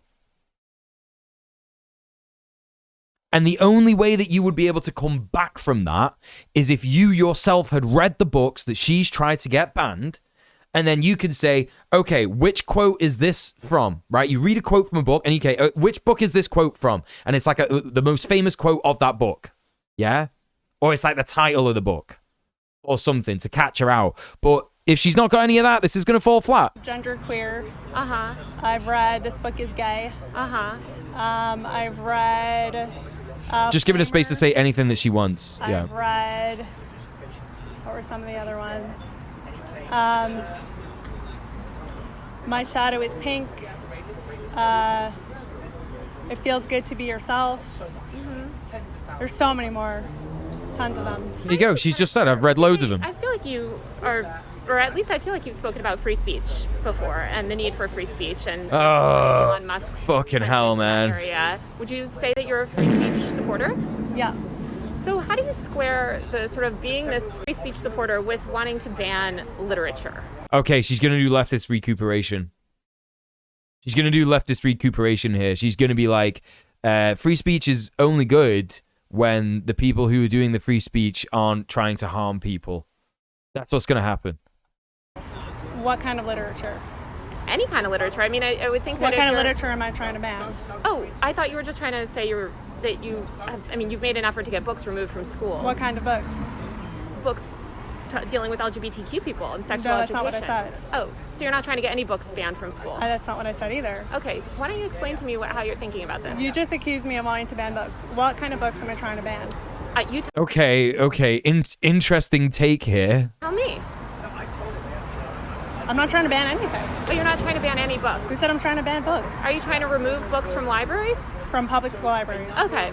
So how do you square your sort of notion of free speech and free expression and allowing all of that stuff with wanting literature removed and wanting access to information removed? What kind of literature? You tell me. Porn. Gay porn.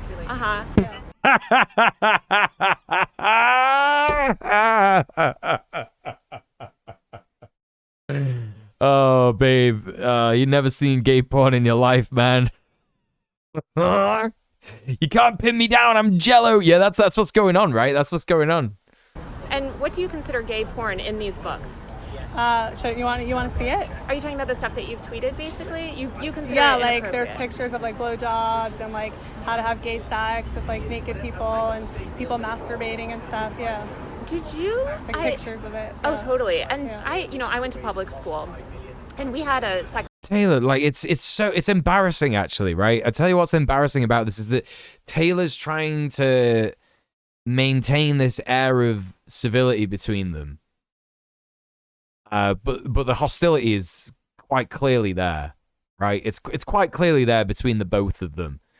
And that I think that's probably one of the most cringe things about this whole thing is just like the way that they are talking to each other and the way that Taylor's kind of like, no, like Chaya's been obviously openly hostile, yeah?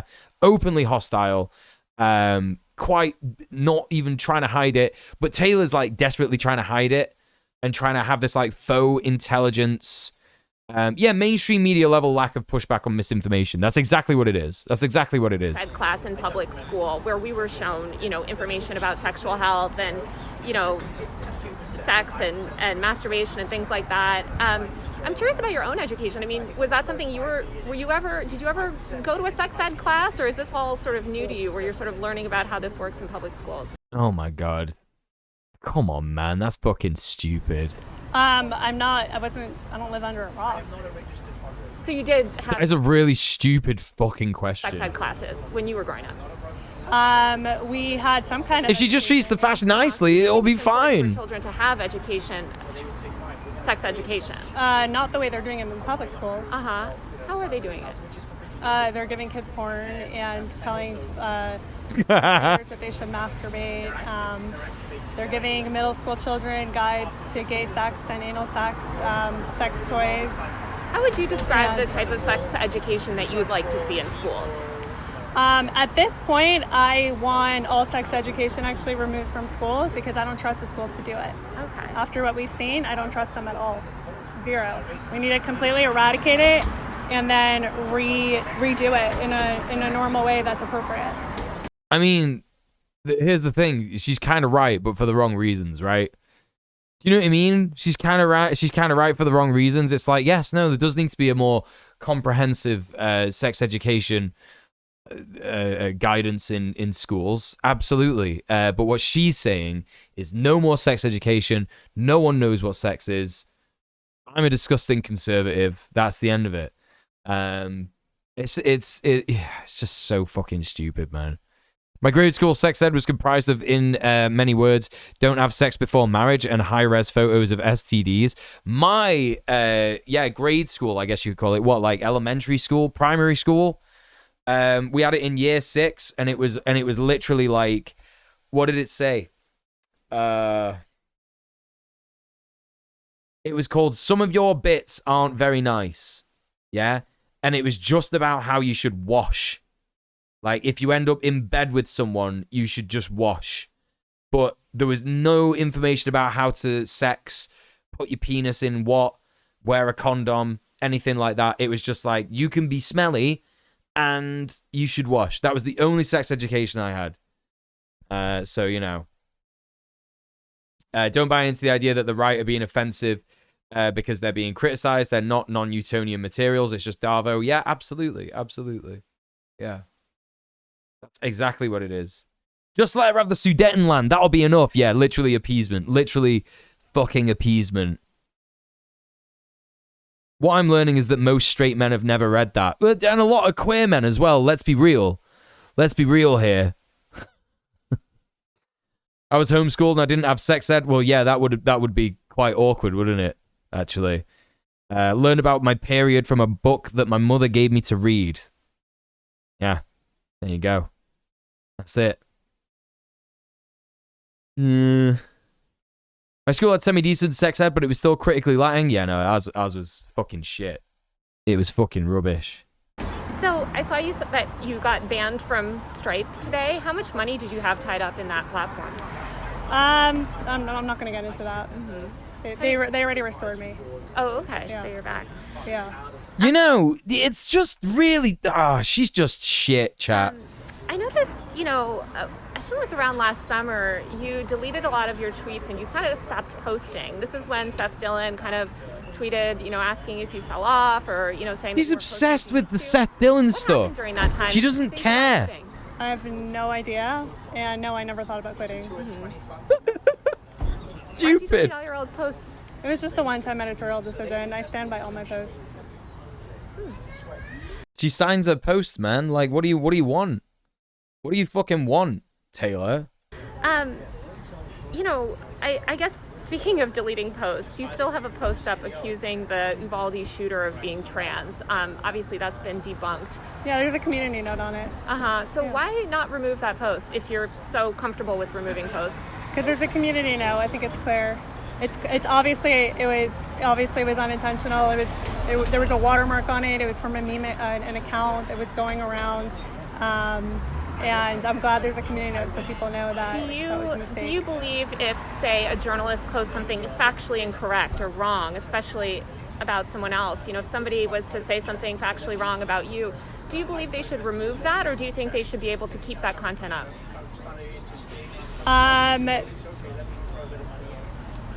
Twitter is free speech. Okay, that's pretty funny, man. That's pretty funny. Twitter is free speech. I mean, you know, again, I'm still not seeing anything that I've never seen. That I never thought that, like, you know, this isn't like some expose of Chaya Raichik, the person behind Libs of TikTok. This is exactly how I thought she'd be in real life. I'm not learning anything new about what she would think or what she would say. It is embarrassing. People lie It about is. me all the It time is. on there, and they don't get taken down. If you want, it has to go both ways. So you believe that people should be allowed to keep up wrong information about you and have no recourse, be able to keep that up? Free speech is free speech. Okay. So I'm kind of curious how you square that with the letter that you sent this morning to V Sphere, claiming that, you know, you were going to... Well, Taylor, you've clearly, I understand, right? You've rehearsed your answers in the shower 50 times, right? You were going to, if she'd have said, yes, I agree with that, then you would have said, how do you square that with this? Right? But the thing is that she hasn't said the answer that you want. And now you're saying, how do you square? She said a nonsense answer. You asked her a question. She said, free speech is free speech. Right? And you're trying to run with that and go, how do you square with these people that are saying these things about you? I try to sue her. It's a nonsense answer. For slander. You know, if free speech is free speech, then why are you threatening your critics with lawsuits? Well, defamation is different. So would you call misidentifying a shooter's sexuality defamation?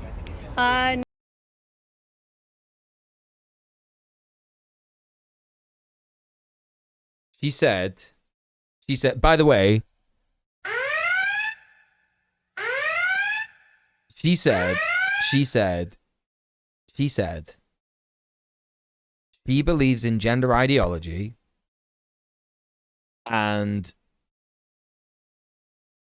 misidentifying a shooter as trans, but she says that that's sexuality. I don't know if that was just a mistake, but you're not doing great here, Taylor. Yeah, you're not doing great. No, I wouldn't. Like I said, there's already a community note on it. So I'm glad that people now. And you admit that it's wrong, right? Was the Uvalde yeah, shooter and trans? I wasn't the creator of that image. Sure, but you can imagine if somebody amplified wrong information. The media, like Washington Post and other places, they lie all the time. They're never held accountable. They never. She's right, and she should say it. So I am not gonna. If you want to hold me to that level, then I get to hold you to that level as well, and all the other media. So I just don't think, it's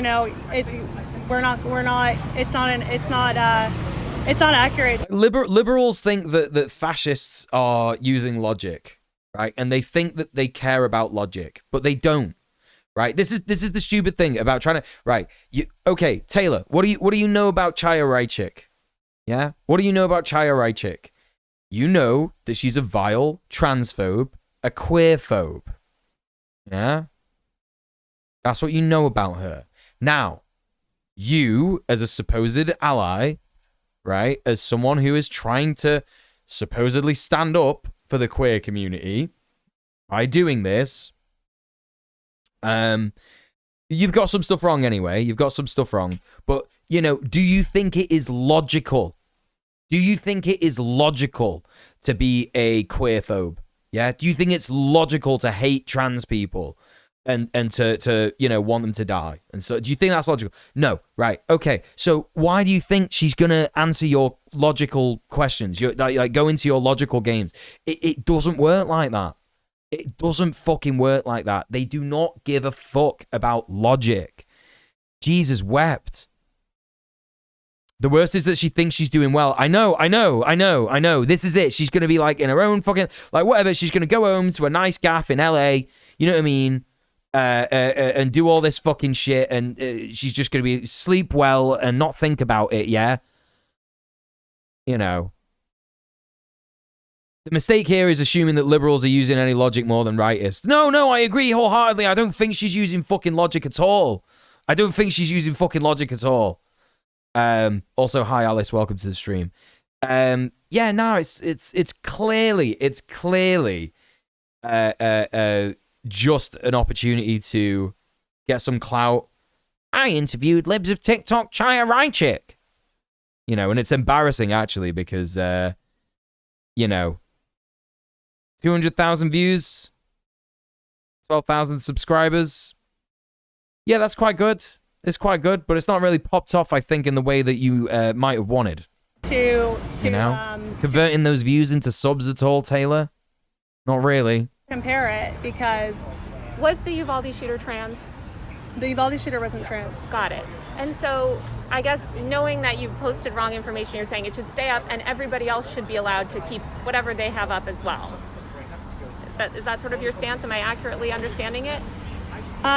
Is there a law against... No, not asking law. I'm just asking your personal sort of opinion. I'm just kind of curious because it seems like you have come after other people, such as vSphere and other critics, saying you posted wrong information about me, take it down. I totally get that. That's exactly what it is, YBE, yeah. With defaming a journalist like that.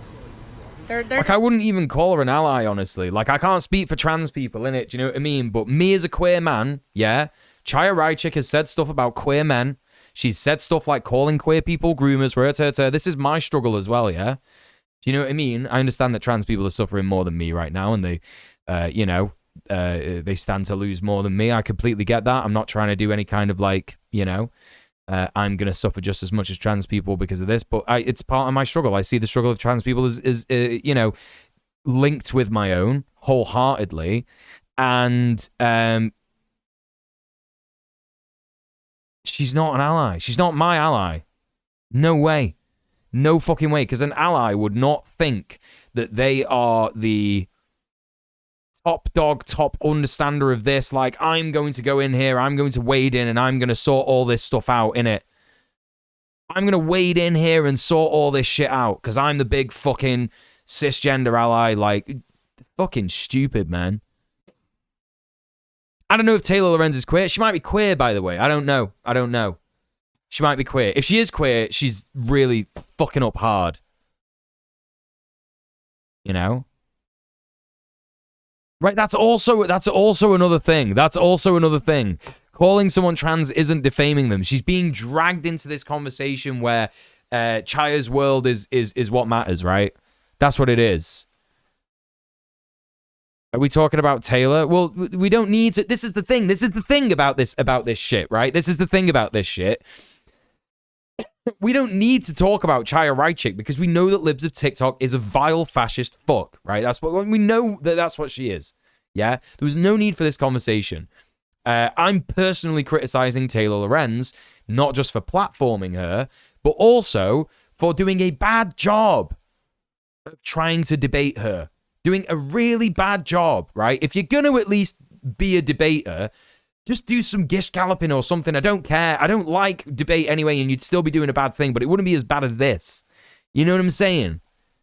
Defaming me. And you don't think that calling a shooter trans when they weren't trans is defaming anyone? No. Okay, interesting.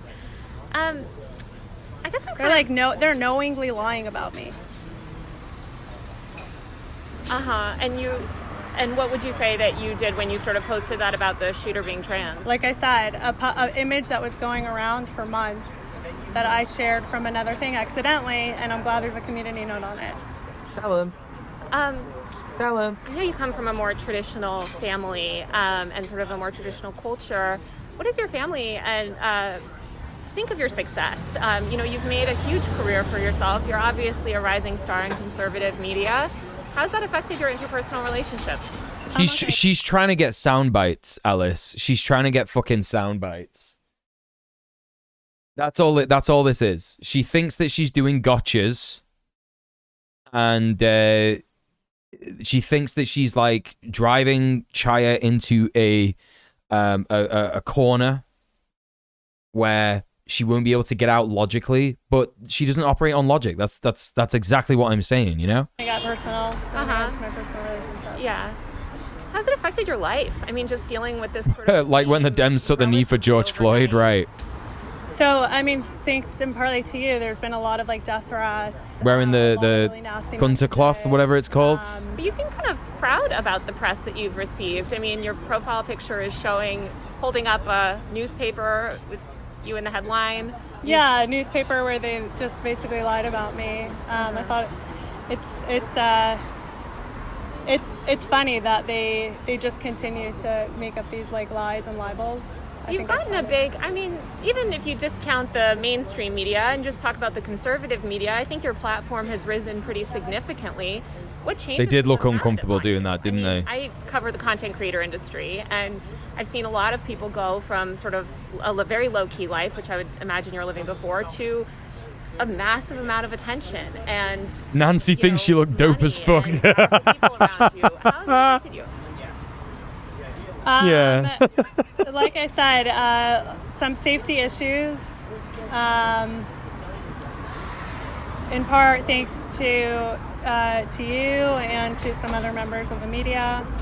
But I'm not going to get into my personal life. Oh, no, not about your personal life. I'm just wondering about your career aspirations. Where do you see yourself in 10 years? We'll see. You can make all the plans you want, and God could decide something else. What are these fucking questions, man? Where do you see yourself in 10 years? 10-year plan. I mean, I have plans, but nothing I'm going to... Jesus fucking Christ, she's just doing this, like, lib shit of like, oh, you don't have a 5 or 10 year plan? You don't have a 5 or 10 year plan? You're not participating in capitalism? You don't have any growth goals? Shut up, man. Shut up. I'm curious, if Trump was reelected... Yeah, here's a tip, Taylor. When she says you created death threats against her, say, no, I didn't. That didn't happen. In the gulag, hopefully. That's right! That's right. Would you be interested in a job with his administration? Whoa. So she's trying to gotcha Chaya Raichik, the fascist, by saying, would you like to work for Trump? Nothing I'm going to share. Mm-hmm. I'm curious, if Trump was reelected, would you be interested in a job with his... Why is that funny to her? Why is that funny to... She's literally like the epitome of a back-to-brunch liberal, isn't she? That's what she is. Hey, Ms. Fascist, tell me about your hopes and dreams and your perfect Sunday. I know, yeah, it's fucked. His administration? Actually fucked. Maybe. Who are you supporting in the election? There's only one. There's one candidate, Trump. Mm-hmm. Yeah. Will you be campaigning on his behalf? We'll see. Would you prefer? Are you hoping to kind of? I guess would you see yourself in DC? I haven't made any plans yet. How did you? I'm not gonna lie. The more and more I'm listening to Taylor, the more and more I'm finding funny the shirt. I think it's really funny, actually. I think that might be the only funny thing she's ever done. This might be the only good thing she's ever done. Get connected with Oklahoma, the state of Oklahoma, and how many times have you been to that state? I was there once. They have, unfortunately, a lot of wokeness in their red state. This is the fuck, shut up, man. What are you on about? Unfortunately, a lot of wokeness in the red state. Okay, Chaya. Yeah, cool, man. Cool. Yeah, nothing to do with the fact that, that's the only place that could happen for you. There's a greater than 0% chance he'll be the president and she'll be in his in cabinet. Yeah, I agree. And I'm trying to help. How'd you originally how'd Oklahoma get on your radar? You had an own goal. Literally, Taylor, you had an own goal right there. You could have said, what is wokeness? That would have been the killer question right there. It would have been the killer question. You would have said, what is wokeness? And if she'd have answered terribly and been like, it's when gay people are allowed to be alive, then, you could have been like, wow. You know what I mean? But you just didn't. You fucking own goal, open goal, and you scored it yourself, right? Open goal, but you still managed to get it in your own net. So stupid. Because I started posting about the stuff going on in schools there, like I do across the country, and then people were very upset that this was happening in their schools. So, and you've been once. What do you think qualifies you to be on the board, or have to do with education, the education system there? Being that I don't believe you have children in the Oklahoma schools. You don't live in Oklahoma. Andrew Callahan, yeah, he's not like the most popular guy at the minute. You know, I don't know if you know about that. Oklahoma, you've only been once. How does that qualify you to sort of serve on Oklahoma, famously woke. What are the qualifications that they require to be on this committee? USA Today reported on that, but I believe it was that you had to. Oh God, I might get it wrong, but I think you have to be some sort of educator. You have to have worked as an educator. Okay, I was a teacher once. You were? Yeah. Okay. So you feel like that qualifies you to sort of inform policies in Oklahoma? I wasn't. Guess I give up. You don't have to give up just because Andrew Callahan is a sex creep pervert. There's lots of other good people out there who are not sex creep perverts. You know, it's all good. It's all good. Any kind of qualifications that they require? I don't believe they require any qualifications. Yeah, I was thinking more even just informally, but that makes sense. I guess, speaking of Oklahoma, obviously we saw the tragic death of Nex. No, you can have heroes. No, I don't think it's. I mean, I know I'm a Twitch streamer saying this, but like, yeah, I don't think there's like a. You can have heroes. You just have to be ready to criticize them correctly, right? It's not about not having heroes. It's about not idolizing people. That's the right way to say it, right? I need to watch more BreadTube than actual lefties. Yeah, well, just saying, here's my socials. Watch my last video. Check me out on Patreon. You posted a selfie shortly after people were asking you to address the issue, and you said, to the haters and the losers. Who are you addressing in that statement? Anyone who hates me and anyone who's a loser. Okay. Why would you choose to post that? Allowed one hero. She's called Angela Davis. That's right. The child's death? It was not a response to that. I guess, why would you post that prior to making any statement about Nex's death? So, just to be clear, you're trying to police me on when I'm allowed to post selfies? No, just curious. I wanted to post it. I thought it was a cute picture. That's probably what it is, Triple, yeah. How do you feel about Nex's death? It's very tragic. It's horrible. Do you believe Nex should have been allowed to receive gender-affirming care? She should not be allowed to go on irreversible puberty blockers or get sex change surgery. How do you think about the fact that, so often you're... We're learning so much about Chaya Raichik, aren't we, chat? We're learning so much about her. I'm just like... There's so much... Wow, literally. Wow. Like... Oh, she misgenders dead trans kids, and she lies and says that puberty blockers are irreversible. Wow, this is highbrow report. This is like Louis Theroux shit, man. Yeah, just gonna leave that irreversible puberty blockers. Taylor, you're not gonna say anything about that? No? Posts, things that you post about hospitals, libraries, schools, etc. After you make these posts about them, they deal with threats. Sometimes bomb threats, sometimes harassment. We don't know. Thank you for subscribing. And I mean, look, bomb threats are bad. I've said that 1,000 times. It is bollocks. That's why chuds, that's why transphobes always say irreversible puberty blockers. They don't say puberty blockers.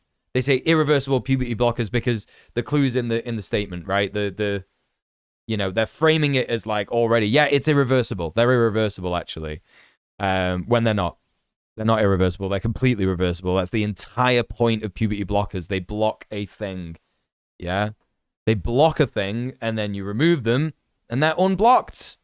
Wow. Hormones are quite strong, actually. Who would know that? Pretty much everybody. Hormones are really strong.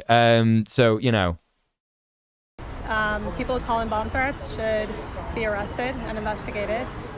You can't call in bomb threats. But I just don't know what does it have to do with. Well, I guess, a recent NBC investigation found at least 33 instances where you posted about a specific person or institution, and that person or institution was immediately bombarded with death threats and violent threats. including bomb threats, other violent threats. That's a pretty significant correlation. How do you what are your thoughts on that? Yeah, I don't know if you saw, but I got like tons of death threats. The past. This is the thing. Like, what can you expect? What can you expect? What kind of like with that kind of a question that she's going to answer? Like, what do you think she's going to say? She's going to say like, you know what? You're right. I should take responsibility for that. No, that's never going to happen. It's just simply never going to happen. You know? This week, after the entire media machine came after me, so are they responsible for those? I don't think that there's the same correlation. Are you receiving bomb threats? I'm receiving death threats. Like, hi, I'm gonna come murder you. Yeah, and I definitely sympathize with you there. Like, I get those literally, every day. the article goes live, and then I get those threats. I get the same thing. Yeah, she already said that Taylor was responsible for death threats against her, and she gives her that line. She just gave it her. She just literally gave it her. Yeah. I'm a small bean. I'm allowed to do stochastic terrorism. That's exactly what that is. When a Fox News article goes live. So, is the journalist But again, nothing that we don't know already. Literally no. You know, we're almost halfway through this video, and I haven't learned anything new about Chaya Raichik yet. I've not learned anything new about her yet. This was pointless. This was a pointless, clout-driven exercise that helps absolutely no one. Least of which the queer community. Great job, Taylor. Responsible. Cool journalism. Cool journalism. There's a different responsibility when we're talking about media, and I guess to me a death threat is different than a violent bomb threat. A death. Jesus fucking Christ! Are you really doing this? A death threat is different than a violent bomb threat. She's one of the stupidest fucking people I've ever heard in my life. This is the stupidest shit I've ever fucking seen. What is happening? What is happening? Like the just absolutely zero. You know, I hate debates. I genuinely hate debates, but, you know, I am going to criticize her because she's entered into a debate and she has no debate skills. Simply no debate skills. How is a bomb threat isn't a bomb threat? I mean, that's what she's saying. Have I missed this? Have I missed this? She can't be this stupid. I need to listen to that again. And I guess to me a death threat is different than a violent bomb threat. No, it isn't. No, it isn't, dude. No, it isn't. Stupid fucking shit. Why would a single person get a bomb threat? It's so stupid. It doesn't make any fucking sense. It doesn't make any fucking sense. Right, chat, listen. We're gonna have a calm break, yeah? We're gonna for a hot minute forget that this exists. And I'm gonna go and feed the boy, yeah? You're going to take your meds if you've forgotten. You're going to stretch your legs. You're going to get a snack, hydrate, right? I'll be back in a bit, all right? Think of the boy. Consider the boy.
Alright, I'm back.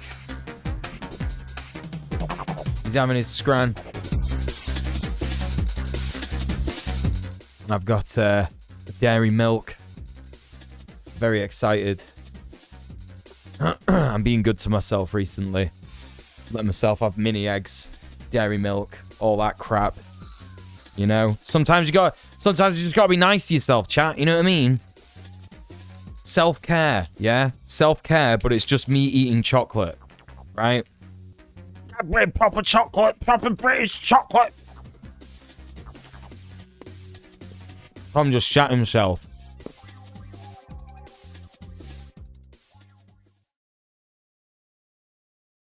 He thought I was turning into a gammon. Alright, let's crack on. Threat, I think we're kind of getting normalized to them, unfortunately, online. We get a lot of them. Probably you and I get them constantly, 24/7. I'm wondering kind of how you think... Yeah, that's the joke, General Strike. You got the joke. Well done. Figures, and I imagine you and I can both... We have a high tolerance, right, for what we can handle online. Say you're taking a It's true, Gobs. Citizen, you know, a gay teacher, for instance, in a small town, and you post about that person, and then that person subsequently, who had no media presence prior, receives pretty violent threats. Right, okay. Here's the thing. Chaya Raichik, libs of TikTok, knows that that's what she does. She knows that that is the result of her actions. The problem with fascists is that they simply do not care, right? When are people like this gonna fucking understand, yeah, that fucking, you know, this doesn't work. It simply doesn't work. You know? How does that make you feel? We need to answer the question first, though. Is the journalist responsible for actions that have to happen after? So you consider sort of... It's why she does it in the first place. That's exactly why. Citizens, incendiary posts, you consider that journalism? I'm an independent journalist. Uh-huh. And do you think that there's a difference between doing journalism on a completely private figure that has no public presence and no institutional power versus reporting on a powerful public institution or person? You still didn't answer the question. Is the journalist responsible for reporting for any actions that happen after the reporting? Personally, I think that journalists should take care and should consider sort of the framing, and I think that they should do their best. Chat, we've seen this before, haven't we? We've seen this before. Israeli, I'm a fascist. New York Times, how un-PC? Israeli, I'm literally a fascist. I'm a Nazi without the anti-Semitism. New York Times, isn't this an interesting person? Israeli, I have killed and I will kill again. I kill for the joy of killing. This conflict is so ancient and intractable. It's just literally this again. It's literally this again. אני לא יכולה לומר, אני באמת יכולה לומר לעצמי שיש בי משהו פשיסטי. כאילו, אני לא מסתירה את זה, אני פשוט לא מאמינה שיש דרך אחרת. באמת. Your uncensored lack of political correctness definitely shocked me.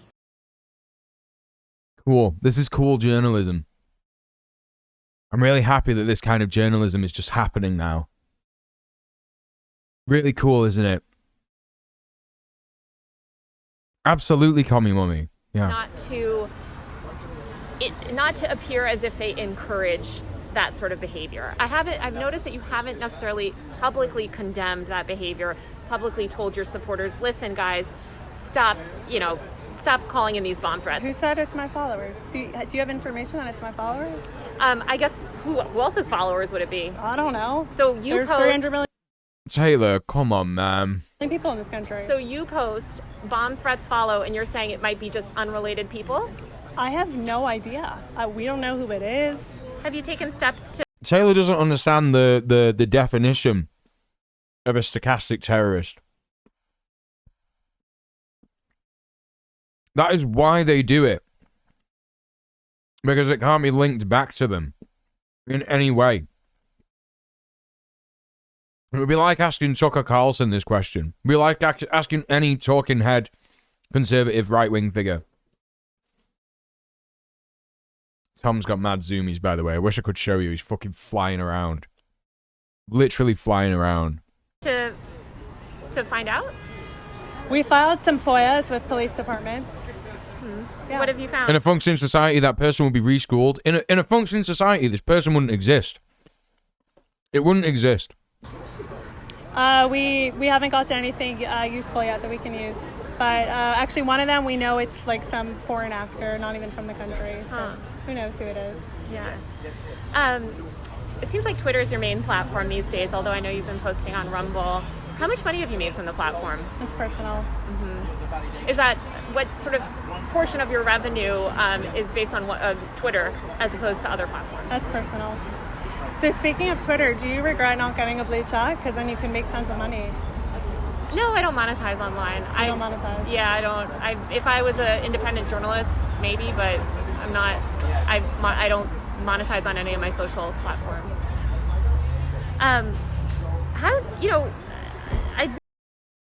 What was that? What was any of that? Hey, Carpy, what's up? Everybody, please go follow Carpy Pax. He's great. Oh, there you go. How you doing, buddy? Notice you've sort of, speaking of the media, you've changed your approach recently, or at least it seems like you're being a little bit more antagonistic towards the media and a little bit more forceful in the way that you speak about the media. What led to that change? Being lied about and defamed for 2.5 years. I guess what led to, I would assume you felt like that for quite a while. What led you to sort of change the way that you speak about the media, or the sort of... Well, their attacks were ramping up. So, like I said, the lies and the defamation, the hypocrisy. If you eradicate transgenderism, which I believe you suggested in a post today... No, I never suggested that. Okay, Taylor.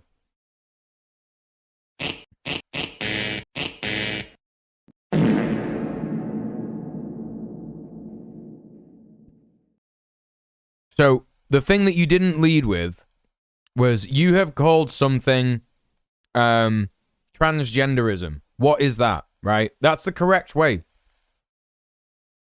to address her kind of thing. Yeah? I can't help but feel like that was a not so subtle, if you started making money, you'd be on my side kind of thing. Yeah, that's probably what it was, Chloe, yeah.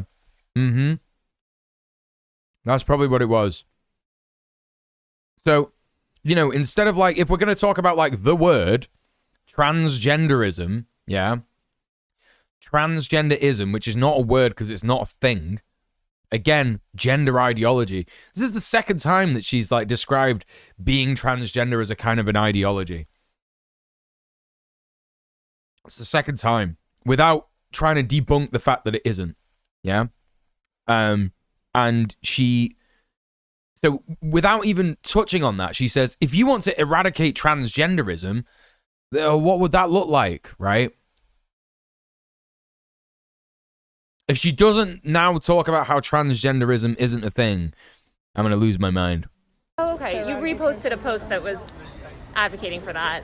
Hey, Magic Mia. What happened to people that have already medically, socially, completely transitioned and are leading happy lives? What would happen to them? I mean, what's your plan for that? Okay, so she isn't going to talk about how transgenderism isn't a word. She's simply going to say, if you eradicate transgenderism, then happy trans people would be... This is cool, man. This is really cool stuff. She really knows what she's talking about, Taylor Lorenz, doesn't she? If transgenderism doesn't exist, which it seems like that's what you... She said it again! She said it again! Lives as trans people. Well, first of all, the whole trans it's based on a lie. You can't change your gender. Okay, but so they could go live their life. I mean, I can't tell someone what to do in their house. Sounds like you do want to tell people what to do in their house. I never said that. So you're totally okay with people being trans, just not as long as they're in public? No, I never said that. They could... the whole thing is based off of a lie, and I think that... Absolutely, Carpe. That is what this whole interview has been, by the way. In case anyone doesn't know, if people are just coming in now and seeing this entire interview has been on the basis that the fascist argument is the correct one. It's the one she's talking to a fascist on the grounds that the things that she says are accepted and true. She said the word gender ideology. She said, I believe in gender ideology. She said she's referred to being transgender as transgenderism twice. Insane. Absolutely insane lib shit. This lie cannot be mainstream. Hey, Kumatori, how's it going? In our society. It's just... Right, no, listen, I want to talk about this, yeah? Every other pause she does, all I can think of is her brain doing the AOL dial-up noise. I'm sick of people saying, oh my God, she's unable to string a coherent thought together and she doesn't know anything and she's stupid and this is all exposed, that is what it is. No, she's just someone who's not used to public speaking. That's all this is. She is not being exposed for being like stupid or not knowing stuff or not. There is nothing that we didn't know. There is nothing that we didn't know about Chaya Raichik that we're learning here, right? There's nothing there's nothing. She's not like just an idiot who doesn't know stuff. She's not like, oh, I don't actually believe in what I'm saying. She's just a fascist. She's simply just a fascist. And she's like not quite good at public speaking. I've even heard people say like, oh, she's got negative drip. And that's a bit delusional. It's a bit delusional. She has normal clothes. She's actually wearing quite normal clothes, especially for like LA, if this is where she lives. She got a hoodie on, she got a denim skirt on, she got some sneakers on, she got some earrings, Ray-Bans, normal LA shit. The only weird thing is the Taylor Lorenz fucking shirt. But I'm actually thinking that is quite funny. That's the only thing that's making this like interview better for me. Is that like she's got Taylor Lorenz on the shirt and it's like, yeah, no, I agree actually. It's the only thing I agree with Chaya Raichik on, that Taylor Lorenz is a stupid fucking twat. Magic Mia. Insert some smart witty message. Thank you very much for the sub. Appreciate that. Thank you. She's wearing a picture of Lorenz on a shirt to troll her though. But I actually think that's funny. I actually think that's the only funny thing that she's ever done. Do you know what I mean? Oh, you agree? Right, well, there you go, There you go. I just think like any kind of like liberal framing that anything about this interview is good or an expose or anything like that, I think it's shit. I think it's bollocks and I think it's cope. Because the only thing that's come out of this is that Taylor Lorenz has met a fascist on her own grounds and has talked to her as if her views are something that is worth being debated and spoken about, and she has not pushed back at all in any fucking way at any of the things that she's said. She's tried to get sound bites and gotchas and failed miserably. And even when she fails miserably, she tries to push ahead with them anyway to try and make out that like, oh, well, she kind of said the thing that I wanted her to say, so I'm going to try and get this soundbite. It's cringe. It's fucking cringe. Yeah? And I'm sorry, Kumatori, that you came in here and you were like saying this thing straight away. And I'm not having a go at you in particular. But I'm just sick of any kind of framing of this is like, this is an expose on Chaya Raichik and we never thought, there's no way we could have known it. Anyone who just thought that she was just a cool Twitter account. No one thinks that. No one thinks that. No one thinks that it's just like a cool... The only people who think that are fucking fascists. And you're not going to convince them that she's like an idiot or stupid. There are going to be fascists in this fucking comment section. I'm going to show you in a minute. And they're going to be saying things like, haha, Taylor got owned. And they're right. They're fucking right. It's a fucking infuriating to me. Why? And what harm is it causing, do you believe? I like the truth. Is she bad at her job or is her job being bad? It's both. It's right, literally both. What's the harm of people expressing their gender identity differently than you believe it to be? What harm are they causing?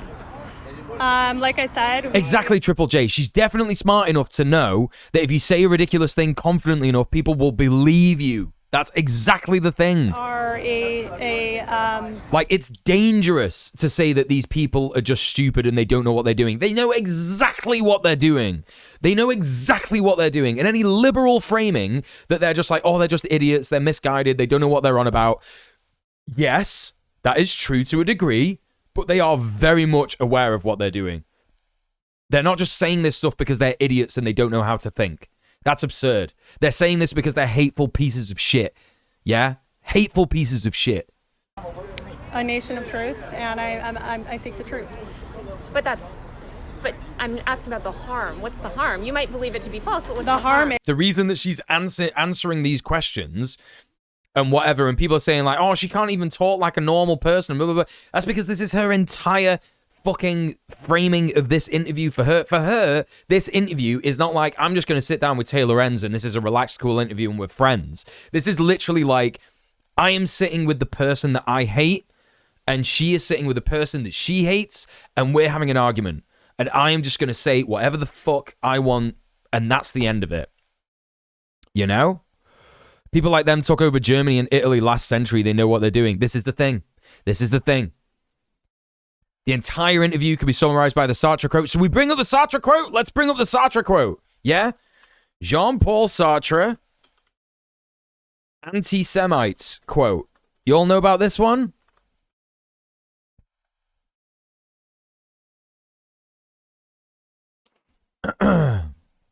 Right. This is Jean-Paul Sartre. Yeah. He said, never believe that anti-Semites are completely unaware of the absurdity of their replies. They know that their remarks are frivolous, open to challenge, but they are amusing themselves, for it is their adversary who is obliged to use words responsibly. Oh my God, fuck off.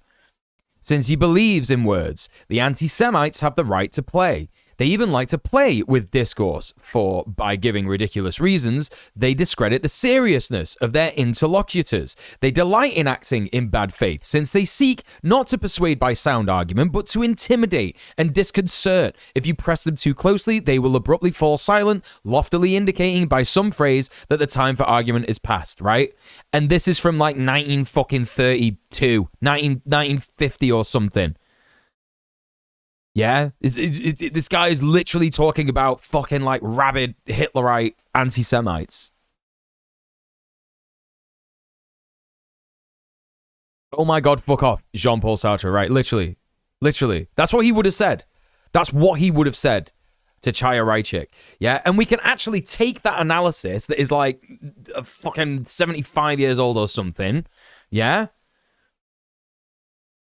And apply it to this entire conversation. We can apply it to this entire conversation, can't we? So, you know, when she says that's too personal, I'm not getting into it. That's her saying the time for argument has passed. I'm not going to entertain that. I'm not going to talk about that. And her whole reframing of the entire interview is exactly what Jean-Paul Sartre is talking about. I don't need to use facts. I don't need to use correct arguments. You're the one who needs to do that. Going to say whatever the fuck I want, actually.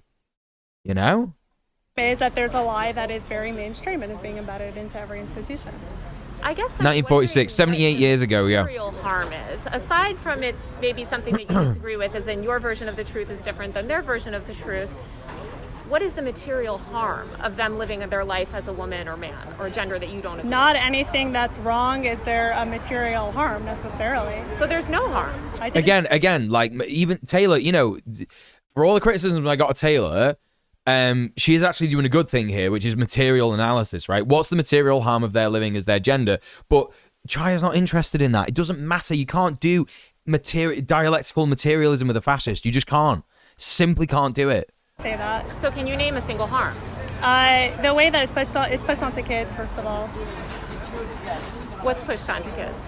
Gender ideology, transgenderism. But if they're leading happy lives, literally going in circles. Just are leading well, there are studies that show that they're more suicidal after transition. No, that's not true. Yeah, there's a study out of Sweden. That is not true. That is not true. Yeah, you can look. So, you know, here's the thing. This is like the first time that she's pushed back in half an hour. Right? Half a fucking hour. And she could have gone even harder on this because, as we know, what Chaya is referring to, that Sweden study, right, is framed in a bad way, isn't it? Because if transgender people are suicidal after transitioning, yeah, excuse me, that is not because they've transitioned. It's because they're getting fucking discriminated against for being transgender openly in the world, right? That's what that's from. It's the Dave Chappelle fucking argument, right? Oh, you know, my trans friend was suicidal and it was because she was trans or whatever the fuck he said. And it's like, well, no, it's because she was getting fucking bullied. Do you know what I mean? She was getting fucking attacked all the time. What are you doing behind there? Explain yourself.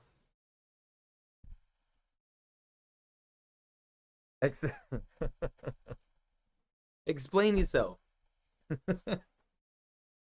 He's like trying to fuck with the. He really needs me to play with him. So I'm gonna try and get through this as much as possible. Look up the study. Well, taking into account all of the happy people that have transitioned, who are not harming anyone, you can't come up with a single Right, exactly, Kuma. So if someone says, I'll be happier if I'm blind, should a doctor pull their eyes out? I think that's quite different than gender. I remember hearing about the study like 10 years ago, looked it up. It was a specific older age group who were misled about the functionality after surgery and lived in a bigoted society. Right, exactly. Every group younger than 40 had a decrease. This is the thing. This is the fucking thing. You know, if you live in a bigoted society that doesn't understand the needs of trans people who like want bottom surgery or top surgery or anything like that, and you know, there's like a functionality that's explained to them that isn't correct, then yeah, that's gonna upset people, isn't it? It's gonna upset trans people, and the people who care about them, and you know, of course, that's gonna lead to depression and sadness and suicidality, and you know, I don't even know if that's a word, suicidality, suicidal ideation, yeah. You know, this is the thing. So yeah, exactly, Chloe. Ideology, but people do, you know, I guess. Someone says I'm happier if I chop my dick off, and we should just let them do that. I think, you know, there's a lot of gender affirming care that women do, right? Oh my God, this is so embarrassing. I actually can't believe that this is as bad as it is. I genuinely can't believe that this is as bad as it is. That was an easy answer. That was literally an easy answer. Straight up. Straight up. She could have just said, well, no, it isn't that they like, you know, you're framing it actually as this like horrible, violent thing.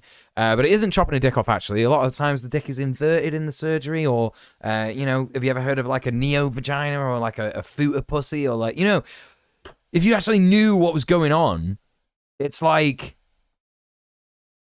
there you go, right? There you fucking go. You just have the answer to that straight away. It's like, well, they don't just chop the dick off, do they? They don't do that, do they, Chaya? Yeah, they do. No, they don't, right? And she would have danced around that. She would have danced around it anyway because she's a fascist or whatever. But you could have just been like, yeah, well, that doesn't happen. You don't just like say, I want to chop my dick off and it happens. You know, there are like years and years and years of like psychological tests that like trans people have to go through, all these big fucking hoops, and that causes them a lot of stress. But she's not doing that. She's fucking dog shit. This is so bad. This has arguably done more harm than good. I would say. What do you think, chat? Yeah, literally lots of hair removal, there is so much about transitioning. You know, if you're specifically talking about trans women, there is so much about transitioning that needs to happen.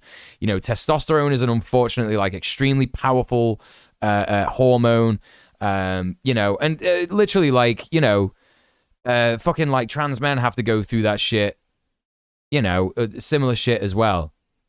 Thanks, Chloe. Yeah, like it's such an obvious fucking fascist there. Low tech 88. Yeah, okay, dude. All right, dude. I mean, women ascribe to certain gender things. You see women getting. But she comes in and she's like, oh, women have to do it, like, so she's not even pushing back on and saying like cis women. You know what I mean?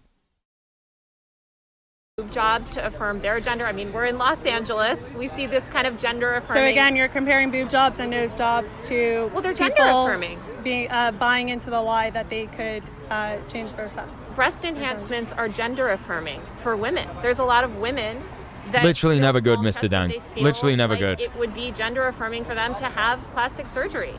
and they're allowed to do it. And I noticed that you don't critique that. I guess I'm curious, Chaya, I noticed that you don't critique that. It's just fucking hell, man. This is so bad. There are a lot of people that have ideas about women, right? And about what makes a woman, right?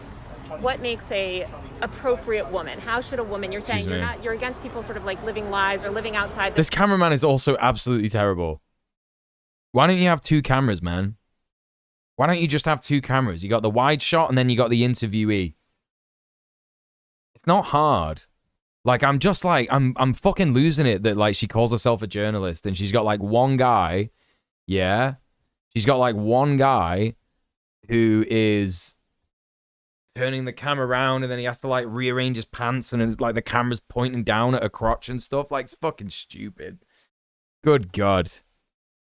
Yeah, no worries, Mia. This is probably the last thing that we're going to watch tonight, so don't worry about it. I appreciate you stopping by, but I also appreciate you needing to duck out. It's all good. Don't worry about it. Ideology that you've constructed. Some might say, look, we're both women over the age of 25 working. I certainly don't have kids, they might consider that not okay for a woman. Do you think it's up to the okay back. for them to dictate how, Chat, the boy's back. There's a boy there. You see him.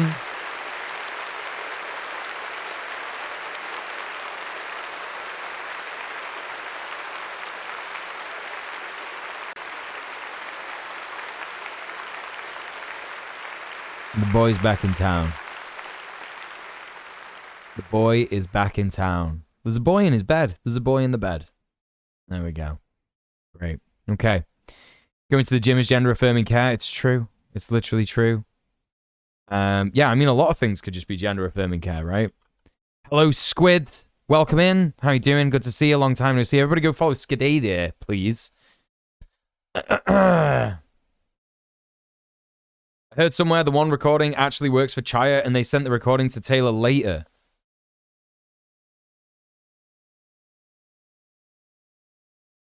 So Taylor Lorenz trusted Chaya Raichik to bring a camera and film it and send it to her post-interview.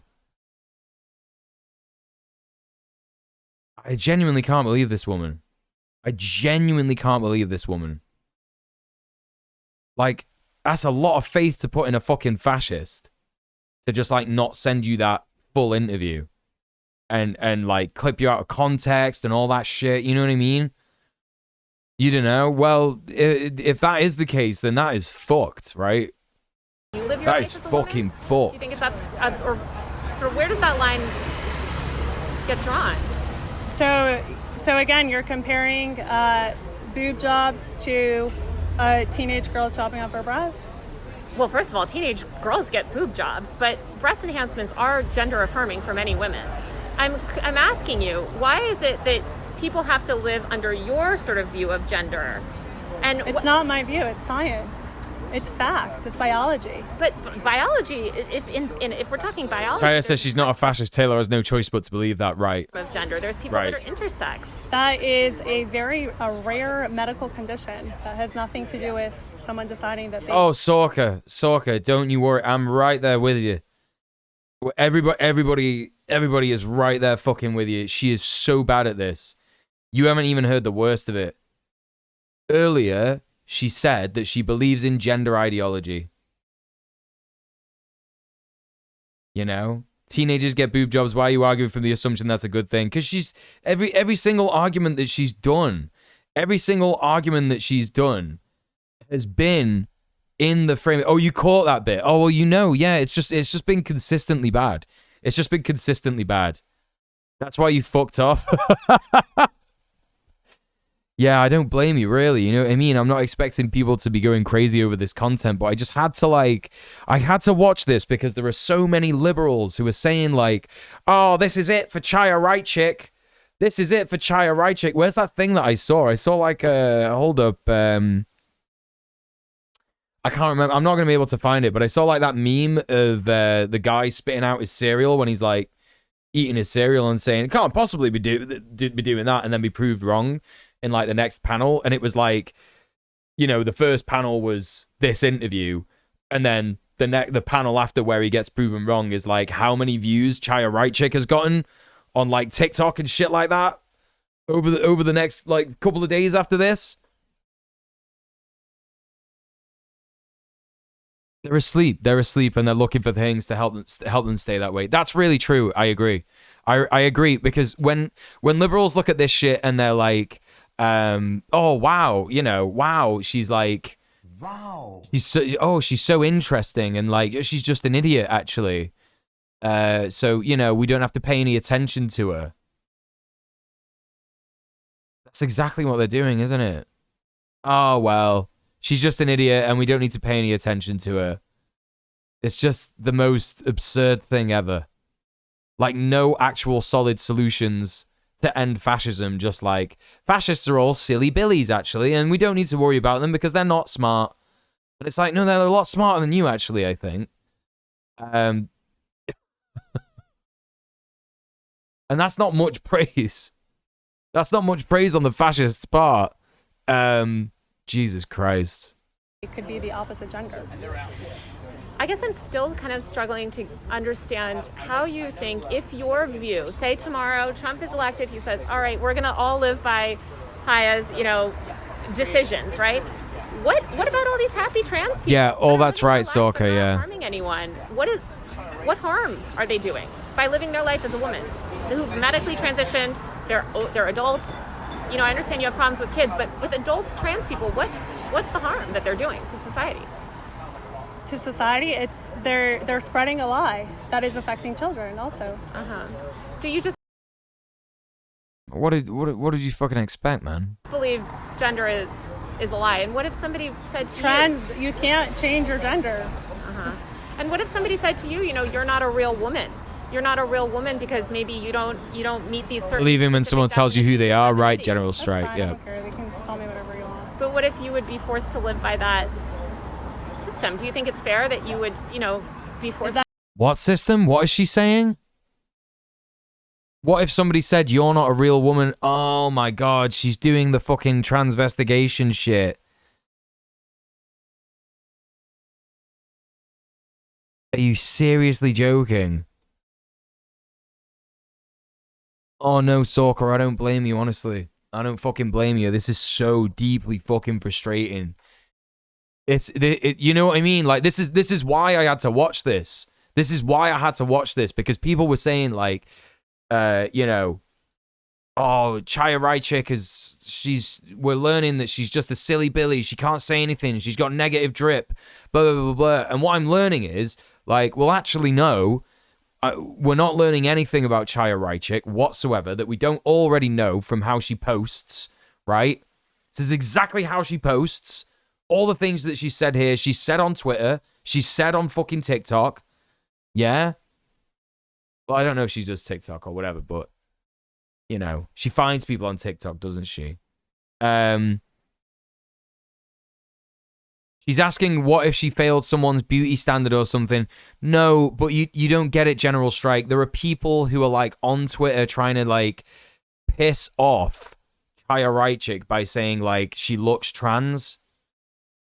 And she's, like, she's fucking fueling that fire. She's fueling that fucking bullshit fire. And that's where she's got this from, 100%. What if someone said you don't look like a woman? It's just, this is so bad, man. This is so bad. To you, you know, you're not a real woman.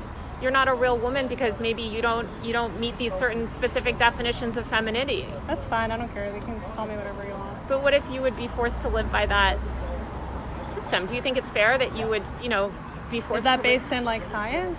Well, I don't think any of it's really based in science. Well, it is. Gender is a social concept. Oh, hey, Big Bud Nuts, how you doing? Well, I hate that shit. It's just transmisogynist. Yeah, exactly. It's actually made up. Exactly. Yes, we agree on this. We agree. By a child predator, by a pedophile. We don't agree. Yeah. We don't agree on so he made up gender, and now they conflate the two, and they use it to. Whoa, whoa, whoa, whoa, whoa, whoa, whoa, whoa! What is happening? What is happening? She is so fucking bad at this. She's not even remotely a feminist. Taylor Lorenz, by the way. Obviously, Chaya Raichik isn't. We agree. By a child predator. By There's a social construct. Well, gender is actually made up. Exactly. Yes, we agree on this. We agree. By a child predator, by a pedophile. I don't understand why Taylor takes umbrage with that. Is this just me, chat? I could fully believe that gender was created by a pedophile. Do you know what I mean? I can fully believe that that's true. Letting her slip in the John Money thing unopposed. Oh, is this something different that I don't know about? What's fucking...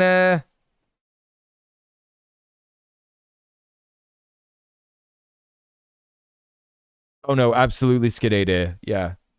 She's caused more harm than good with this. John Money?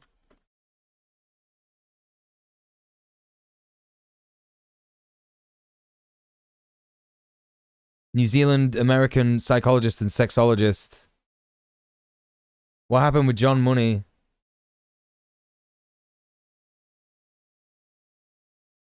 What is this, Chloe? I'm not like finding anything. The monster behind gender theory. Oh, this is a Jordan Peterson thing. So they're talking about John Money. He was a pioneer in his field of sexuality and gender.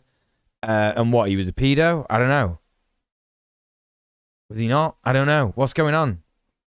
I'm confused. I thought that what she was saying was like, she's obviously saying something dumb and fascist, but like, Taylor Lorenz could have come back with and gone, yeah, most men who existed at the time when they, created gender roles for women and men, because it was made by men, you know what I mean? The patriarchy created gender roles, right? The men that did that were probably pedophiles, weren't they? It's probably likely. You could have had a really easy win there. Shinigami Eyes has him marked red. Well, he's dead. He's been dead for 2000. He's dead in 2006. So I don't know how he's got like a Twitter account. Or does Shinigami Eyes work on like Wikipedia? I'm not sure. All right, co-host. Thanks so much for being here. Thanks so much for hanging out. See you later. See you later. We don't agree. Yeah. We don't agree on so he made up gender, and now they conflate the two, and they use it to basically trans kids. So there are actually two sexes, and there are 0 genders, and there are many personalities. That's what I believe. Okay. A lot of LGBTQ people say that your posts cause an enormous amount of... No pushback on that. Just no pushback on that. She is so bad. Pain. So bad. How does that make you feel? How does it make you feel that your reporting on me causes me pain? I feel sad for that, honestly. Yeah. So would you stop? Oh, Taylor, you fucking fucking lettuce. Jesus Christ, has been left out in the sun. No. Yeah, no, I feel bad about that. You should say no. I think it's fucking funny. I think it's fucking funny as fuck that it causes you pain. You fucking fascist fuck. That's what you should say. That's the only correct response. That's the only fucking correct response. I'm a journalist and you're a public figure. But I'm just talking about, these non-public figures, right? These non-public figures that are... Well, if you put yourself out there on a public platform, then you're kind of making So yourself anybody public. that posts on social media is a public figure in your mind? If you're putting your videos out there with the intention that it should go viral, you want publicity. So if somebody's posting on social media, which inherently posting on social media, you're looking for attention, right? You're saying that meets the bar for a public figure? I'm not a lawyer. But I'm asking your opinion. I think that these people, well, first of all, a lot of the people I post about are actually in positions that are public, but teachers, I'm talking about doctors. the people that haven't, right? The individual private citizens that you've posted. Kumatori says, unfortunately, I wouldn't be able to do better than trying to interview Chaya because I wouldn't be able to contain myself. No, you dumb fascist bitch. Every other response. No, Kumatori, that would be miles better than what Taylor Lorenz is doing. That would be leagues ahead of what she's doing. Every single person who is an anti-fascist, who understands that the only way to respond to any of this stuff is that you are a fucking sicko fascist fuck doing far better. It's literally the only response. It's literally the only correct response. Oh, cheers, Chloe. Really appreciate you doing that. Information finding for us. John Money was the one that ran the study on David Reimer, a kid that was raised as a girl after a medical accident as an infant. John Money was incredibly predatory on him and his brother in the study, and that was generally considered the start of modern idea of gender as we know it. It's a whole bunch of fucky stuff, but also these ideas existed before John Money, but he popularized it in the post-war West. Right? Okay. That's fucked up. Okay. Yeah. So she's all right. Fair enough. Oh, Jesus fucking Christ, man. Forced a member of twins to transition and the test subject detrans. Right, gotcha, Ellie. Yeah, because we would see ourselves doing that too. We would be like, hell yeah, get him. Right. You know? That would be funny as fuck. If any one of us in this Twitch chat yeah, this will not be an interview. Instead of decided to grab you by the shoulders and go, ah, right. Here we go. That would be the best. That would be the only way to do this. It would simply be the only way to do this. Who are not, I would argue they're not public figures. You're saying they are public figures because they're posting on social media? They want to be public. No, he didn't make up gender. Yeah, no, obviously not. Posting a video on a social media site that is meant for your videos to go viral. And what about Twitter? Would you consider Twitter as well a platform where stuff is meant to go viral? Every social media. If someone posts something on social media, it could go viral. It's always a risk. Got it. So when you were building your audience and had hundreds of thousands of followers, then would you know? I think like the only thing that I'm learning about Chaya Raichik that I didn't know already is that she has the most insufferable accent. That's the only thing that I'm learning. She's got that like real fucking LA. I'm too good for you. Actually, you know, I don't really have to talk about that. You know, like fucking shut the fuck up. That's the only thing that we're learning here about Chaya Raichik that we didn't know already. And I gotta say, unnecessary. I could have gone my entire life without knowing that and still hated her just as much as I do now. The study also proved the opposite of what John Money proposed because David Reimer developed gender dysphoria because he was a boy but raised a girl. But Money considered it a success. He was raised a girl against his will. So actually the John Money thing disproves the conservative talking point because both they and Money want to force people to live as gender they don't identify with. And if fucking Taylor Lorenz had done her research, she would have been able to fucking say that. But she didn't even do that. Fuck me, man. Would you also agree that you were a public figure? I do you also agree that you're a public figure? Anyone who put something out there nice, publicly, gotcha, fucko. Anyone could share their stuff. Got it. And so, but I'm saying you consider these people...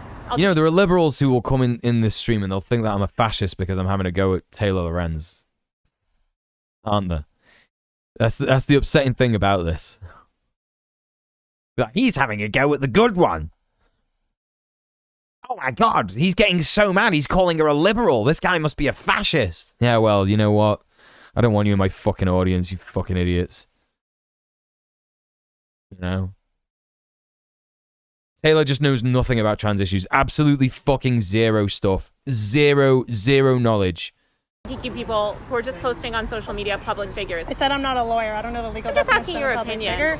figure. One thing you noted, and I'm only asking this because I know that you've noted that, you know, when I reported on you that you. The more and more I see the photo, it's funny as fuck. Yeah, you know, a stopped clock is right twice a day, right? And Chaya Raichik, she's right about that. Taylor Lorenz is an insufferable twat, and it was funny that she wore this shirt. It was funny that she wore this shirt, actually. It was unfair, and that you didn't meet the bar for a public figure. So I'm just kind of wondering, as somebody with such a large social media audience, you're saying people with much smaller social media audiences meet the bar for a public figure. Wouldn't you have considered yourself a public figure? Criminally unprepared for the conversation. If anyone puts out... If you're an interviewer Yeah, if you're a documentary interviewer, if you're going to document something and you're going to like do an expose, yeah, you need to do one thing. Chat, what do you think that would be? What do you think that one thing would be? Just let's spitball here. Yeah, brainstorm. Let's say we're all budding journalists going into the world of journalism, and Taylor Lorenz is not doing that, by the way. She's been a journalist for ages. Yeah. Pushback? No. Before the interview. What would be the first thing that you would do? Yes, that's correct, Chloe. Fucking research.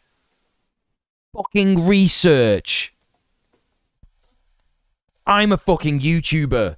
Yeah, I'm literally a YouTuber. And even I do research. Investigative journalism requires investigation. It requires fact-finding. It requires like, okay, what are her major talking points? And blah, blah, blah. And, you know, she's done a shallow version of that, isn't it? She's gone like, she's looked at a few posts on Twitter and she's gone, okay, she talks about gender ideology. She talks about transgenderism. She talks about eradicating. She talks about blah, blah, blah, blah, blah.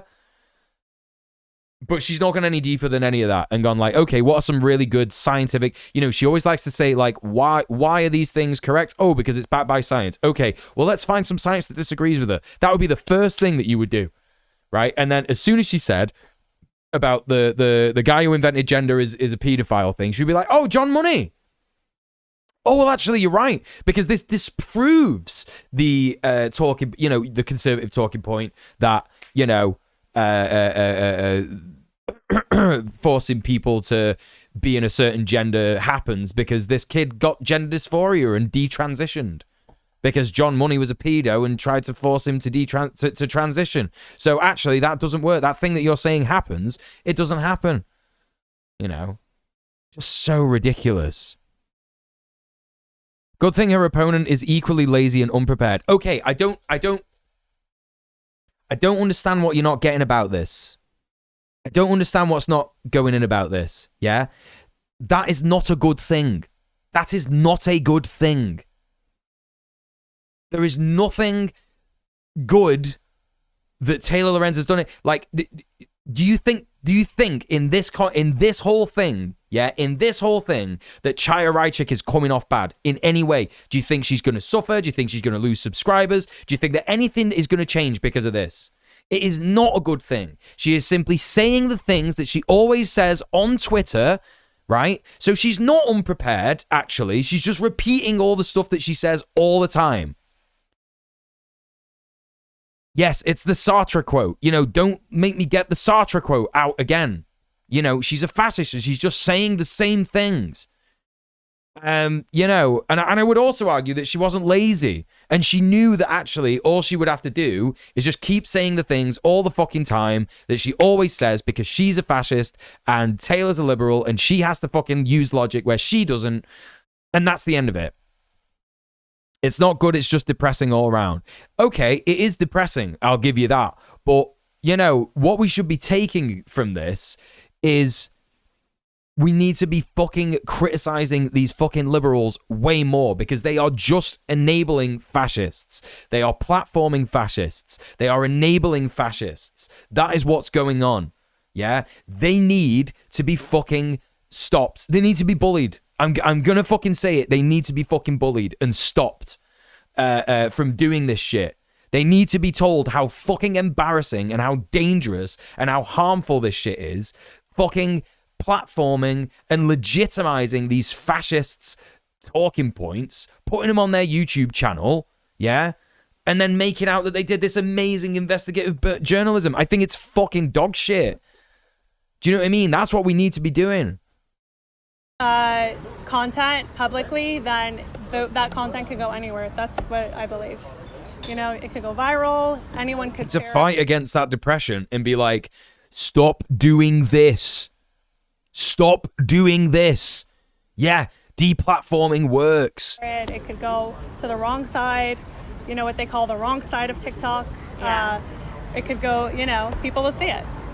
You can't control that. Mm-hmm. That's why they hate me, because they want to create this content and they only want their bubble to see it. And then I'm like showing it to other people and they just can't handle it. think you're What Chaya Raichik has done is she has created this image of herself where she is like an influencer, right? Like, I'm just an influencer. I don't have any control over my content. And that's not even wholly original. That's exactly how, like, PewDiePie created his whole persona when, like, he literally inspired the fucking Christchurch shooter. Do you know what I mean? With, like, all the fascists that followed him and, like, do you know what I mean? Were like festering in his audience, and he never said anything. He never said anything anti-fascist, so they were all just like, oh, you know, fucking PewDiePie, he knows what's up, right? And even if PewDiePie wasn't like an out-and-out fucking fascist, which I argue he probably was, you know, it's that responsibility. But, you know, he's out here saying like, oh, I didn't have the responsibility. This never happened because of what I said. Oh, how can you blame it on me? It's like, bro, you like fucking inspired a guy to go to a mosque and shoot brown people. Like, come on, man. He literally said, subscribe to fucking PewDiePie. You know what I mean? It's like, come on, bro. If that happened and someone had said that, like, subscribe to djmuel and done all this, I'm doing all this shit in your name, I would be out and out being like, I cannot believe someone is... That's what made me write about fucking Lily. Do you know what I mean? Because while I don't agree that, like, what Lily did was, like, an inherently terrible, horrible, horrific thing that should be, like, shamed and post what's happened and shit like that, you do ultimately feel like a kind of responsibility for it. You're like, if there's any fucking one of you in my audience that thinks that would be a good thing to do not do it. Do you know what I mean? Simply do not do it. And PewDiePie did not do that. Do you know what I mean? And that's how influencers like Chaya get fucking away with it. Literally get away with it because they're just like, no, I can't control it. You know, and if anything, they learn it from people like PewDiePie. Yeah? Editorializing it as well. I provide very little commentary, probably the least from any other Twitter account that's even a quarter my size. Let's talk about drag shows. You know, you've come out a lot about, you know, you're very against drag shows. Can you give any examples of children being harmed from drag shows? Yeah, there was one where this... Come on, man. ...that her kid decided to be non-binary after watching the drag show, and then the drag queen helped the kid buy, like, new clothes to be non-binary. And you consider that harmful? Yeah, well, because non-binary is made up. Like, you can't... There's no such thing as non-binary. Cool. You just said, like, tell me what your thoughts are on drag shows and tell me what, like, how you think that they've hurt people. And she's gone, okay, cool, thanks, liberal. Time for me to use your platform to spread hate. And then it just leads a kid on a path where probably they'll end up in a hospital getting some of their body parts chopped off. You seem very against plastic surgery. Are you against... Oh my god, I can't fucking deal, man. I can't fucking deal with this shit. I'm against sex change surgeries. Uh-huh. What about women that want to get their boobs done, want to get their nose done? Oh my god, shut up! Fucking literally shut up! This is so deeply frustrating. Do you not understand? Your gotcha moment did not work, Taylor. Your gotcha moment did not work. You've tried this 3 fucking times already. I don't get it, man. I don't get why she thinks she's fucking smart. Want to get cheek implants? We're just gonna go in circles. She's right. She's right. But it's good to note that you're comparing nose jobs to... This is a fucking dumpster fire, man. This is a fucking dumpster fire. Jobs to make their breasts bigger, right? So both are gender affirming in different ways. You seem very obsessed with one and not interested in the other. So that's kind of... Hey, dirty bird, yeah. I guess I don't really absolutely fucking garbage. She's getting wrecked. Both are gender affirming in different ways. That's another thing, Adam. I was trying to bring that up earlier, but I got lost in another thought. She keeps saying women, but she means cis women. She isn't saying cis women. Abso-fucking-lutely. That's a huge fucking thing. She's garbage. She's fucking garbage. I don't call it gender affirming care. I call it sex change surgeries for people who are sold a lie that they can change their sex. Uh-huh. Where do you sort of hope this will end up? You know, like all of this sort of the advocacy that you're doing. I know you said you don't have a 5-year plan for yourself, but what are some what's if you were sort of like gonna describe your platform? What are some things that you'd like to see meaningful changes in terms of policies, laws? Oh, I want to eradicate gender ideology. What were you expecting, man? What were you fucking expecting? Buddy, you can't eat that. It's chocolate. You're gonna die if you eat that. Do you want to play? He wants to play. We're nearly done with this anyway. From public life. From public life completely? Literally just giving her a platform. The whole thing is built on a lie. If she did have that qualifier assist, it would throw Chaya off. This is what I mean. There are so many open goals that she could like come with here, but she just isn't. Like, you know what I mean? This is also like an even. It's a more. What would you call it? Well, that's it, Big Bug Nuts. It feels like Taylor's actually on her side. That's, you know. I do agree. No, I'm not joking. It does feel like that. Playing it like a Mass Effect dialogue tree, yeah. You know, here's the thing.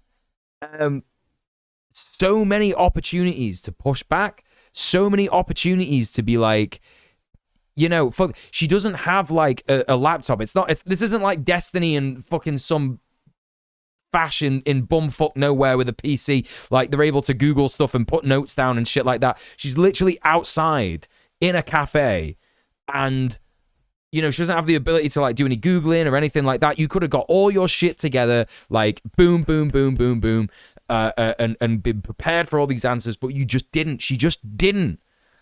She like squandered every single opportunity. It just feels like such an actual like. It just doesn't feel real to me. It doesn't feel real. Allowing her to provide evidence for a rhetoric, not bringing any counterpoints. That's exactly it. Because she's not interested in that, actually. She's interested in this, like, you know, that's the reason why she's repeated that boob jobs and nose jobs thing so many times. That's the reason why she's done that. It's because she's trying to get a soundbite. Oh, so you think that women can't get boob jobs and nose jobs? And Chaya's going like, that's not the same. Dead easy. That's not the same. What did you think was going to fucking happen, man? So dumb. Well, you certainly have a gender yourself. Gender ideology. No, I don't. I have a sex. Gender. There's no such thing as gender. Fucking come on. Okay. I said gender is made up. There's no such thing I as agree gender. that gender is a completely social construct. No, it doesn't exist. It's okay. There are zero genders. I have a sex. I'm female. There are zero genders. Yeah. So you want to live in sort of a post-gender world where everybody can kind of express themselves through personality. Oh my God, Taylor, you. This is genuinely one of the worst things I've ever seen in my entire life. What is happening, man? This is like post debate. You know what I mean? This isn't even debate anymore. This is like post debate. It's like a new thing. It's like a completely new thing that's happening here. How did anyone think this was good? How did anybody think this was good? I know, Chloe. That's the thing. However they like. Well, that's what it is now. But they're just calling it gender. So, but you know, there's males and females, and then you know, team sports. I'm just kind of curious here, and I'm certainly not a gender scholar, so that's right, Mr. Dang. I'm not sure, you know. She's just a fascist. Maybe somebody sort of posed this question too. But if people were to let's just say, you know what? Fine, we eliminate male, female, non-binary, whatever gender. We eliminate that. We're all just people, or we identify by our sex. She's not gonna say this. Like, this is dumb, man. You're done. You're fucking done. She's grasping at straws here. She's like, yeah, let's say we eradicate gender like you want. And it's like, that's not what she fucking said. Like, no one's getting convinced that that's what she said. You've not tied her up in a logical knot. You're just desperate now, and it's fucked. It's cringe. Would you still be okay with people, you know, wearing dresses if, you know... Oh my God, of course she would. Of course she would. Oh, they appear of course she would. biologically male, or, you know, women shaving their head, things Yes, like that. she's going to be fine with all that stuff. As long as they're not calling themselves by a different name? Don't sexualize kids. That's what I'm against.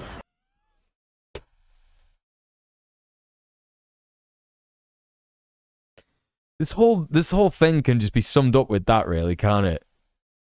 Taylor desperately trying to get some kind of gotcha and soundbite that she can like use as a fucking clip and share it on TikTok and like, look, I completely owned Chaya Raichik in the marketplace of ideas, but floundering and failing miserably when Chaya Raichik just comes back with like insane fascist rhetoric. It's like, don't sexualize kids. Like, I'm not even gonna entertain your discussion. Just don't sexualize kids. That's what I'm about. What don't you get, liberal? You know? But I'm just saying, like, you want to live in a post-gender world where there's no gender, right? And anybody can just have the personality and express themselves however they want. That's how it is now. These people who are calling themselves a different gender, but I'm just saying, people really think that she owned her, don't they? People actually, because I've seen people say things like I genuinely have no idea how much your head has to be up your ass to think that there's anything new to be learned here. Like, genuinely, I'm actually perplexed that people thought like, oh, this is an expose. Chaya doesn't know what she's on about and she doesn't know what to say or how to answer. It's like, no, she does. She actually does. She just answers however the fuck she wants because that's how she operates. Excuse me. Right, and your issue is with the language around that, right? So I'm saying let's eliminate Performative bullshit. Back to brunch liberals. Adults. Nonsense. Let's just talk about adults for the sake of, this discussion.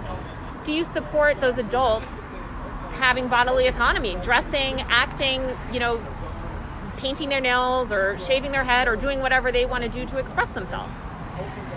I don't care if a guy wants... No, you're absolutely right, General Strike. People who think this is a win have got no experience of marginalization whatsoever. Yes. Yes, buddy. Brrr. He's going to think this is a game now. Oh, fuck. This would be more interesting than the interview anyway. To paint his nails. So you don't care about... Leave the kids out of it. Don't sexualize the kids. Don't confuse the kids. So speaking of sexualization of kids, I think one... Oh my God, she just missed another open goal.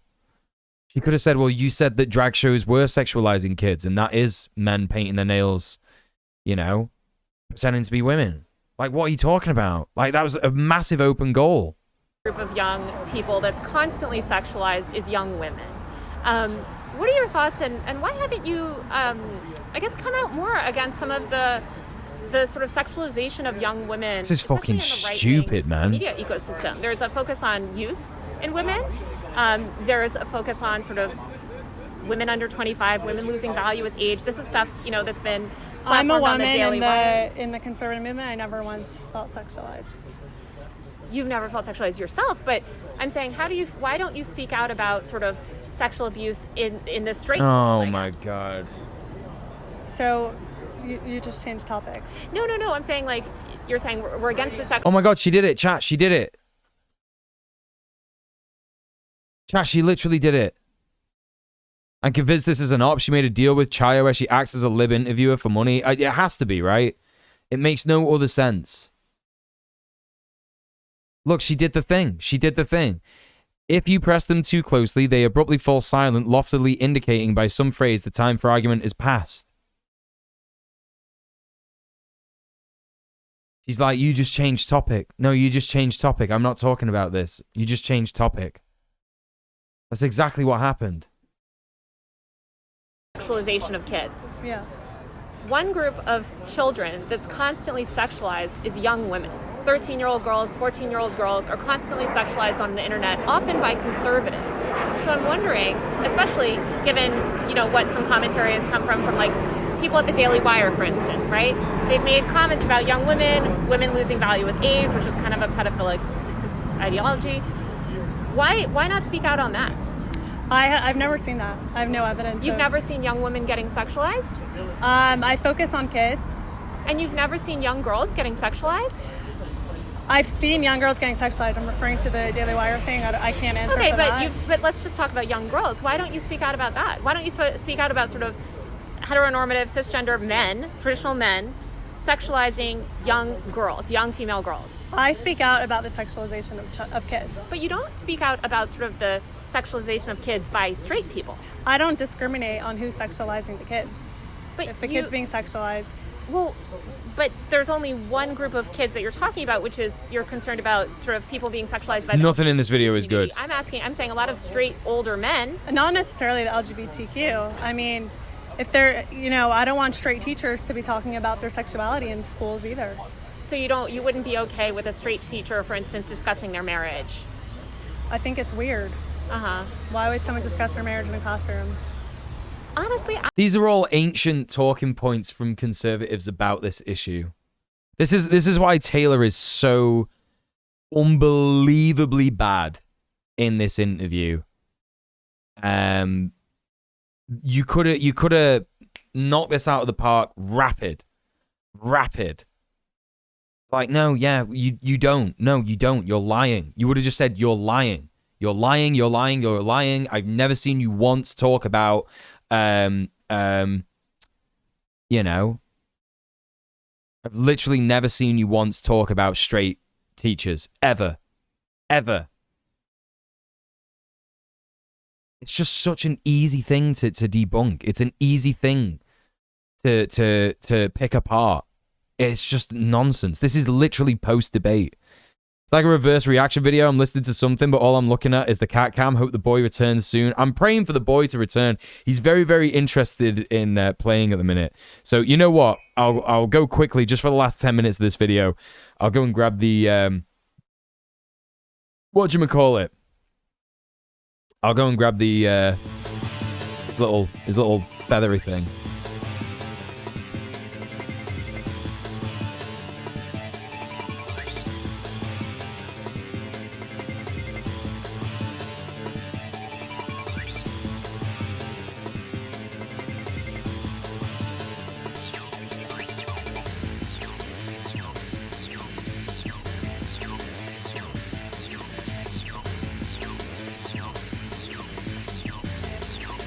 Multitasking cat dad.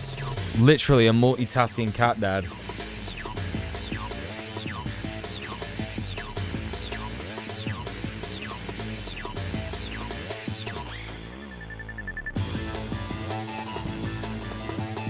That's right.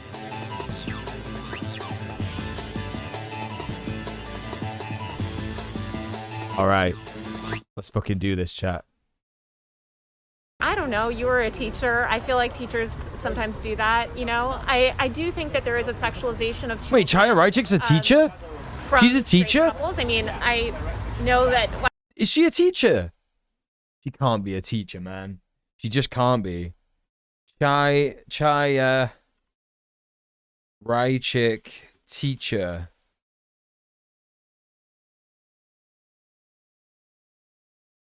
Was a teacher?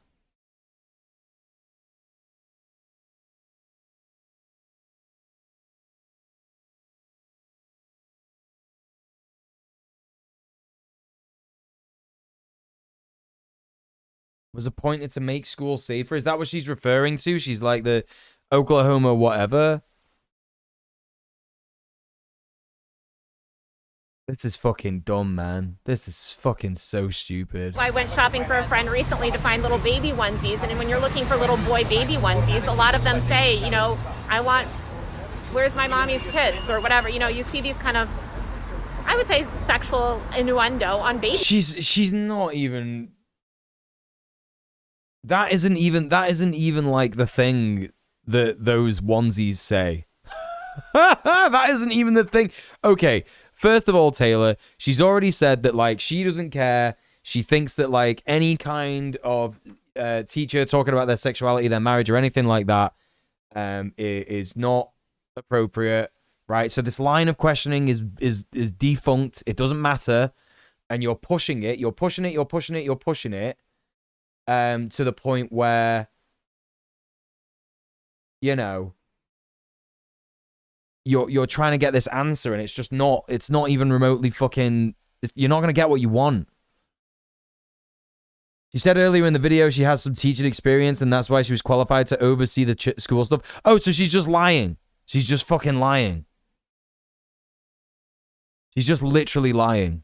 Okay, right, fair enough. And Taylor is like legitimizing that lie by saying like, you're a teacher. You know, I genuinely, I think what's happened, yeah? I think what's happened, because for a start, I was kind of suspicious as to why Chaya Raichik would like come and meet Taylor Lorenz, whoever she is, like come and meet a liberal to have a debate in a cafe in Los Angeles. And now I understand exactly why. I understand exactly why. She's done her research on Taylor Lorenz. She's like, yeah, this fucker has absolutely no understanding of anything, and it's going to be really easy to debate her into a hole. That's exactly what it is. Good God, man. These clothes. I've never seen you post about that. I've never seen you post about sort of sexualization from the straight community, I guess. I don't discriminate against who's doing the sexualization. Just saying the same thing again.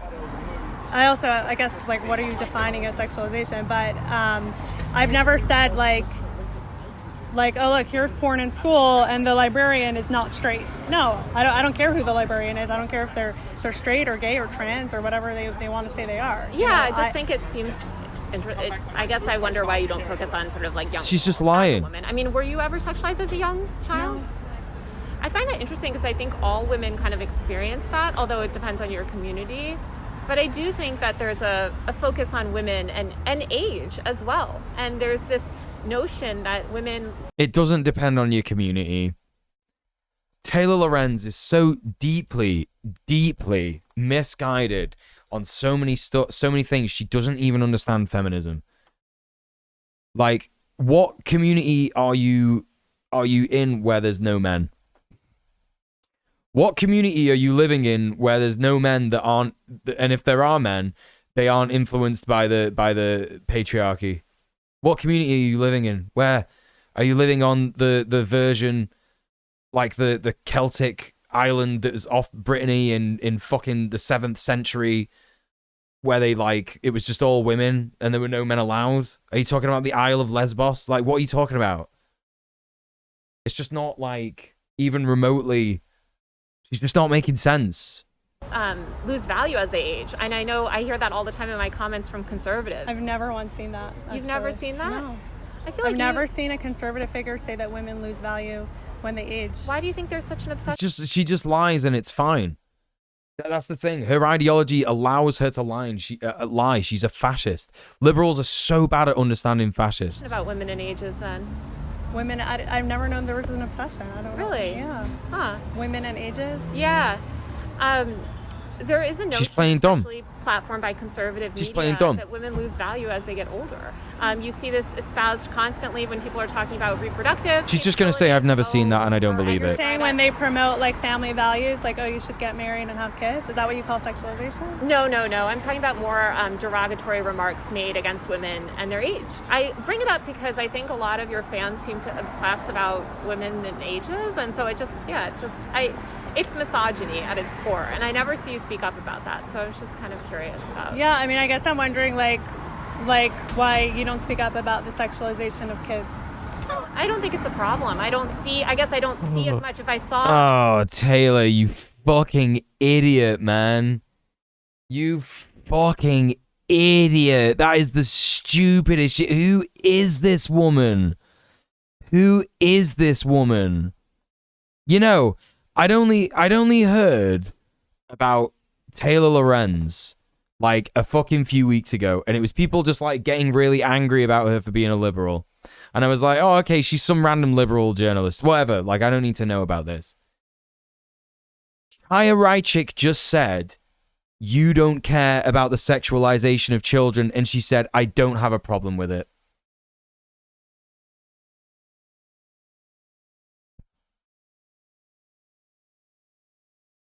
Cool. It's cool that you did that, Taylor. It's really cool. You really exposed Chaya Raichik for...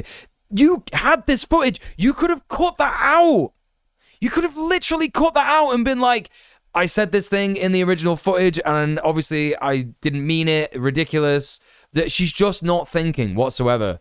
She's not thinking. She's got a massive fucking latte, yeah? It's got fucking triple shot of espresso in it. She's hyped up on caffeine. She's a fucking liberal, so there's no stakes for her in this fucking interview whatsoever. So she's just like, yeah, whatever. I don't care about kids being sexualized. Completely absurd. I feel like this is on purpose at this point. Right.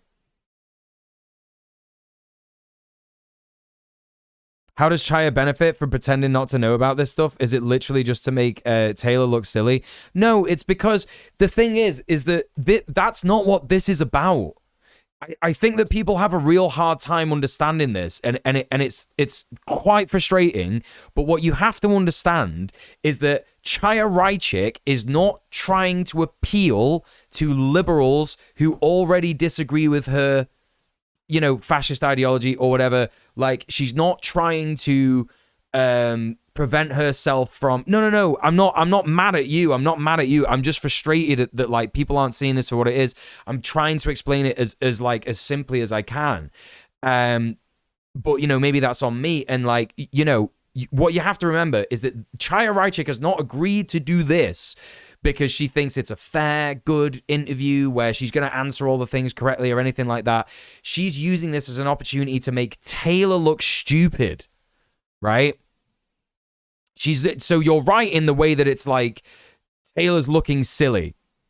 How does it appeal to right-wingers? Because they'll just look at this and they'll just go, ha ha ha, yeah, what a stupid fucking liberal. She just said that she's okay with sexualizing kids. You owned her, right? Right-wingers who agree with, you know, Chaya Raichik, yeah, they agree with Chaya Raichik, are not going to come into this and go, I want to hear what this liberal has to say. They're not doing that. They're not fucking doing that at all. They're going to be looking at Taylor Lorenz and going like, she's a fucking idiot. She doesn't have any of the talking points right. But this, that, and the other. But even if she did, it would not matter. Even if she did, it would not matter because fascists are already in their ideology. They've made the decision. They're hateful pieces of shit. Yeah? They've seen all the evidence. Because all the evidence is available at their fingertips. They don't go off evidence. They don't go off logic. They go off hate.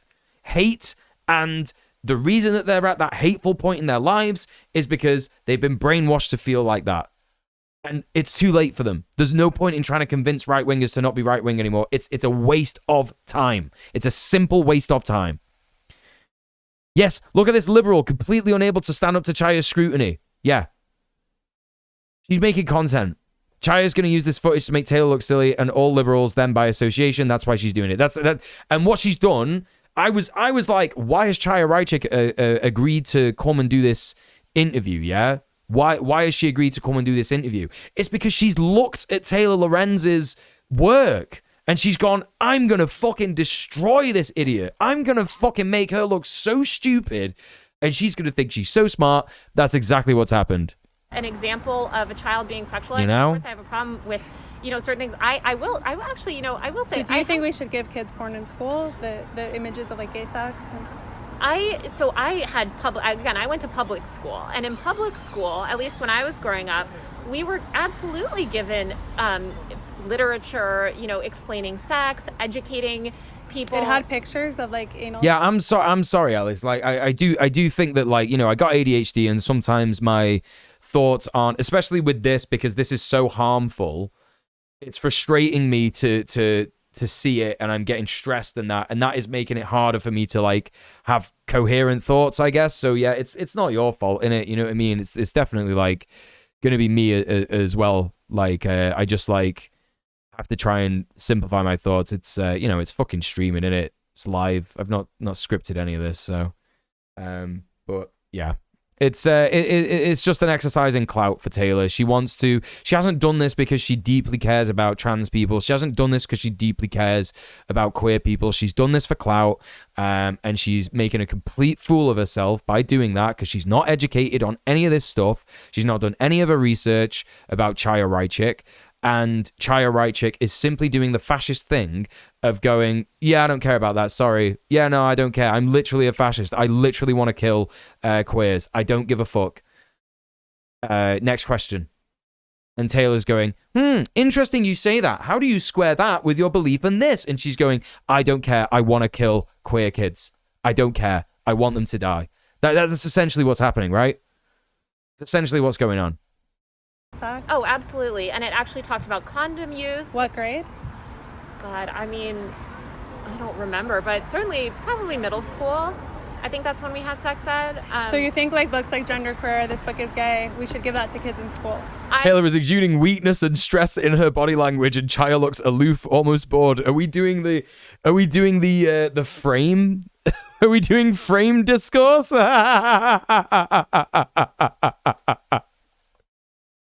Seriously, Taylor, she's arguing teenagers don't know about the existence of their own anuses. This shouldn't be this easy to destroy. I know. This is the thing. She's giving us so many open goals and she's just losing it. Yeah, we got to crack out the green lines, gang. Crack out the green lines. Who's got the best frame? I have not read those books, so I don't know. But I This is so fucking good. Oh my God. Sexuality, if nothing else, because I have spoken to women that were abused sexually when they were young, very young. And one thing that they've told me is that they wish that they had the language to talk about it, and they weren't educated. They grew up in I only know 2 that I've spoken to about this, but they've grown up in sort of societies where they weren't very educated about sex ed. They didn't receive sex ed in class. They went to a Catholic school or other types of schooling. And so I do think it's really important for kids to understand sex, because as we all know, a lot of teenagers can be sexually active, and I think sex education is important to promote, healthy attitudes, healthy understandings of sex. I mean, these are human bodies. You can't just expect to send kids off at 18 with absolutely no sex ed and then think that they can function in the world. So we should give kids like pictures of gay sex in middle school and actually elementary school, some of them. I guess I'm wondering what you consider that. I think. Do you want to see a picture?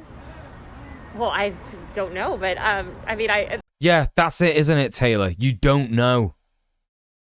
That's it, isn't it, Taylor? You simply don't know.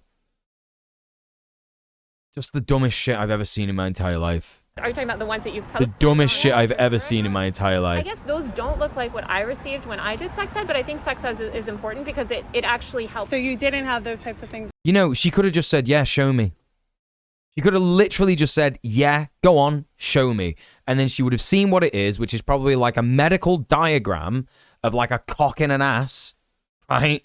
And then gone, okay, that's fine. Do you know what I mean? She could have done that. When you were in school. I mean, it wouldn't matter because Chaya Raichik would turn around and be like, oh, you see, she supports it. But it's just they're like, well, no, I'm not sure. I don't know. So you're like fucking legitimizing the argument. Oh, no, again. sex ed. And again. Did you, when you had sex ed in school, did you not get books with graphic with imagery? pictures of gay sex? I remember, I don't know, I don't remember how old you are, but I think just to sort of clarify what I was saying before, for example, for Alice, in the YouTube chat, like, Chaya Raichik is not, she's not trying to appeal to liberals to convert them to her ideology. She's playing for fascists.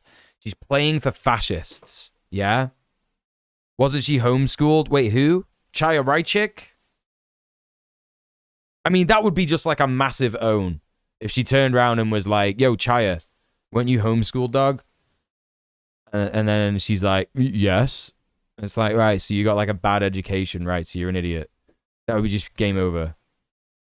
Fucking game over, but she doesn't do any of that.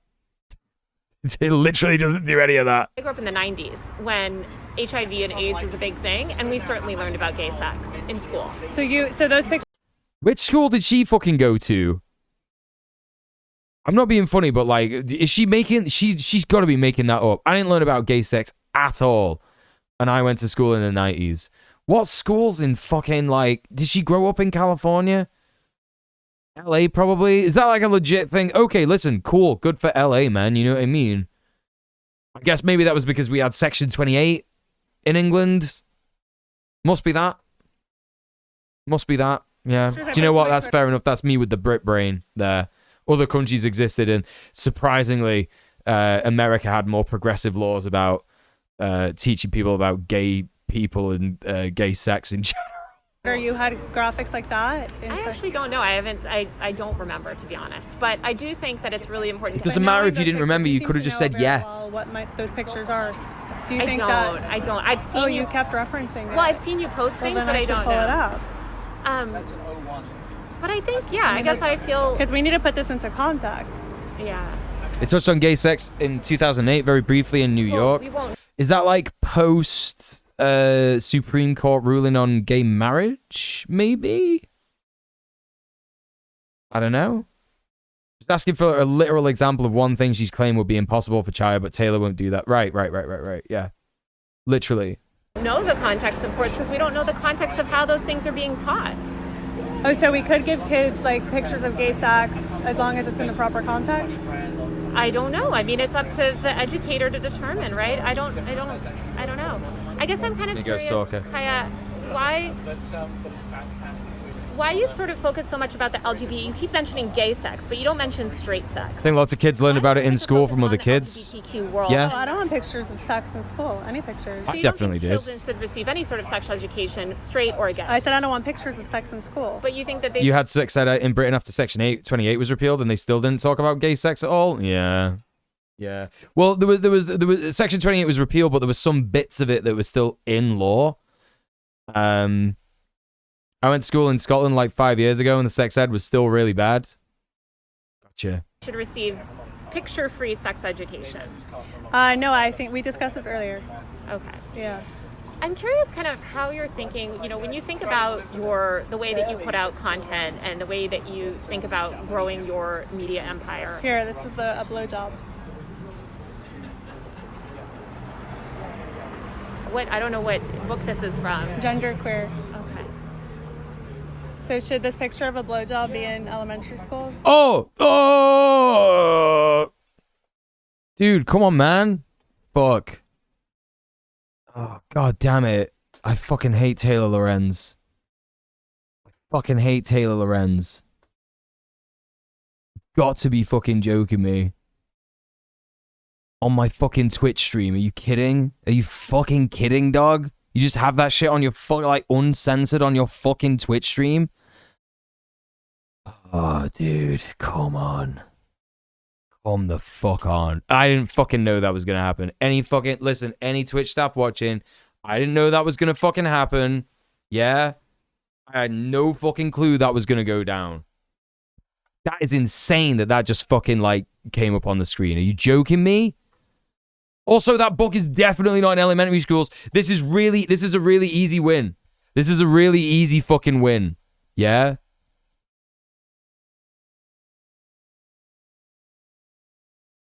This is a really easy win. I'm also, kind of looking at this a little bit, and it's like, this is kind of talking about how, maybe a blowjob might be, not what you thought it was. It's actually talking about, understanding consent in this book, I think. There's a thing here that says, I can't feel anything. It was much hotter when it was only in my imagination. That's what this thing says. I've never seen a book like that in elementary schools, but I have no idea. It has been. Okay. I posted about it, yeah. So I've never seen that book in elementary schools, but I have no idea. Okay, another own goal. You know? That book wasn't in elementary schools. It's been reported otherwise. Yeah, I thought you were a fucking XNV.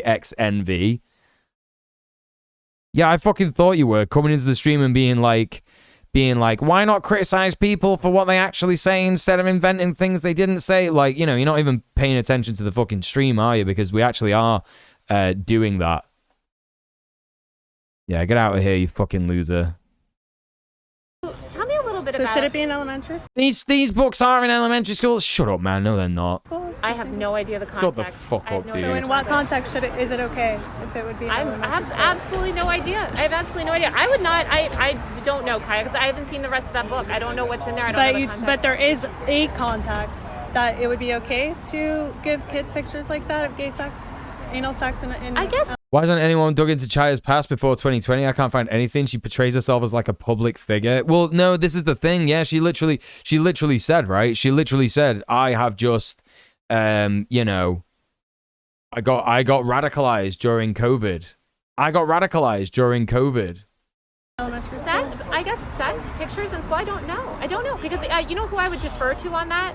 Just because neither of us are sex educators, I would defer that question to a qualified professional, a sex educator, and say, hey, you're an expert. You've treated tons, you've educated tons of people. You're a full-time sex educator. You've really studied this. What are the appropriate boundaries? I don't think that myself as a journalist or a media personality, I don't think I'm the right one to make that decision. And I guess I'm wondering. And that's why you're fucking shit at this, Taylor. That's why you're absolutely shit at this. You have shown the queer community that actually you don't have their best interests at heart. You have our best interests at heart at all. You're doing this for clout. This is just a nice, easy afternoon for you, just like an hour out of your day. You're going to go home. You're going to fucking talk to your homies about it. You're going to be like, yeah, I did this fucking sick interview. I fucking completely roasted her. She's an idiot and she doesn't know anything. All that shit about her, like, oh, Chaya Raichik, she's got negative drip. She doesn't even know how to talk. She's not got a brain and all this stuff. That is literally what debate bros do when they've platformed a fascist and there's been a debate. That's literally what they do. They come out and they're like, oh my God, he got destroyed. It's such a brain moron. And then you know what happens? The other side says exactly the same stuff. And it just works for more content for both of them. After her audience doxed you, by the way. Wait, what? Chaya Raichik doxed Taylor Lorenz? I have seen sex educators. No say that way. Is that what happened? These books in schools. So then you're okay with it? I think I would want to talk to the sex educator and rely on whatever the sex educators say. Okay. I'm wondering why you feel like you're qualified to be a sex educator when you have no background in that. I don't want to be a sex educator. I just don't want to give kids porn in school. Mm-hmm. Looking at a site saying it's approved for grades 7 to 12, which is around 12 to 13 up. Okay, that's not elementary school. So that's not elementary school. Yeah, absolutely fine. That's when you learn about sex and stuff like that. And also that book seemed to be about consent, which is an important thing, right? We had Mouse available in middle school. We had the Kite Runner in middle school, and both of those things had incredibly graphic stuff. Right. That's what the crying t-shirt is about. Oh, really? You've got to be joking.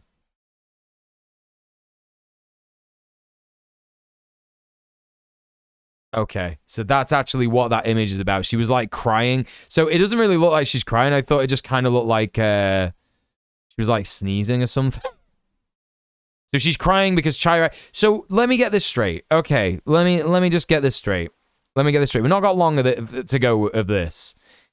So Chaya Raichik, her audience doxed Taylor Lorenz so bad that she cried about it. And now she was like, I'm going to sit down and have a coffee with you. And that's fine. And also she did really bad. You know?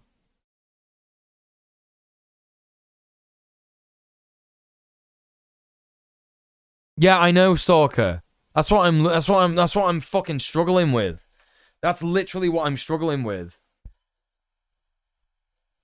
Logical endpoint of respectability politics. Yeah, like a fascist like punching a liberal in the face over and over again, and then going like, you know what? I should sit and talk politely with this fascist. These idiots would be friendly with someone actively stabbing them. Yeah, they would. I've just realized my feet were on cam then. No one clip that. Don't put me on feet.com. Tell me a little bit more about sort of, just to change topic, about your content world. You put out a lot. You've got a whole staff now. How do you see your business growing, and what areas would you like to expand into? What kind of a fucking question is this? Getting into my business strategy. Do you see yourself? I've noticed that you've been doing more video content. Are you leading harder into Rumble? I like doing video content. Do you have a partnership with Rumble? No. Would you? Maybe. What are your thoughts on sort of the way that Twitter has evolved. I love that's the only world. That's the only world that liberals live in, Sorka, right? It is just everything's a Forbes interview, innit? Everything's about business and like, oh, you know, you're gonna grow personally. You got a 5-year plan. You're gonna get a partnership with Rumble. You know, stupid sunglasses she's wearing are a debate tactic. Oh yeah. Don't show like any weakness, any like sort of like hesitance in your eyes and stuff. Yeah, for real. The brainworms have fully taken over. Yeah, they absolutely have. Twitter. 100%. I love Elon. Elon rocks. Have you spoken to Elon? Saved free speech. Not like on the phone. Have you talked? Would you meet with him? Yeah. What's been your like kind of criticism of Elon, because you're like outspoken against Elon? I'm a huge supporter. She's just relinquishing her role as the interviewer. And she's letting it become a debate. She's relinquishing her role as the interviewer. She's like, I'm going to ask the questions. No wonder she loves Twitter. She talks like she's tweeting IRL. Sorka, that is exactly what I have been saying about these fucking loser liberals, right? These fucking loser liberals who have been saying, what do you call it? Oh, we've learned so much about Chaya Raichik. We've learned so much about Chaya Raichik, right? You know?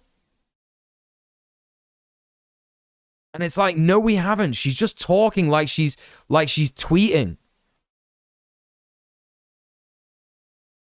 I meant Chaya. No, I'm talking about Chaya. There are fucking liberals on Twitter who are saying Taylor Lorenz has done such a good job because we're learning all these new things about Chaya. She's just an idiot, and we wouldn't have known this if we'd have just seen her Twitter account. And it's like, no, we would have. She said all the same stuff that she says. She just said all the same stuff that she says on Twitter. Not learned anything new about her. Taylor does talk like she's making a twit longer, to be fair. I do agree with that too. So she's just said, I love Elon and I'm a huge supporter of free speech and free expression. Spoken against Elon. I'm a huge supporter of free speech and free expression, and I haven't liked the way that Elon has kind of arbitrarily banned journalists. Ian Miles Chong is celebrating this interview. Right, there you go. That's it, right? There you go. I think that's a little concerning. Who did he ban? Oh, many. I mean, he banned, I think he banned Tyler Brown, the researcher. He banned, obviously, myself, Drew Harwell, other journalists. So how do you feel? Elon Musk also banned me. You know, you forgot me, Taylor. You forgot all the radical leftists, by the way. About all of the conservatives that were being banned left and right when Jack Dorsey had Twitter. I'm of the personal opinion, and I've said this on Twitter and many times, that, look, it's up to every private platform to set their own community guidelines. I'm not a huge believer in permanent bans. And I've always said that. And I defend that in the sense that these platforms evolve and people's usage of them evolve and people evolve. As you just said, you weren't even you were a completely private citizen 5 years ago. You had no political ideology. Now Marketplace of ideas. So when I got banned from Twitter, you were upset at that? Like you thought that was wrong? I don't remember you getting banned from Twitter. This is just so stupid. Like, why? Like, okay, you want to do restorative justice, but you're talking about a fascist who wants to kill children. Taylor Lorenz comes out against public safety measures. Right, this is the thing. It's like, look, you can, restorative justice is not like being unbanned on Twitter. That's just not what it is. It's not what it is. She was clearly conservative before being radicalized. Yeah, absolutely. My eyes are rolling so far back into my skull I can see the beginning of time. This has been the worst thing I've ever seen in my life. I knew this was going to be bad, but I didn't know it was going to be this bad, honestly. Not permanently, but previous to Elon. Yeah. My feeling about any bans is that there should be a path to redemption, should you say. That doesn't mean that I don't think that it's in the right prerogative to ban people for 5 years, 10 years, whatever. I just personally feel like it's not like the inalienable right to be able to post. Like, there's no like inalienable right to be able to be like, here are my ideas on like a big website. I just, you know, this is the thing. Of course, Taylor Lorenz doesn't care about fascists being unbanned from Twitter because she's platforming a fascist right now. We're going to issue lifetime bans. Right. We should give people a path to abide by community guidelines. If you join back on and you break community guidelines again, look, that's on you. But personally, I think that, you know, that's just my belief, and I've talked about that for years. I think that there should be a path to abiding by. If somebody says, hey, look, I know I broke community guidelines, I know what I was posting was wrong, and in sort of violating those rules, I could see tech companies. She's a human manifestation of the liberal ratchet. Yeah, absolutely, absolutely. All those people that were permanently banned. Elon is the greatest free speech warrior, I think, of all time. But this is the thing. She does not care. Chaya Raichik simply does not care what she just said. She's just like, I'm going to tweet. I'm going to tweet with my mouth. That's what I'm going to do. I'm going to say a soundbite that I can use in my content. And you're not going to be able to use it in your content. Because I'm just saying whatever the fuck I want. It's not even a response. It's not even a response. I'm trying to think what else. I feel like I've gotten through Yeah, most I think of these that's things. it. I think we're good. What else do you have going on? Nothing much, you know.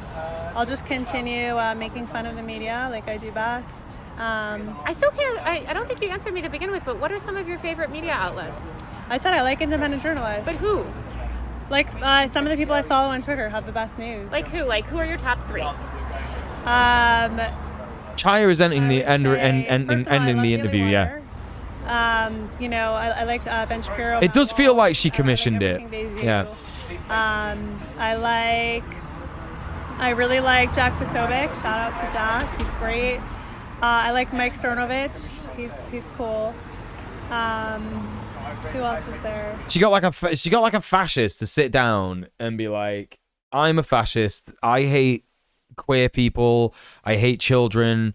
Children should shut up and just like be the gender that they're assigned at birth. And if they ever say anything about that, they should be shot.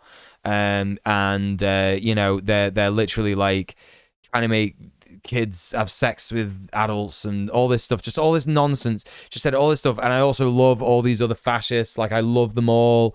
You know, they're all really good. And I think they're amazing. And Taylor just sat there and was like, oh, interesting. Oh, interesting. Yeah, literally doing any shout outs. You got any shout outs? You want to plug anyone? Any plugs? Any plugs, Queen? Any plugs tonight, Queen? Yeah, there's a few others.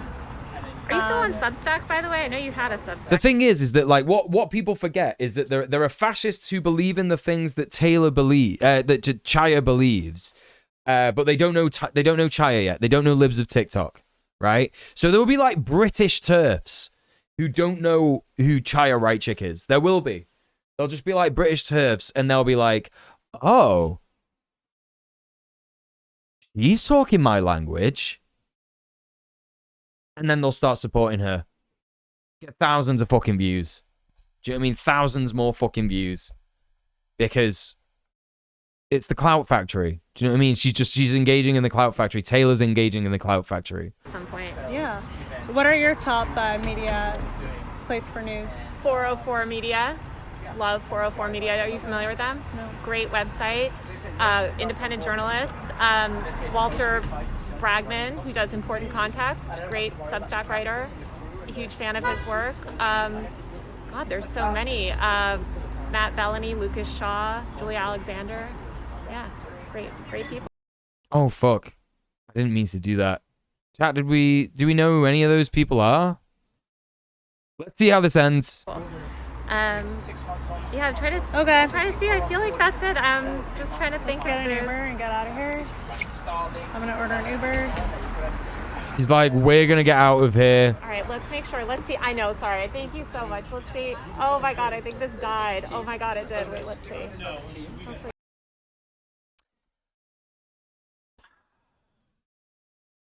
Cool, man.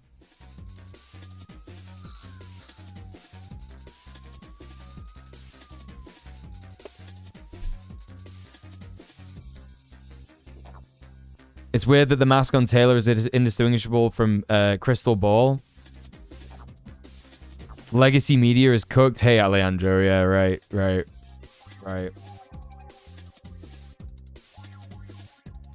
God damn it, chat. God fucking damn it. That was fucking bad. That was fucking bad. I'm so glad I skipped most of this. Well, if you wanna get mad, you know where the VOD channel is. It'll be up in a couple of days, maybe next week or something. Yeah. That fucking sucked. That sucked so much. Does pain make us strong? It certainly does. I believe so. I believe that's true to a degree. Right, let's have a look and see who's streaming. Who do we got? We got Queen Pib. Listen, I think you lot deserve some love and some happiness after that awful time. So we're going to go ahead and raid Queen Pib. She's amazing. If you're not following Queen Pib, what are you doing with your life? She's great. She's a supporter of mine. She's a good friend. Thank you so much, everybody, for being here tonight. Thank you for hanging out. I'm sorry that this was later than when I said I would be live. I said I would be live a bit earlier today. But I'm planning on being live earlier tomorrow. So I'll see you then for the final stream of the month. Well, it'll be the final stream of the month. I'll be streaming on Friday as well. And then we got movie night on Saturday. Don't forget movie night. Chat, thank you so much for all the donos today. It's been really good. Thank you so much for helping me get to the daily goal and then some. And thank you so much, everybody, for being here, for following, for hanging out, everything. Thank you so much for all the support. Thank you for the subs. I've had some subs as well today. That's appreciated too. Yeah, chat. I'll see you tomorrow. Thank you so much for being here. Peace. Oh, if you're watching this on the VOD channel, please like, comment, subscribe. Really helps me out. See you later. Good night. Peace. Mwah.